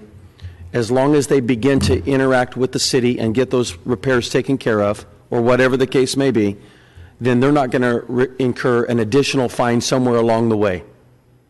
Thank you. Doug, Attorney Sloan, I wanted to ask you a question. How does this differ from what we do right now? Right now, code enforcement pursues it with the owner or tenant. If they fail to make repairs, then a citation or notice and order can be issued. Then the owner or tenant can appeal that to the administrative hearing officer. The administrative hearing officer has taken the position that his authority is to either uphold the citation or not, and has no additional authority to actually make people do anything. So this takes it one step further.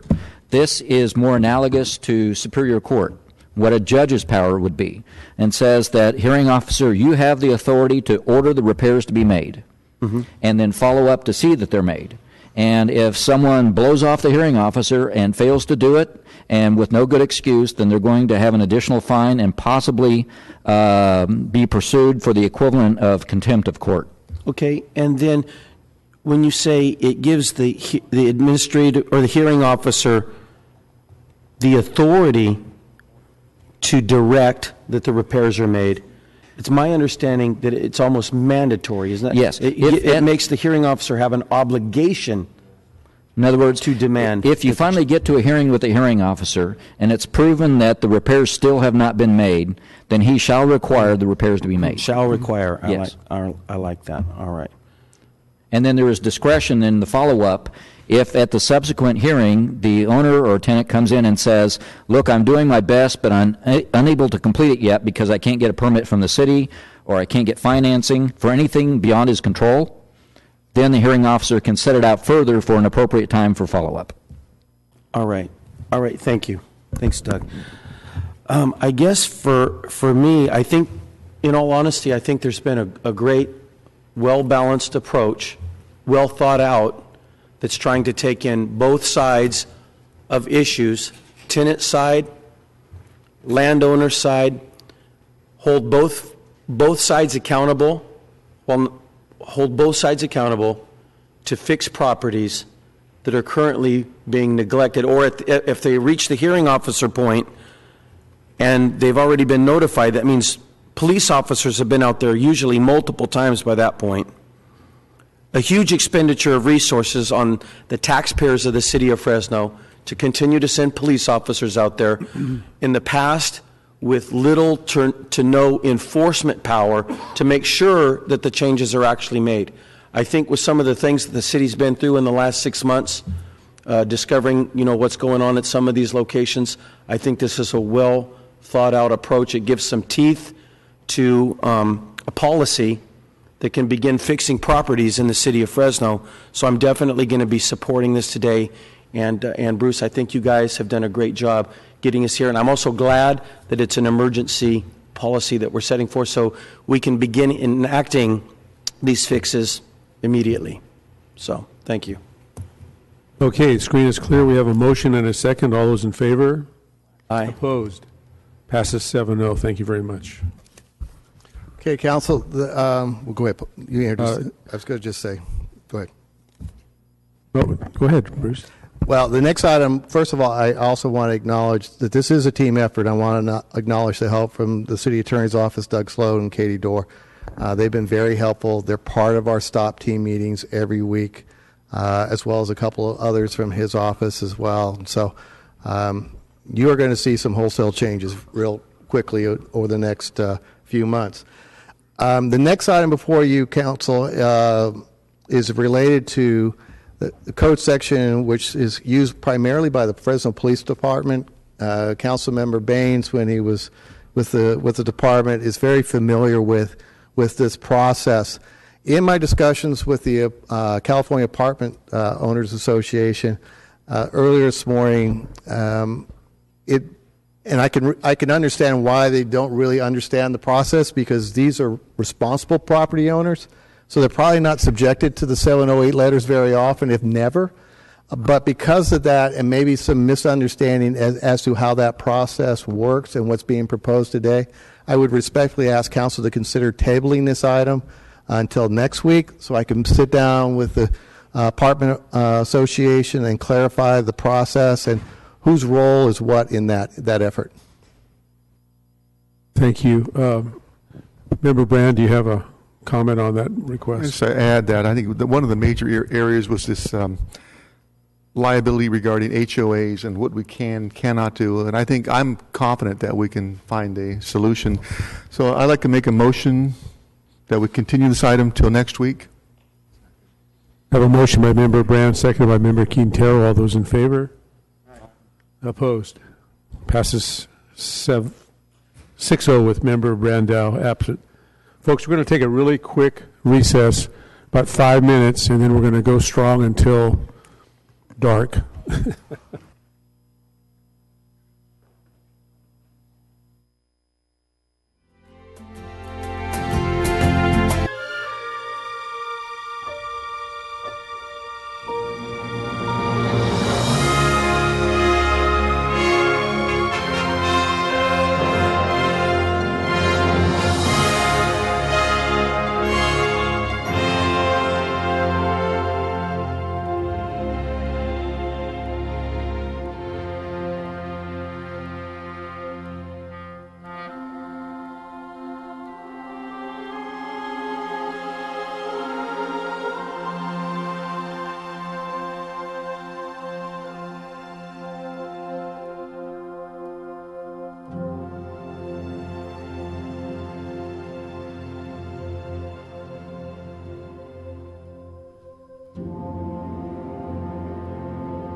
Okay, I think we have a quorum. We can go back on the record. Apparently the battery in my watch went out and it got away from me in the 5 minutes. So thanks for bearing with us. Appreciate it. Next item up. Council President? Councilmember Baines.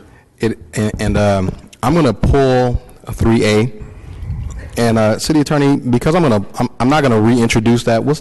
Should I just ask to have that tabled indefinitely, or just remove it from the agenda? Okay, you can do that by consensus. Okay, I'm going to remove 3A from the agenda. Motion granted. All right, and then we'll focus on 3B, and Greg will start with introducing the item. Thank you very much.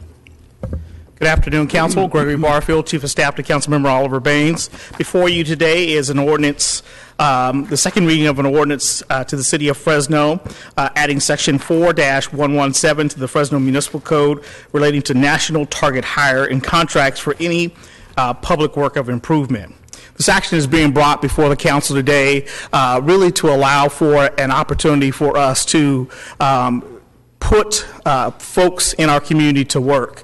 As many of you have talked about CTE and training, one of the aspects that we've always talked about during that conversation is the lack of jobs at the end of the training rainbow. This addition to the municipal code would add for a part of that. It is called National Target Hire for the following reasons. If you look on the third page of the staff report, national target hire language comes from a nationally economic disadvantaged area, which is defined as the following: a zip code inside or outside of the city of Fresno that includes a census tract or portion therein which the median annual household income is less than $35,000 per year, as measured and reported by the U.S. Census. Here in Fresno, as we know, most of our folks are in the mid-40 range when it comes to median household income. So this would allow for a lot of folks locally to be a part of it, but also nationally. It's modeled after some language that the high-speed rail is using here in California, and we thank the Rail Authority and, of course, Blake Consul and the Workforce Investment Board for using that language because it's ensuring that a lot of our local folks can go to work, but also folks from other areas that are in economically disadvantaged areas. There are some other key pieces of this that I'd like to also, definitions I'd also like to quickly focus on. Again, a national target worker is anyone who resides in one of these nationally economic disadvantaged areas. And an viable apprentice program means an apprenticeship program that is approved to train the applicable craft or trade by the California Department of Apprenticeship Standards or the U.S. Department of Labor. And that's very significant because this is not a union or non-union issue. This is an issue of training when it comes to the viable apprenticeship programs. This proposed ordinance, and Councilmember will speak to this a little bit more, does not provide a local direct preference as defined by our current municipal code. We are researching some other avenues that may be incentives in the future, but at this point, our legal team has not been able to define that. Finally, the fiscal impact is really none. It's very negligible on the city as we do this work already. We provide, our contractors provide us certified payroll, and it's just really taking it one more line over, and for the staff to look at the zip codes that would fall within the distressed or disadvantaged areas. And again, it's something that our staff is already doing when we put out contracts to bid, that we are already looking at certified payroll and the individuals who are working. So I will keep that part of the staff report brief and defer to Councilmember Baines for the remaining parts of the discussion that he has. Thank you very much, Mr. Barfield. Councilmember Baines. Thank you, Council President. And I wanted to make a few comments before we go out to the public. The truth of the matter is this has been a long time coming. And I want to also extend thanks to Blake Consul, Chuck Riojas, for really doing this on the state level with the California High-Speed Rail Project. The idea for this was birthed through that language that you all were able to get through there. And it made perfect sense that we would attempt to do something like this at a local level. I just left Washington, D.C., and had an amazing experience looking at entrenched politics, where I watch people, none from the Valley, of course. Our Valley representatives, I think, represent us very well, and I say that, and I mean that wholeheartedly. But I talk to people that are completely disconnected from what happens to people on the ground. We were there mainly talking about water, and it was amazing to see how a person that is in Northern California or Southern California or in a different part of the country could care less about what happens to our people on the ground when it relates to water. Politicians on both sides, Republicans and Democrats, were entrenched in little more than talking points provided to them from the various industry group, and it was beyond disheartening for me. And in one of the meetings, I asked, I said, well, do you guys get in the room and talk? Because on a local level, we don't have that luxury. We don't have the luxury to stand on a political ideology or just stand on a political philosophy or just take talking points from a special interest group and just hang there. We actually have to solve problems at this level. We've got to. You know, when all of my colleagues, every single one of us, when we walk into a grocery store, we are looking at people that are unemployed and underemployed every single day. When we walk out of this building today, we're going to run into somebody that is living in poverty. I guarantee you. You won't be able to drive home without bumping into someone that is under or unemployed. You know, in Washington, D.C., they don't have to do that. Believe me, everybody in that city is working. And they're eating really good meals. They're having meetings in nice plush rooms. Really disconnected from what happens. And I explained to them, we can't do that here. And so I say that as a way of introduction to what we're talking about today, because some would say, I got an email or Twitter or something from a really interesting person, I don't remember his name, Eric something or other, who actually told me that this policy was discriminatory, which I think is laughable. Discriminating. I don't even know if the person knows what discrimination really is. To suggest that this policy is discriminatory is really inappropriate. So let me tell you what this policy is and it's not. We have in Fresno, we have a problem with poverty. We have a problem with a developed and trained workforce. We have it.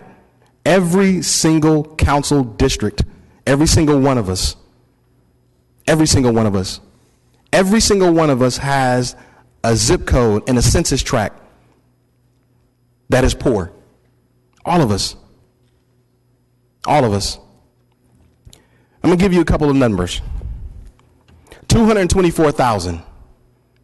What is that number? That number represents the total number of underemployed people living in our county. 14,000. The number of unemployed people. We're talking about people that don't go to work. 43.8%. In case you didn't know, that number was just released March 31st. That's our latest poverty statistic in the city of Fresno. 43.8% of people in our city live at or below the poverty level. It's an astonishing, embarrassing statistic. 28.1%. The percentage of people unemployed in just a single zip code, 93701, and I happen to have that zip code, 28.1%. Now let's talk about something that should encourage us. 30 billion with a B, as my friend Blake Consul would say, $30 billion that will be spent in construction work over the next decade in our valley. But what does that mean? Do we have a trained workforce that can support that number? Two. That's the rank that we are in U.S. cities that have the highest level of concentrated poverty in the nation. We rank number 2. There's only one other city in the entire country that has more poverty than we do. 7. That's the number of policies in the last 24 months that this council has voted for to incentivize business and development and calling it economic development. 7 policies we've done in the last 2 years. And then finally, 0. That's the number of policies that, since I've been on this council, that we've done to incentivize the workforce. Not a single policy. And so, as I introduce this today, I implore my council members, my colleagues, we all live in this city together. This is not a partisan issue. It may feel like that, but it's not. This policy is not directed at unions or non-unions. There's nothing in this policy that references that. You can comb it through as you want. There's zero in here that says that.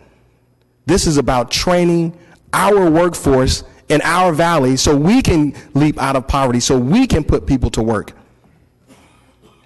So a year ago, I worked almost a year with the ABC and the building trades to try to come together to figure something out. And listen, that was unproductive. It was unfruitful. It was unproductive. It was clear to me that one side of this arrangement did not want to come to resolution. And let me tell you something. I am here for the workforce, to put people to work. I am here to raise people out of poverty because we don't talk about it enough in this city. We do not talk about our poverty enough in this city, and it's time that we start doing something about it as a council. We can't solve the problem alone. I have never said that, nor will I proclaim that. However, there are things that we can do to help this problem. There are ways that we can partner with our workforce investment boards, with our training programs. There are things that we can do to help incentivize that, and this is one of those things. And as an effort to continue to be ever mindful of what I'm introducing today, we're going to, as I make my motion, I'm going to amend the motion already before I even make it, but I'm going to ask that we delay implementation by 6 months. Now, what this is going to allow us to do, because I know this is very new, I understand that. We've never done something quite like this before, so I want to be mindful and sensitive to that. So we're going to delay implementation by 6 months to allow us in this building to get our act in order, and also to work with our prospective contractors to make sure that everyone understands what we're doing, to work with our training programs, to work with our contractors, to work with staff in the building, to make sure that we have something that makes sense before we implement. That's before we implement. And to take it a step further, because I talked to my colleagues who were concerned about some of the language, the fact that we made it mandatory, I'm going to make it voluntary for 6 months after we implement, with an incentive. So not only am I delaying implementation by 6 months, and not only am I allowing this to be voluntary for 6 months thereafter, I've gone out of my way to make sure that this is something that every single member on this council should be able to support. But make no mistake, I am not here to say that this is not going to be a little bit extra work for our contractors. I'm not here to say that this may not be a little bit extra work for our staff. There may be a little bit of extra work. I don't want to pretend to tell you that. It won't be a whole lot, but there will be some. But this is about putting people to work. We don't mind bending over backwards in the last 24 months 7 times when we wanted to incentivize the business community. Let's do a little work for our people that are in poverty. Let's do a little work for partnering with our folks as we move our city. We don't want to be number 2 in the nation in poverty. We should be embarrassed as a city. We should be, and I am. So council, with that, I make a motion that we accept this bill with the aforementioned amendments that I mentioned, the delayed implementation by 6 months, and then thereafter a voluntary implementation with an incentive for our contractors that agree to participate in the program. I'll second it. Thank you, Councilmember Gabrielio. You're welcome. Thank you. We will now proceed to public comment. I have some cards. We'll go down this list of cards. First is Chuck Riojas. And after Chuck will be Blake. And after Blake will be Pat. Just to be ready, and we can move this along. Yes, thank you, sir. You're welcome. Good afternoon, Council President, members of the council. I have some paperwork for you that are part of my comments today.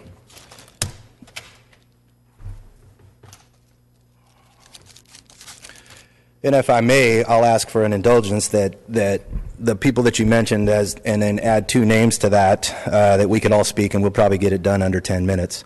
The other 2 gentlemen are Carlos French and Craig Panabaker. Second name? Craig Panabaker. Thank you. Okay, sir. So if we could all just speak one after the other, that'd be great, and we can get this done and moving on.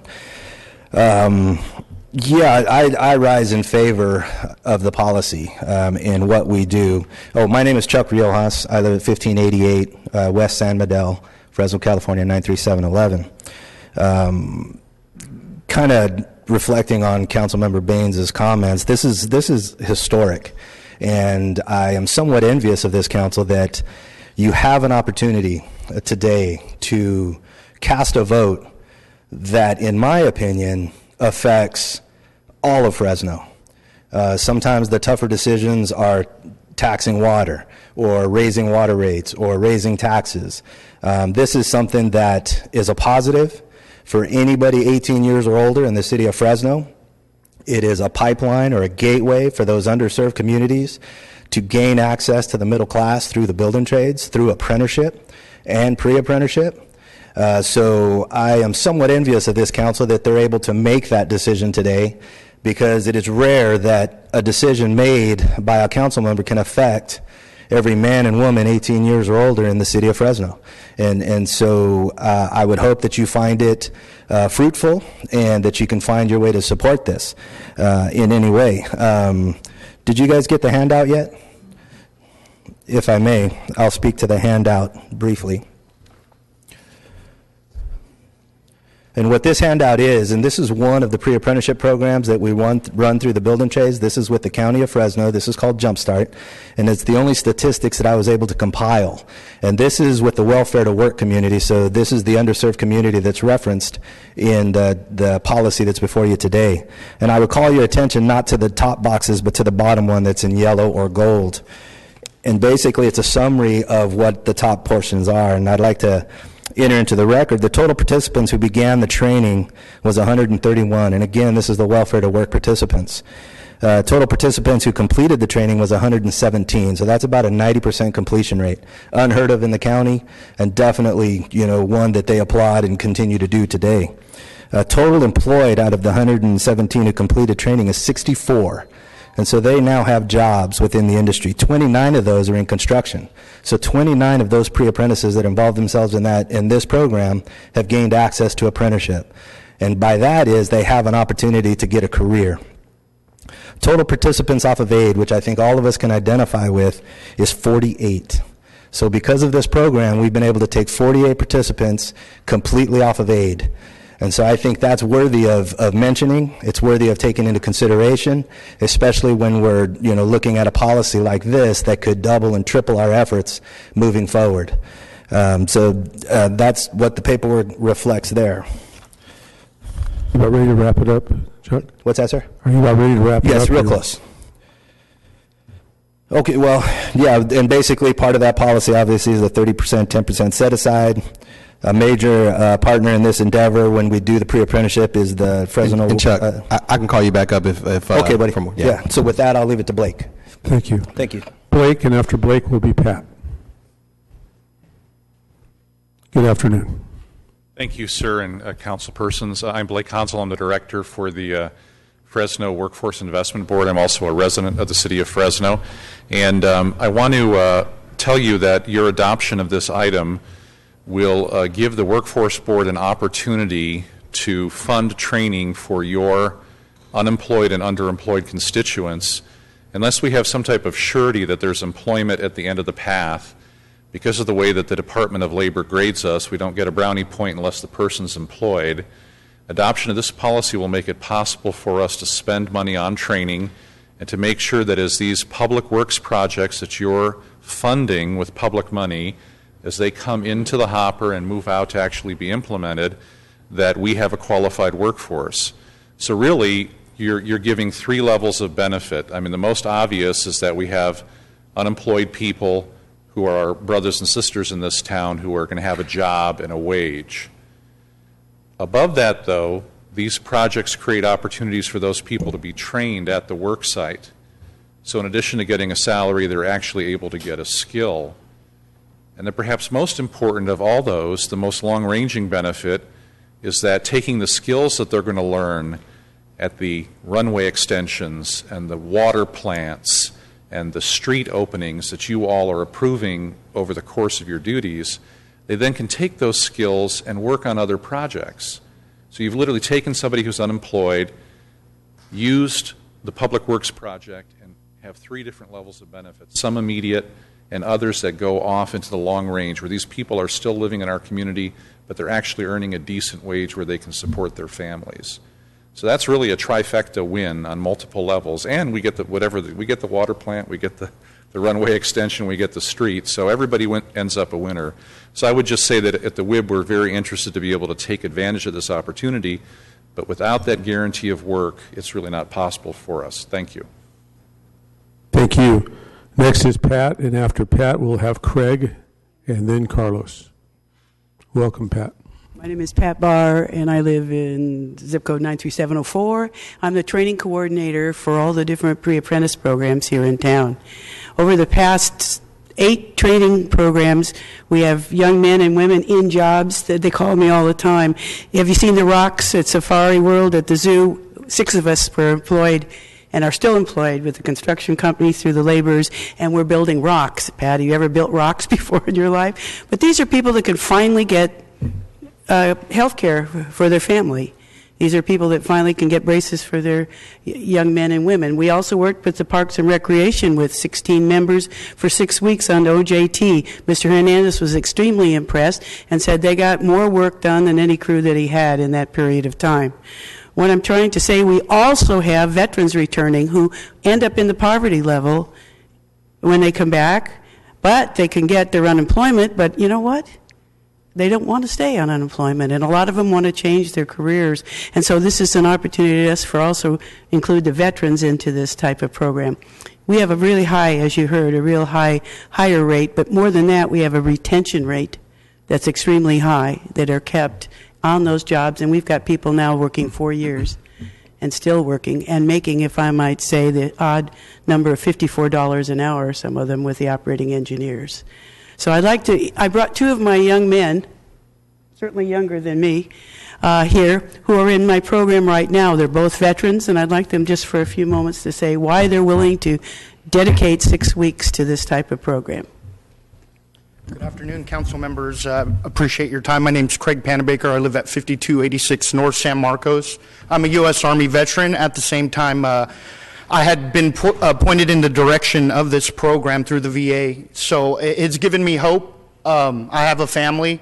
I am unemployed. And I got hope again. And I'm actually currently through the apprenticeship program right now. Everything about the program and how it's laid out is giving me hope.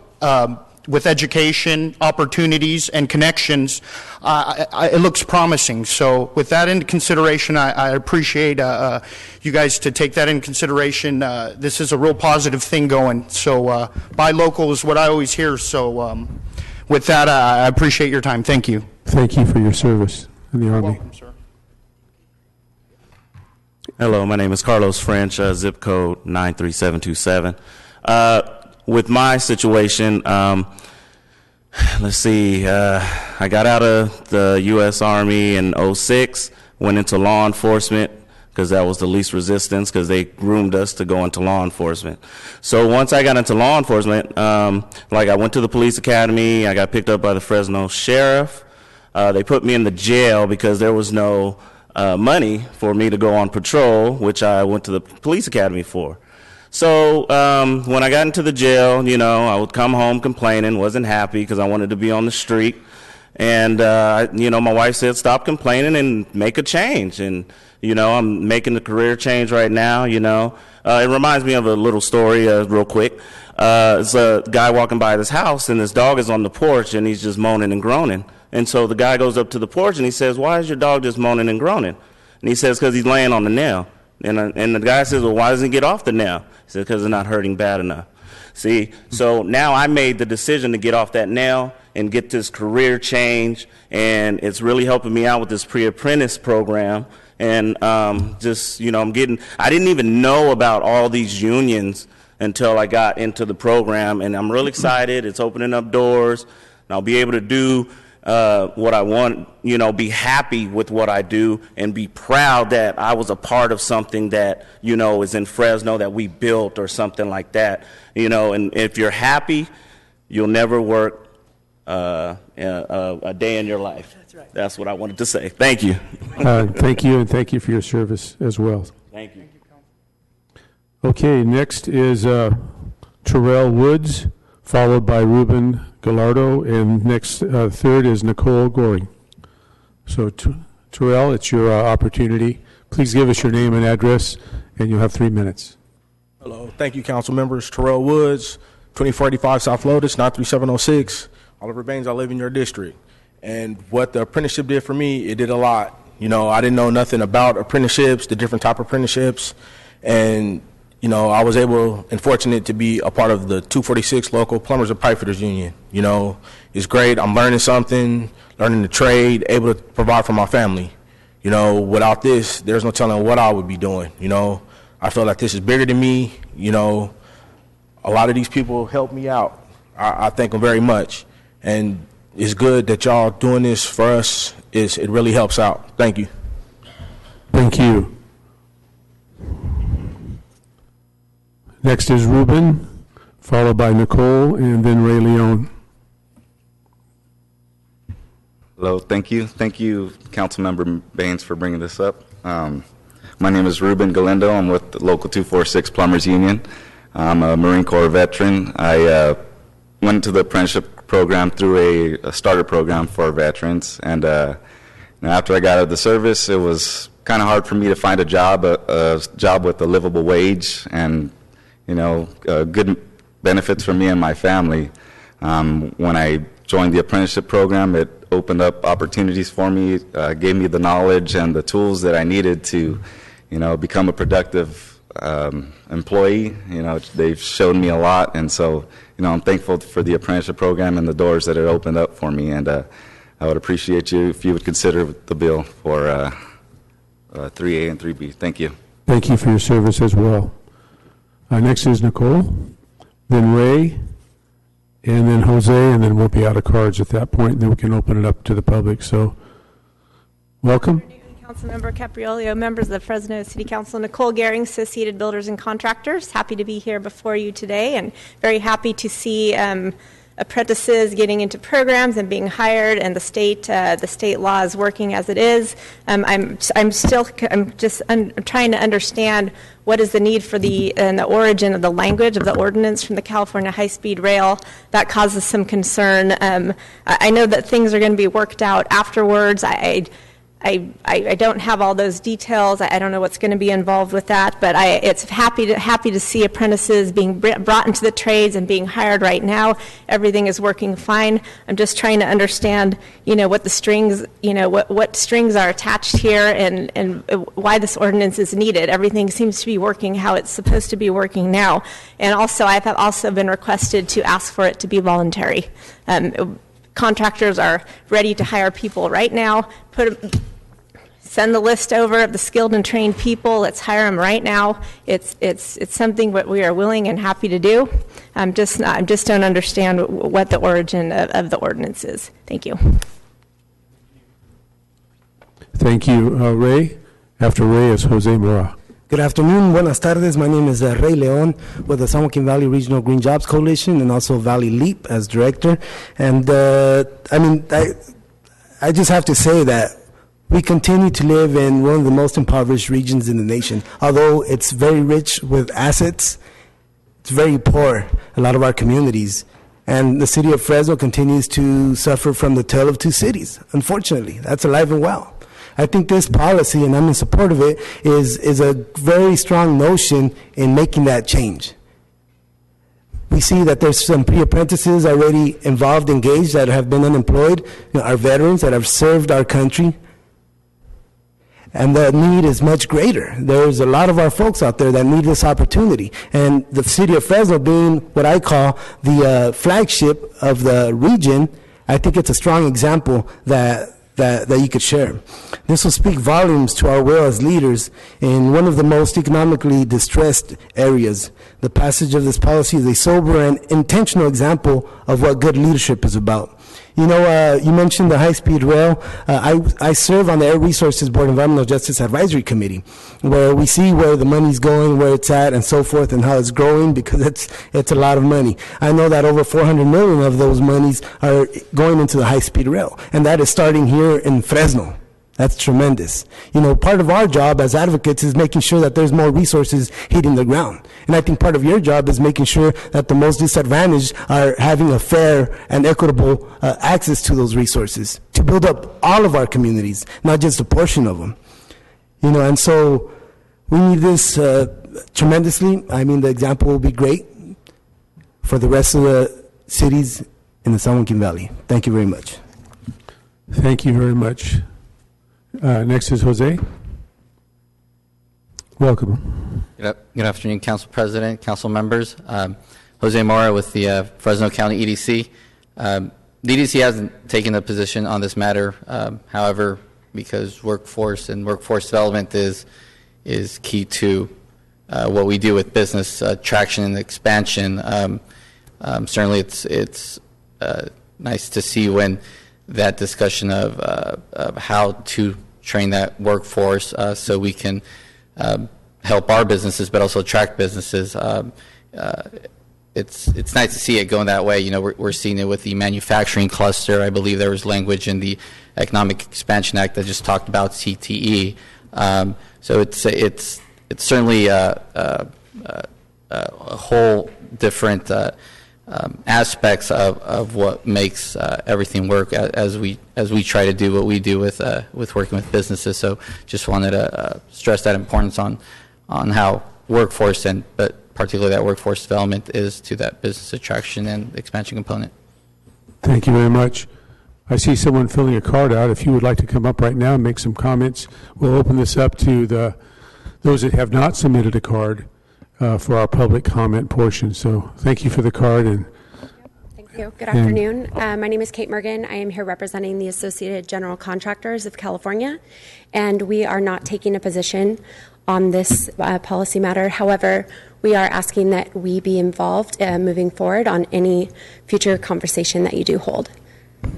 Have you given your information to Councilmember Baines by chance? No, but I'd be happy to. Okay, very good. Thank you. I know my chief of staff is around here somewhere. We'll make sure we get your information. Thank you. Yeah, thank you. Thank you. Anyone else in the public wish to come forward and comment on this item? Please give us your name and address and speak loudly into the microphone so we can all hear you, and you have 3 minutes. Good afternoon. Well, good afternoon. My name is Debbie Cumpy. I live at 12819 Auberry Road. And I'll apologize already because I hate speaking in front of people.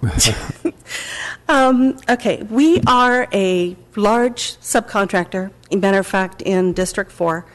And my passion and our business passion is for the youth and for the troubled youth of the city. For years, we have tried to hire as many young people as possible. They don't all work out. They don't all want to get up at 5 o'clock in the morning. They don't all want to work when it's 110 outside. But the opportunity is definitely there for, I think, a lot of the trade contractors. I mean, we all realize if we don't do something to bring our youth in, we're doomed. I mean, who's going to take care of all of our plumbing, our cars, our elevators in 20 years if we don't get these kids into a program? We have talked to some of the high schools. We've talked to the city college. We hire from Hope Now for Youth, for Teen Challenge, from Fresno Rescue Center. We believe in second chances. We have to get these kids involved and let them see there's a hope for their future. We are all about training. And I guess I'm missing our point here on what we're exactly trying to do. We have 3 eighth-period apprentices. We have a first period, a second period, and a seventh period working for us right now. When we do prevailing wage, we bring in as many apprentices as we need to bring in. That's what we do. We've used the city programs when they're available for this. So I guess what I'm saying is we are a member of ABC, we are a member of PHCC. We believe in training, and we just want to see that all of the training, it's in the best interest for the city, for everybody. We need to join with the union, with all the programs need to get together, because our common goal are getting these kids trained and letting them see that there's a better life for them. Very good. Okay. For not being a speaker, you're pretty eloquent. Well, thank you very much. Thank you. Anyone else like to come forward and comment on this particular item? And if there's anyone else after this gentleman, be ready to come on up. Good afternoon. Flores. I live at 8303 East Hedges, Fresno. Closer to the microphone, sir. We can hear you. I am one of the instructors in this Jump Start and pre-apprenticeship programs, and I just wanted to say that when you get these people in there and you see how excited they get about getting a chance to learn something and learn a trade and get some training, it's really something. And we've placed plenty of people, as Mr. Riojas has said, and it's just a good thing, and this will be a good deal if you pass it today. Thank you. Thank you. Anyone else like to come forward? Now's your opportunity to address the council and all the members in the chamber here. Anyone else? Okay. Thank you all for speaking. We'll close the public comment portion. We'll bring it back here for council comments. We'll start with Member Soria, and the Member Brand, you'll be next. Thank you, Council President. I'd just like to really commend my colleague for his leadership on this issue. As he said, it's been a long time coming. It is no secret that we live in, the highest, in a community with the highest concentration of poverty. And so I'm very proud to be here before all of you in this historic day to pass this policy that will help our community. I will say that I was a little taken aback by the comments that were made by Nicole, where she's saying that everything is working right now. I don't know if you missed some of the statistics, but I heard clearly 43% poverty in Fresno. So something's not working in our community. And that is why we are here today, standing very bravely to make sure that the public tax dollars that we all pay into, that our community, that our residents, those are even unemployed, still pay sales tax and pay other taxes, have the benefits of being able to get workforce training in our workforce. And so I just want to not to belabor the point, but I know that over the last few months, I've been part of also proposing incentives to make the city of Fresno more business friendly, as was mentioned by my colleague. And so just as we've been very excited and we've unanimously supported to continue to help our business community, I say let's help. It's time that we help our residents. It is time that we're helping those people that don't have jobs or that have that are underemployed. And I am very happy to be able to support that today. I also think it's time that we're encouraging and that we are creating incentives to employ local. Yes, we call out buy local, support our local businesses. Well, let's support our local workforce. Let's employ local. That's going to be my new hashtag, employ local. I think that that's important because if we are employing local, we're uplifting people out of poverty. We're helping invest in our community. People with better paying jobs can buy more, can buy a home, can buy a car, can send their kids to college. Those are all benefits for our community. So I stand here in strong support of this policy because I do see the city of Fresno turning a page. I see that there is an opportunity for us to invest. It is exciting to to be in the council seat and to be able to see all these projects coming before us, high-speed rail, water treatment plants, BRT, and all these other construction projects that many of our residents can benefit. But it's not going to be without policies like this that are policies that are encouraging and really incentivizing our local contractors and our folks that are getting our taxpayer money to employ our local people. So I stand in strong support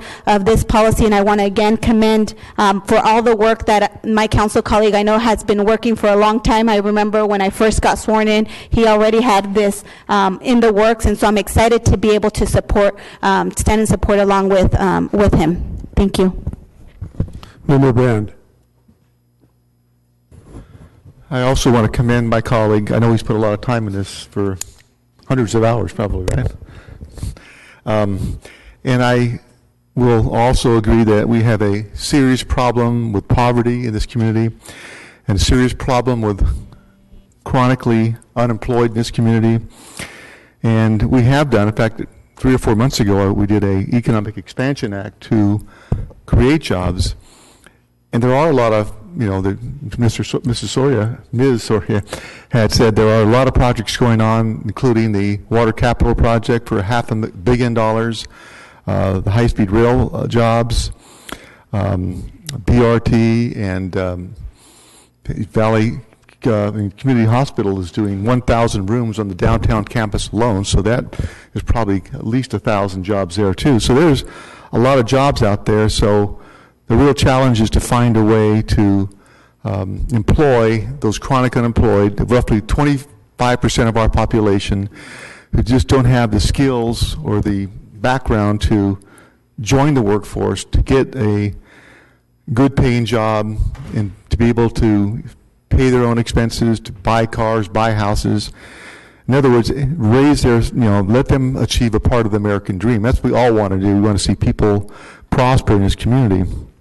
And I think the ordinance is a good attempt to address the issue, but it's like anything, it's not a panacea to solve all the problems. You still have, what I want to see is an even playing field, and I'm not really quite sure, and I'll call a few people up here, that there's a lot of contractors out here that do create jobs, they're small business people, and that they be able to participate without penalty on these jobs that come up.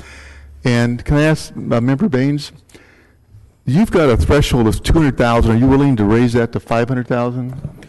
Councilmember Brand, I've already done that. Been done. Okay, all right. I pulled that. I'm sorry. There's a lot of things going on lately. So. And we want to make sure that it's the program. And I've seen in my 7.5 years here that sometimes some programs the goodness can be overshadowed by being overly bureaucratic. And some of the language here is pretty punitive on how if you don't comply, you can be taken off the list, you can face fines, and so on. So that's the part that gave me heartburn from the beginning. Now, if it's a volunteer program, it's in a totally different light. Councilmember Brand, I just want to, for the first 6 months, it will be, after implementation, it will be voluntary. For the first 6 months, you're right. Pardon? For the first 6 months after implementation, it will be voluntary. Okay, so 6 months to gear up to develop the trainees or the apprentices, and then a 6-month voluntary program. Okay, that's measured from the day this passes, right? Okay. Can I call Nicole from the ABC just to clarify a few questions?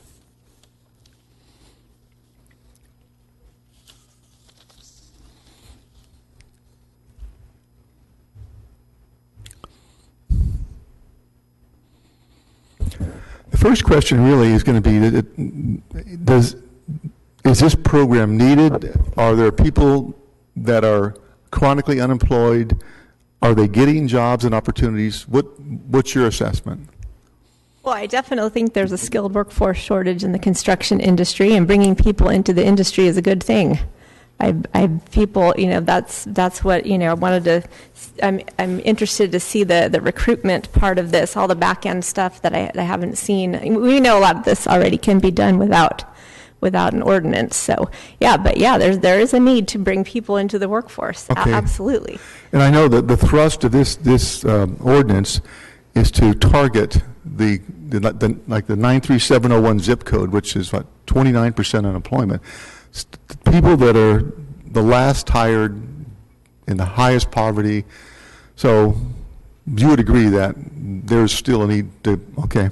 Agreed. So for your organization, if this is done with a 6-month build-up to get a pool of qualified apprentices, and I'm in the business too of construction, and I know it's inherently hard to find construction people for whether any trade, for whatever reason, it's hard to find good people, and even with apprentices too. And I know they talked about Fresno Plumbing and their issues with apprentices.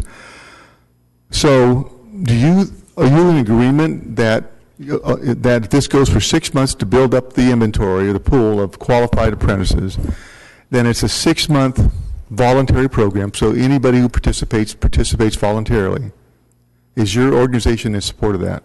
But we're working to bring in apprentices now. We've been working around the clock. We're at 3 to 4 job fairs a week trying to bring in apprentices. We have a huge need for laborers and painters. So we're already working on this now. So this 6-month time frame, I mean, we may be able to bring some additional people in during 6 months, but this is not a 6-month. This is an ongoing long-term endeavor here. But once it's implemented, okay, and you've read the ordinance, do your members believe they can participate and have an even playing field? Well, you've heard specifically. You've heard from a lot of the members. The members would take a list right now from of qualified people from the city. They don't need an ordinance like this to they would take a list and they're looking for people to hire. They want to hire people. So I mean we can try this absolutely. Why don't you just put a sunset on it and see how it's going? We can look at the numbers and see how many can come in 6 months and then see how many can come in the next 6 months and see if it's working or if it's not working. Maybe. Okay, so you're okay as long as there's like a sunset with it. In other words, there's a reevaluation at the end of 1 year? Maybe you can reevaluate it at the end of a year and kind of see where your numbers are. I'm more concerned with, how this is going to technically work with the city, with the lists, and all of this back-end technical stuff. So I want to make sure that everybody is involved and able to participate. Yeah, I think this is one of those things that may be absolutely perfect. There's no problems. There's minor problems, or there could be issues. So the trial program gives us the opportunity then to evaluate it. I would think so. Okay, thank you, Nicole.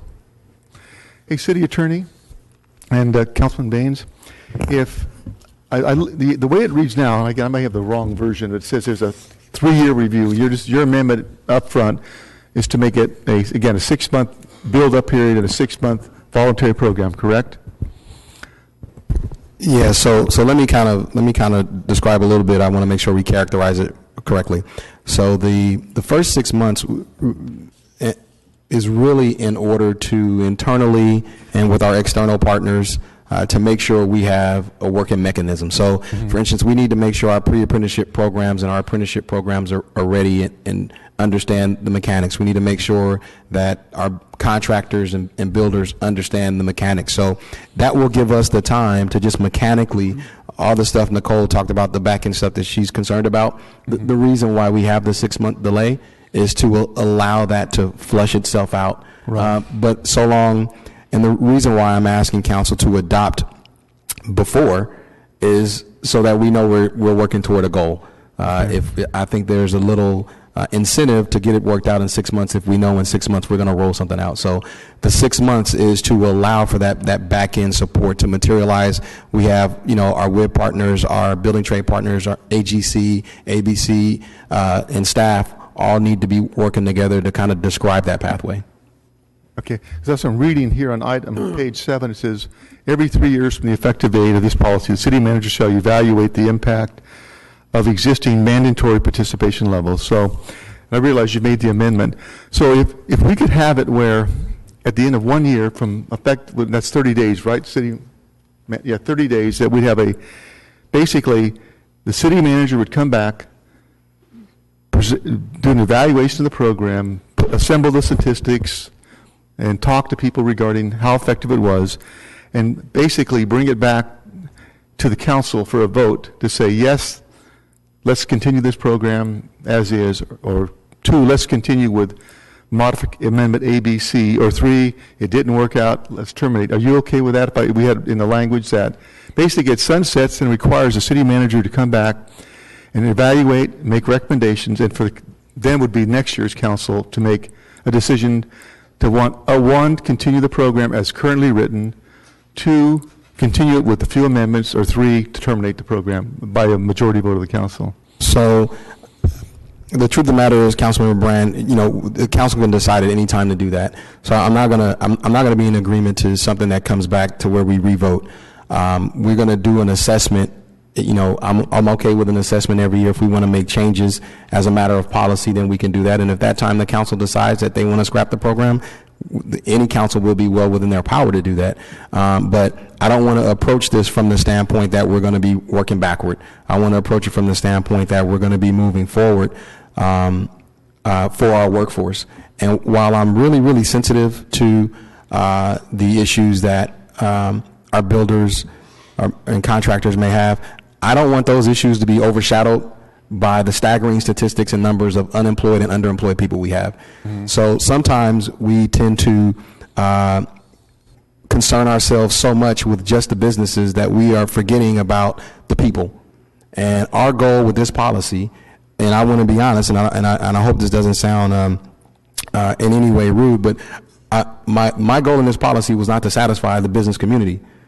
The goal with this policy is to make sure that we have pathways to get people in our community to go to work. And I'm not saying this is going to be perfect, and this is not a panacea, you're right. But the goal of this is about the workforce and the development of that workforce. And we'll work with our business community to, make it as painless as possible, but I don't want to pretend like there will not be an extra box they may have to check, or staff may not have to check an extra box. Yeah, there's going to be some work, but I think we owe that to this community to move us to move us out of poverty. We all have to work together in order to get there. So I don't want to go backward. I'm all open for review. I'm all open for moving forward, but we already have built-in review periods. If we want to do the first year annual review from 30 days from now, I'm perfectly okay with that. Our city manager could bring us back some recommendations to enhance and make the program better, make it smoother. We'll be looking for the same for our workforce partners and our business partners. I'm perfectly okay with that as well. Okay, because this has a lot of great goals, and I wouldn't disagree with anything you said. But there's 2 questions. One is how effective it's going to be. We don't know, or how difficult it may or may not be. And 2, there's some people have questioned, is it really going to do that much? What we have now is really working. I don't know. That's why I'm bringing up, for my support, if you're willing to have a reevaluation at the end of 1 year, I would support it. Well, Councilman Brown, I am perfectly fine with having a reevaluation. I don't mind that. I think we have to do that if we want to make it better. And let me be clear. I've heard a couple of times people question why we have to do it, and I know that maybe some of the people that are asking those questions, they may not live in our communities. They may not see the poverty that we see. They may not understand that people want a better life. What this does is this incentivizes the training field. See what happens. In realistically, and I hope Nicole is listening because I know she asked the question.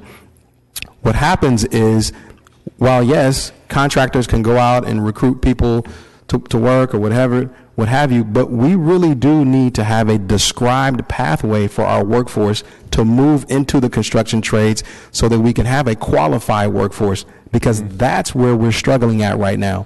So what this does, this gives, like Blake Consul from the WIB said, this gives him the opportunity to incentivize that training and to have a ready workforce for them. So the goal, as I keep saying, is about the workforce. And that's the goal of this policy. It's about the workforce. And the end user, of course, are our businesses, but we're trying to do something to incentivize workforce development. So I want to be real clear with that. The goal is to incentivize workforce development, and obviously our business persons are the end user, and as they've stated, they're having a hard time recruiting. qualified work. Yeah, and one time, many years ago, I was on the Workforce Investment Board, and I remember there were programs that would come up, and we created 100 jobs or 10 jobs, and I would say, how much did we spend on it? Well, we spent $1 million to create 10 jobs. So if we don't spend our money wisely or have programs that work effectively, then that's my goal. If it does work, that's what we want. We don't have a program, and there's a tendency sometimes to start a program, and nobody's really measuring the results, and if the worst thing you can have is a program that continues that's not been measured or cost effective. That's what I'm looking for. Yeah, and I absolutely appreciate you saying that, which is why I had Chuck Wheelhouse and Blake Consul here to talk about the Jumpstart program.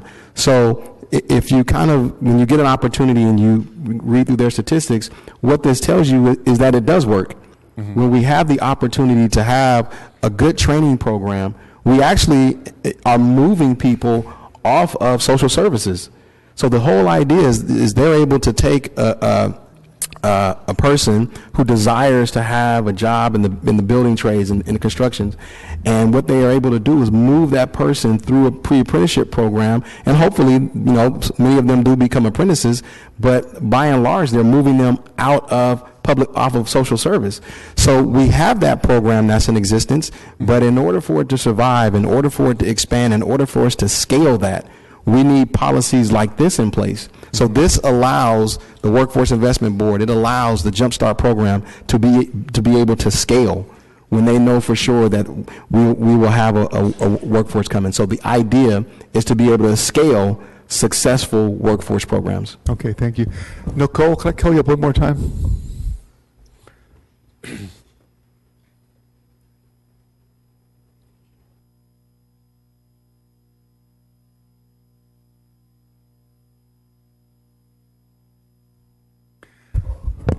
I'm trying to find a solution.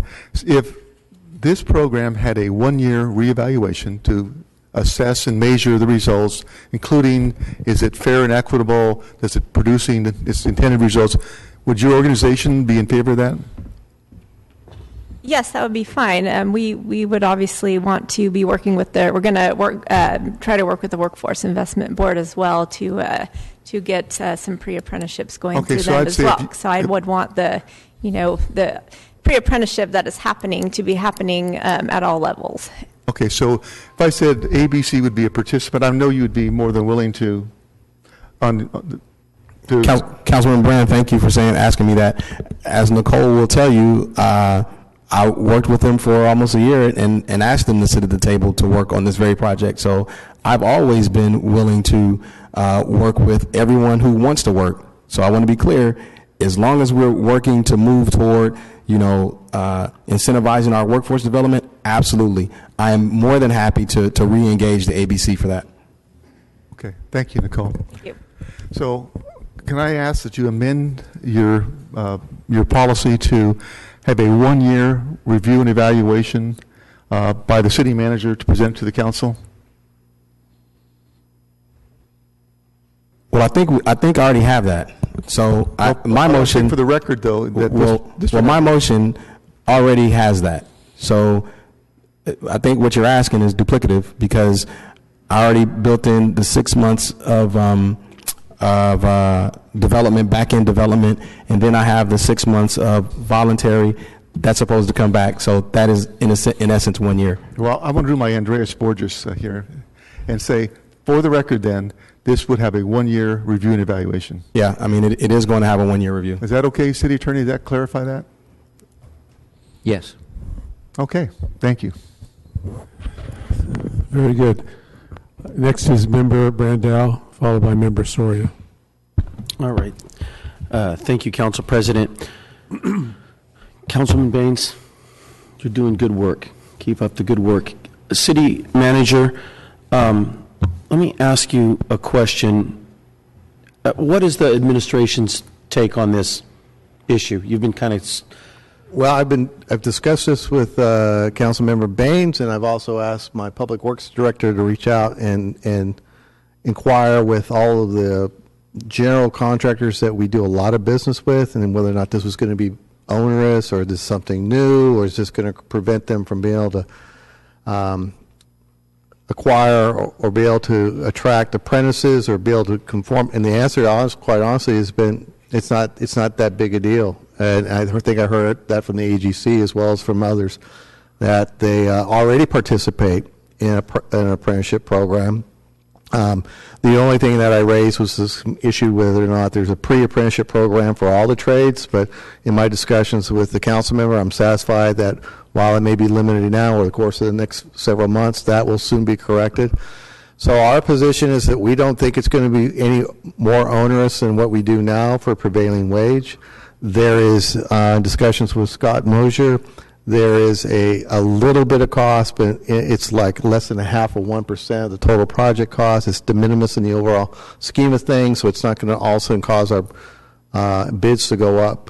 So overall, we're supportive of the program and allowing it to go forward and see if the outcome, which I think is to find gainful employment for a number of our residents, given the amount of capital that we are investing in this community, an opportunity to see if the outcome is envisioned by the council mayor comes to fruition.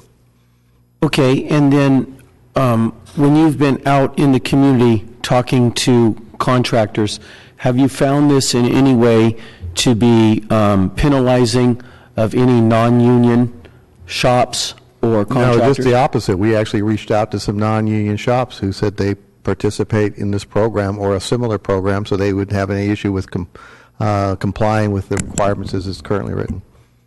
And you even, did you say earlier that even some non-union shops are involved in the training? Yes, that's the feedback that we received. Okay, okay. Nicole, I need you to make the long walk back to the front of the room one more time, please.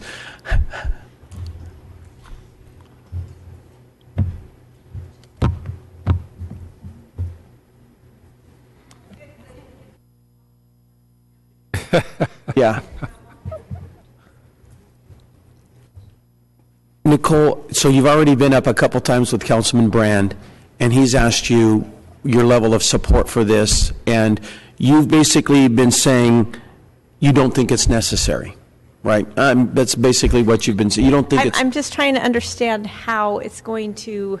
I mean, it's a nice thought. I mean, I'm just trying to figure out. That's where I'm saying the devil's in the details is how it's going to, bring the people in and create the, which is everybody's goal. Right. Everybody wants to. Okay. I'm hire. glad. All right. I don't mean to cut you off. We're willing to go along with it, but I'm just saying, What's that? I'm willing to go along with it, but obviously we want to see end results, and we want to see people being hired as a result. Okay, Nicole, I just asked the city manager if he felt it was a union, non-union issue at all, and he says no. Do you have any feelings along those lines? Well, in terms of the companies doing the compliance, yeah, both companies, union and non-union. I was just asking a subcontractor back there if they had been contacted by the city. It happened to be a non-union contractor, and they weren't contacted. So, I mean, I don't know. I'll go back and check with the city to see who was actually, from the community was contacted to see what their, because the ones that I had been talking to, they had expressed some concern, but we know that the ordinance is not about, as Oliver Baines has said many times, it's not about the contractors. What we're trying to do is we're trying to bring people into the industry, which is desperately needed, and that is what can be done, at a variety of levels. Okay. It doesn't need to be specifically exclusive to an ordinance to bring people into the industry. Okay, and so you've said that. What I've heard you say is that you're already busy trying to bring people into the industry, right? I mean, you're already doing workshops, multiple workshops a week. Yeah, we're out at job fairs in this community as well. And you just said, but you're willing to try anything. You're willing to try anything. Councilman Baines believes that this will incentivize, even maybe further incentivize, Councilman, it might even further incentivize that common denominator that we all want is workforce training. So he believes that this might further incentivize that. He's got a 6-month implementation policy to work out the kinks. He's willing to work with you and listen to your concerns. And then he's got a 6-month policy where this could all be voluntary. That brings us to 1 year. At the 1 year point we can have a reevaluation. Are you good with that? Yes, I am good with that right now. We'll obviously know more after that No, time and I think- with and what I has been think- developed and you know, and what Yeah, will I come agree, to pass. and I've always known Councilman Baines to be a fair man, and he's going to evaluate the information that is collected over the year, right? We're going to evaluate that. There won't be any running or hiding from We'll it. know all of the back end language, and you know, we'll know details. We'll actually know more details because that's what's lacking currently. We'll know, you know, we'll know the details, how this is going to, you know, the technical end of it. We'll know that. So that'll be after a year, and it could be an evaluation. Okay. Along with you saying, quote, I'm willing to go along with it, that helps me. Your opinion there helps me. And the things that you've just said have also helped me make up my mind. So a couple of weeks ago, we had an issue that was 100% different, where there was some competing thought how to get a common goal done. And in this case, I think our ability to try everything we can try to bring people into the industry and to get them trained is the biggest foundation of the argument right now. And then there's some other aspects that I'm willing to acknowledge, and which I agree with you on, are very important to me. So I'm going to support this today, Councilman Baines. I'm going because the overarching battle is to get a workforce trained and employed. Okay. However, and I'm doing this with the help of you saying that you're willing to go along with this, and that we come back in a year and we have a reevaluation, and that shows us data that we don't have today. But I want to tell the public that I'm going to be really observing that data in a year, and I don't want my vote today might completely change in a year if I feel that this issue is going sideways on me or Nicole or others in our industry or others in our city. But I definitely believe with her willingness and the willingness of the people that have come out today to try to improve the overall position of our city and our community, I'm going to support this today, Councilman Baines. Thank you. Thank you. Next up is Member Quintero. Thank you, Mr. President. Councilmember Baines, good job. Ready to vote. Okay, the screen is clear. Everything's been pretty much said over and over, so only comments I would make is that, again, thank you for 2 years, almost 2 years of hard work. You're an inspiration to all of us for not giving up and for making adjustments and making it right for everybody concerned, and especially for the citizens, those employed and unemployed in our community. I mean, it benefits everyone, and your work was fantastic. And the other part of it is, again, flexibility. It's voluntary. We can adjust it up and down. It seems to be really well thought out and very well done for everyone concerned in this issue. And I had one question, I think, for Blake. I don't know how you knew about the runway extension. We got this grant April 4th for $1.1 million to extend one of the major runways at FYI, which is in my district. So we have, was it $4 billion, $1.1 million on the books? I was lucky enough to be part of the One Voice group that just got back from D.C. I got back like about 3 hours ago. And so in one of the meetings that we had with DOT, we were talking about the Federal Aviation Administration. It was referenced. So that's the source of my knowledge, is that I got good ears. That's all, sir.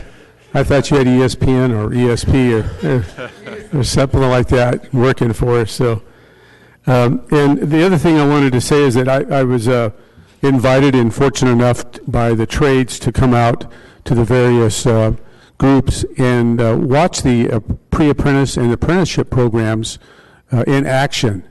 And our veterans here today were a good example. Your enthusiasm, you probably didn't even know it, but your enthusiasm was just oozing out with the opportunity that you and others have, men and women, of not only the military, but of our community. And I've seen it in action, and hopefully everybody will get to that program. I know they may or may not, but they've got the opportunity. This is really about opportunity and seizing that opportunity to go forward. So I thank all the different trades for inviting me and showing me how this actually works. It's exciting, and I think not only does it improve the quality, but it also improves, to me, you can get these projects done on time or under time, and hopefully under budget, with safety in mind and that quality aspect. So it's all pluses as far as I can see. So with that, I think we're ready to vote. Point of order, Mr. Chair. Yes. Just wanted to, of course, thank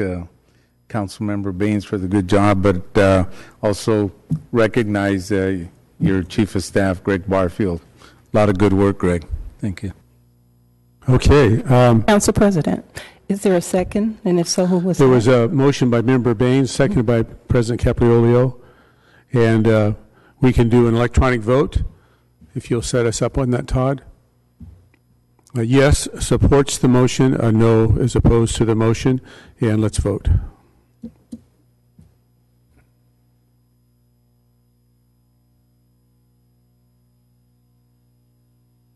That's congratulations, that's a 7-0.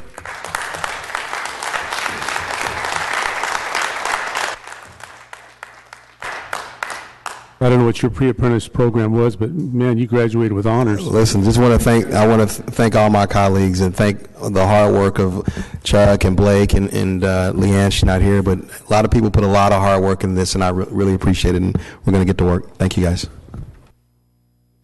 Okay, thank you, and we'll move on. We perhaps save the very best for last with Tommy Escueda and his crew. Thank you, gentlemen and ladies. Okay. This is actions pertaining to the recycle water pump station, Council District 3 and Fresno County. Good afternoon, and thank you for your patience today. Good afternoon. Thank you, council members. I have a 3-hour presentation just to make sure that this passes. I'm kidding. My name is Kevin Norgard, and I am a supervising engineer with the Department of Public Utilities Wastewater Management Division. Wastewater is seeking approval of 4 action items for the recycled water pump station at the tertiary treatment and disinfection facility located at the wastewater plant. The first action is to approve an AAR for $2.3 million. The second action item is to award a construction contract to Clark Brothers of Fresno, California in the amount of $1,833,967. The third and fourth action items are to amend current contracts for construction management and special inspections with Corello Engineers and Moore Twining Associates, respectively, in the amounts of $165,384,000 and $171,134.23. This project is the critical intertie between the tertiary treatment plant and the recycled water distribution system. It's the pump station that goes in between. We delayed the design and the construction of this piece because we were waiting on the maturity of the distribution systems. We had no pressures and flow rates, that kind of stuff. So we're coming now with the award of the construction. The AAR is necessary because the project was originally anticipated to be awarded in 2015 and was budgeted in that fiscal year. I think that's all I have. And I'll Thank you. Thank you very much. We'll take this out to the public. Is there anyone in our community that wishes to come forward and address this particular issue? Seeing none, we'll bring it to the dais. And do I have a motion? This is in District 3. I'll make a motion on behalf of Councilmember Baines, seconded by Councilmember Brand. All those in favor? Opposed? Passes 6-0 with Councilmember Baines absent. One more item, and that is actions pertaining to recycled water transmission main. Again, that's in Council District 3 and Fresno County. Thank you, sir. You're up again. I'm still Kevin Norgard. Thank you. This action has two items. The first one is to approve an AAR for $4,303,100. The second action item is to award a construction contract in the amount of $4,198,175 to Garney Construction of Livermore, California. This project is the last 1.5 miles of recycled water pipe, which travels from Belmont and Marks under 99 and into Roding Park. The AR is necessary to provide a fund that will help enable to track the SRF monies for reimbursements. This project was originally to have a 1% loan for the entire amount for $52 million. The state just last week advised us that they're not going to do that. They're going to give us $15 million in grant money. So the remaining will be a 1% loan, but $15 million will be free. So I'll be available for questions. Very good. Thank you very much. And I don't know how you got that extra money, but fantastic. Keep working that way. We love it. Okay. Anyone else in public wish to make a comment on this? Please come forward. Your name and address. And seeing none, council comments. The screen is clear. District 3, do we have a motion? You're punching up on me late. I look and you're not there. Okay, we got you. So, Councilmember Soria. My apologies. Thank you, Council President. I just had a question because you mentioned towards the end about the state actually giving us, you said 15? 15. 15. Yeah. So now that it's going to be a grant, is that what I'm hearing? So what is that in terms of the fiscal impact or fiscal benefit? Had we allocated the $15 million that we were planning to pay back? We originally were going to cash fund this way back before we got the SRF 1% loan. Mm-hmm. So instead of making loan payments for $52 million, it'll be 52 minus 15. Okay. So that makes other funds available for not reducing rates, but maintaining sewer service rates or other capital projects that are required. Okay, that's good news. Yeah, it's Thank great. you for the work that you guys are doing, and so we're glad that the state awarded us $15 million. Thank you. Okay, I think the screen is clear unless somebody wants to punch up. Okay.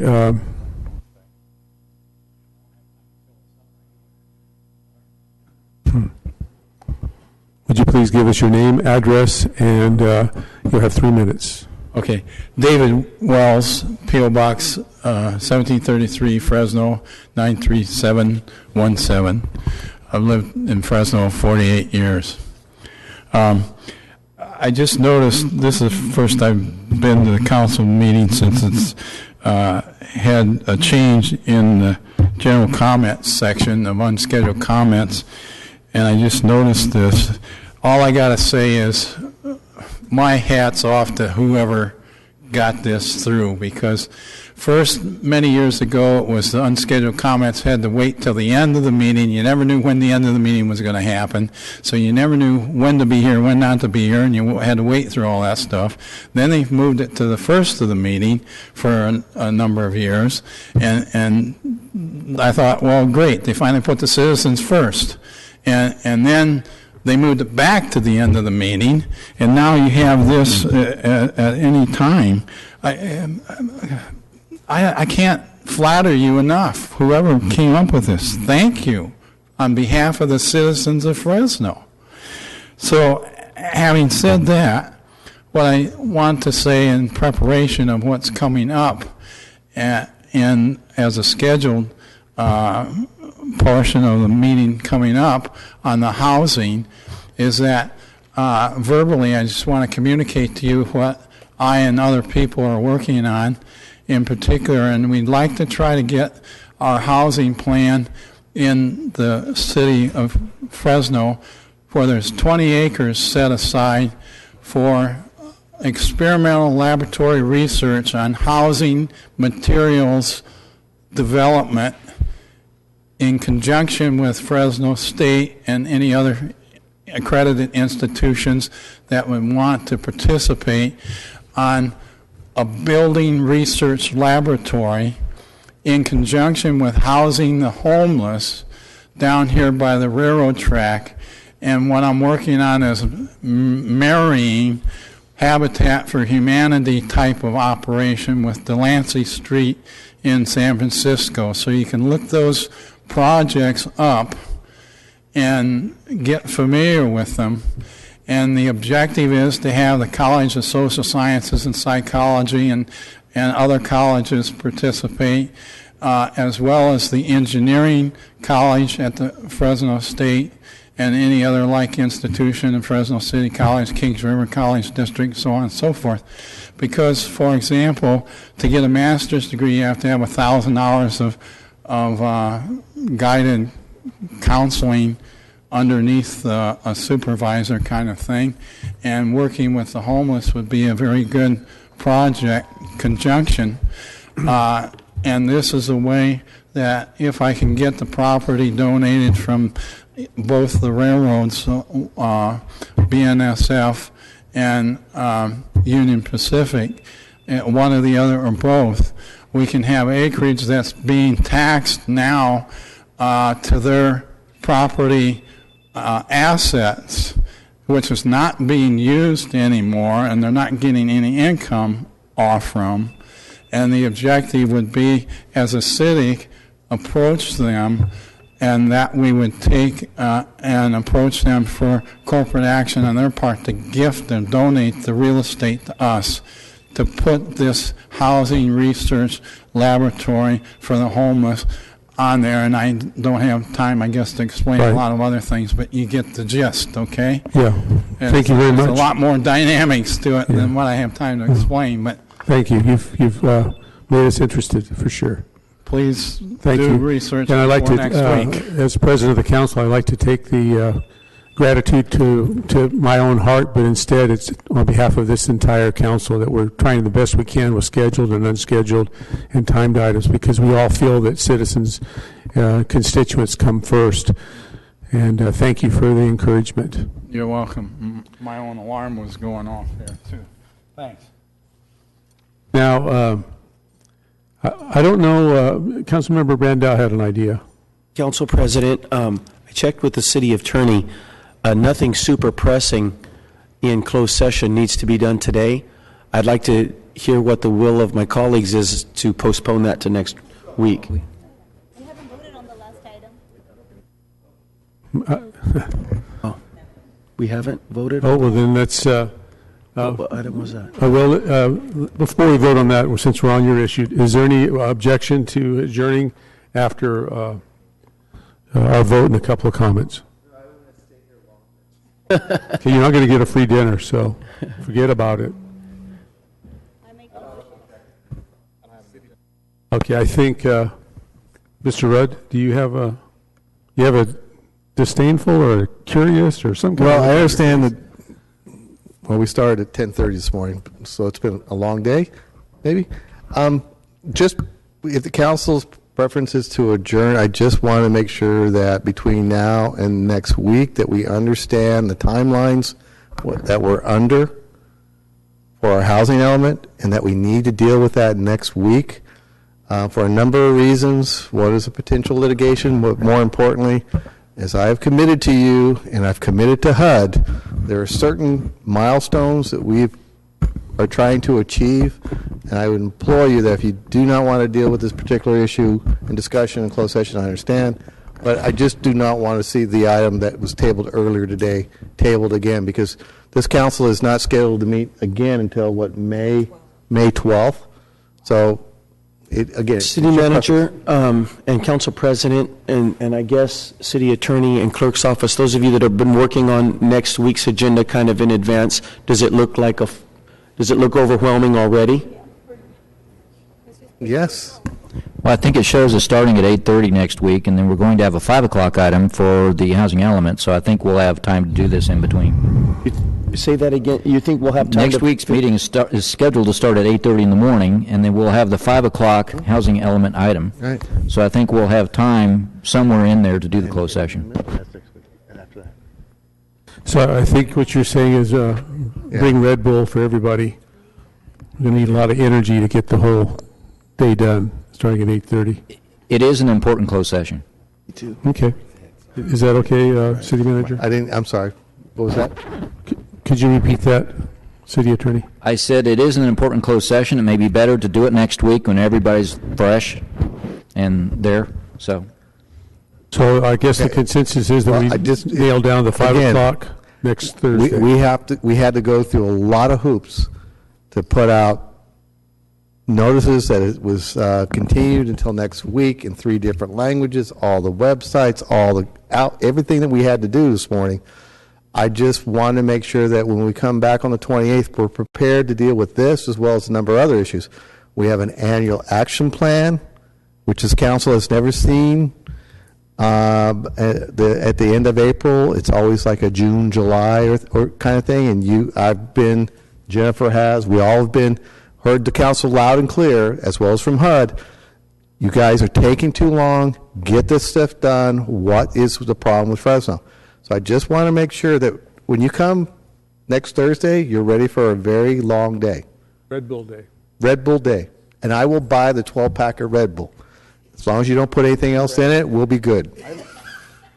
The fact is, if you want to put something else in it, I might even be better. I'll second that motion. Okay. And I'm supposed to have a community meeting, which I announced during council comments next week, and that's been in the works for a while.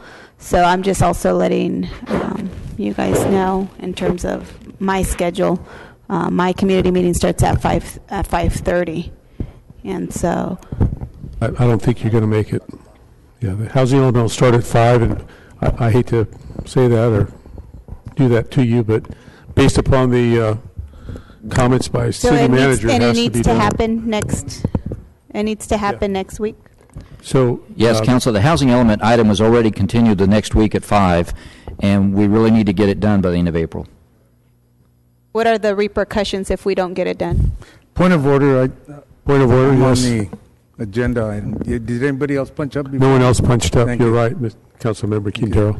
What I might suggest, that if you'll recall, council members, the problems we had with HUD in the past, probably recommend that we do that as one of the early agenda items, and then closed session is one of the early agenda items. We get the long things out of the way. That way, Councilmember Soria has time for a meeting in the evening, and you're not trying to balance one or the other.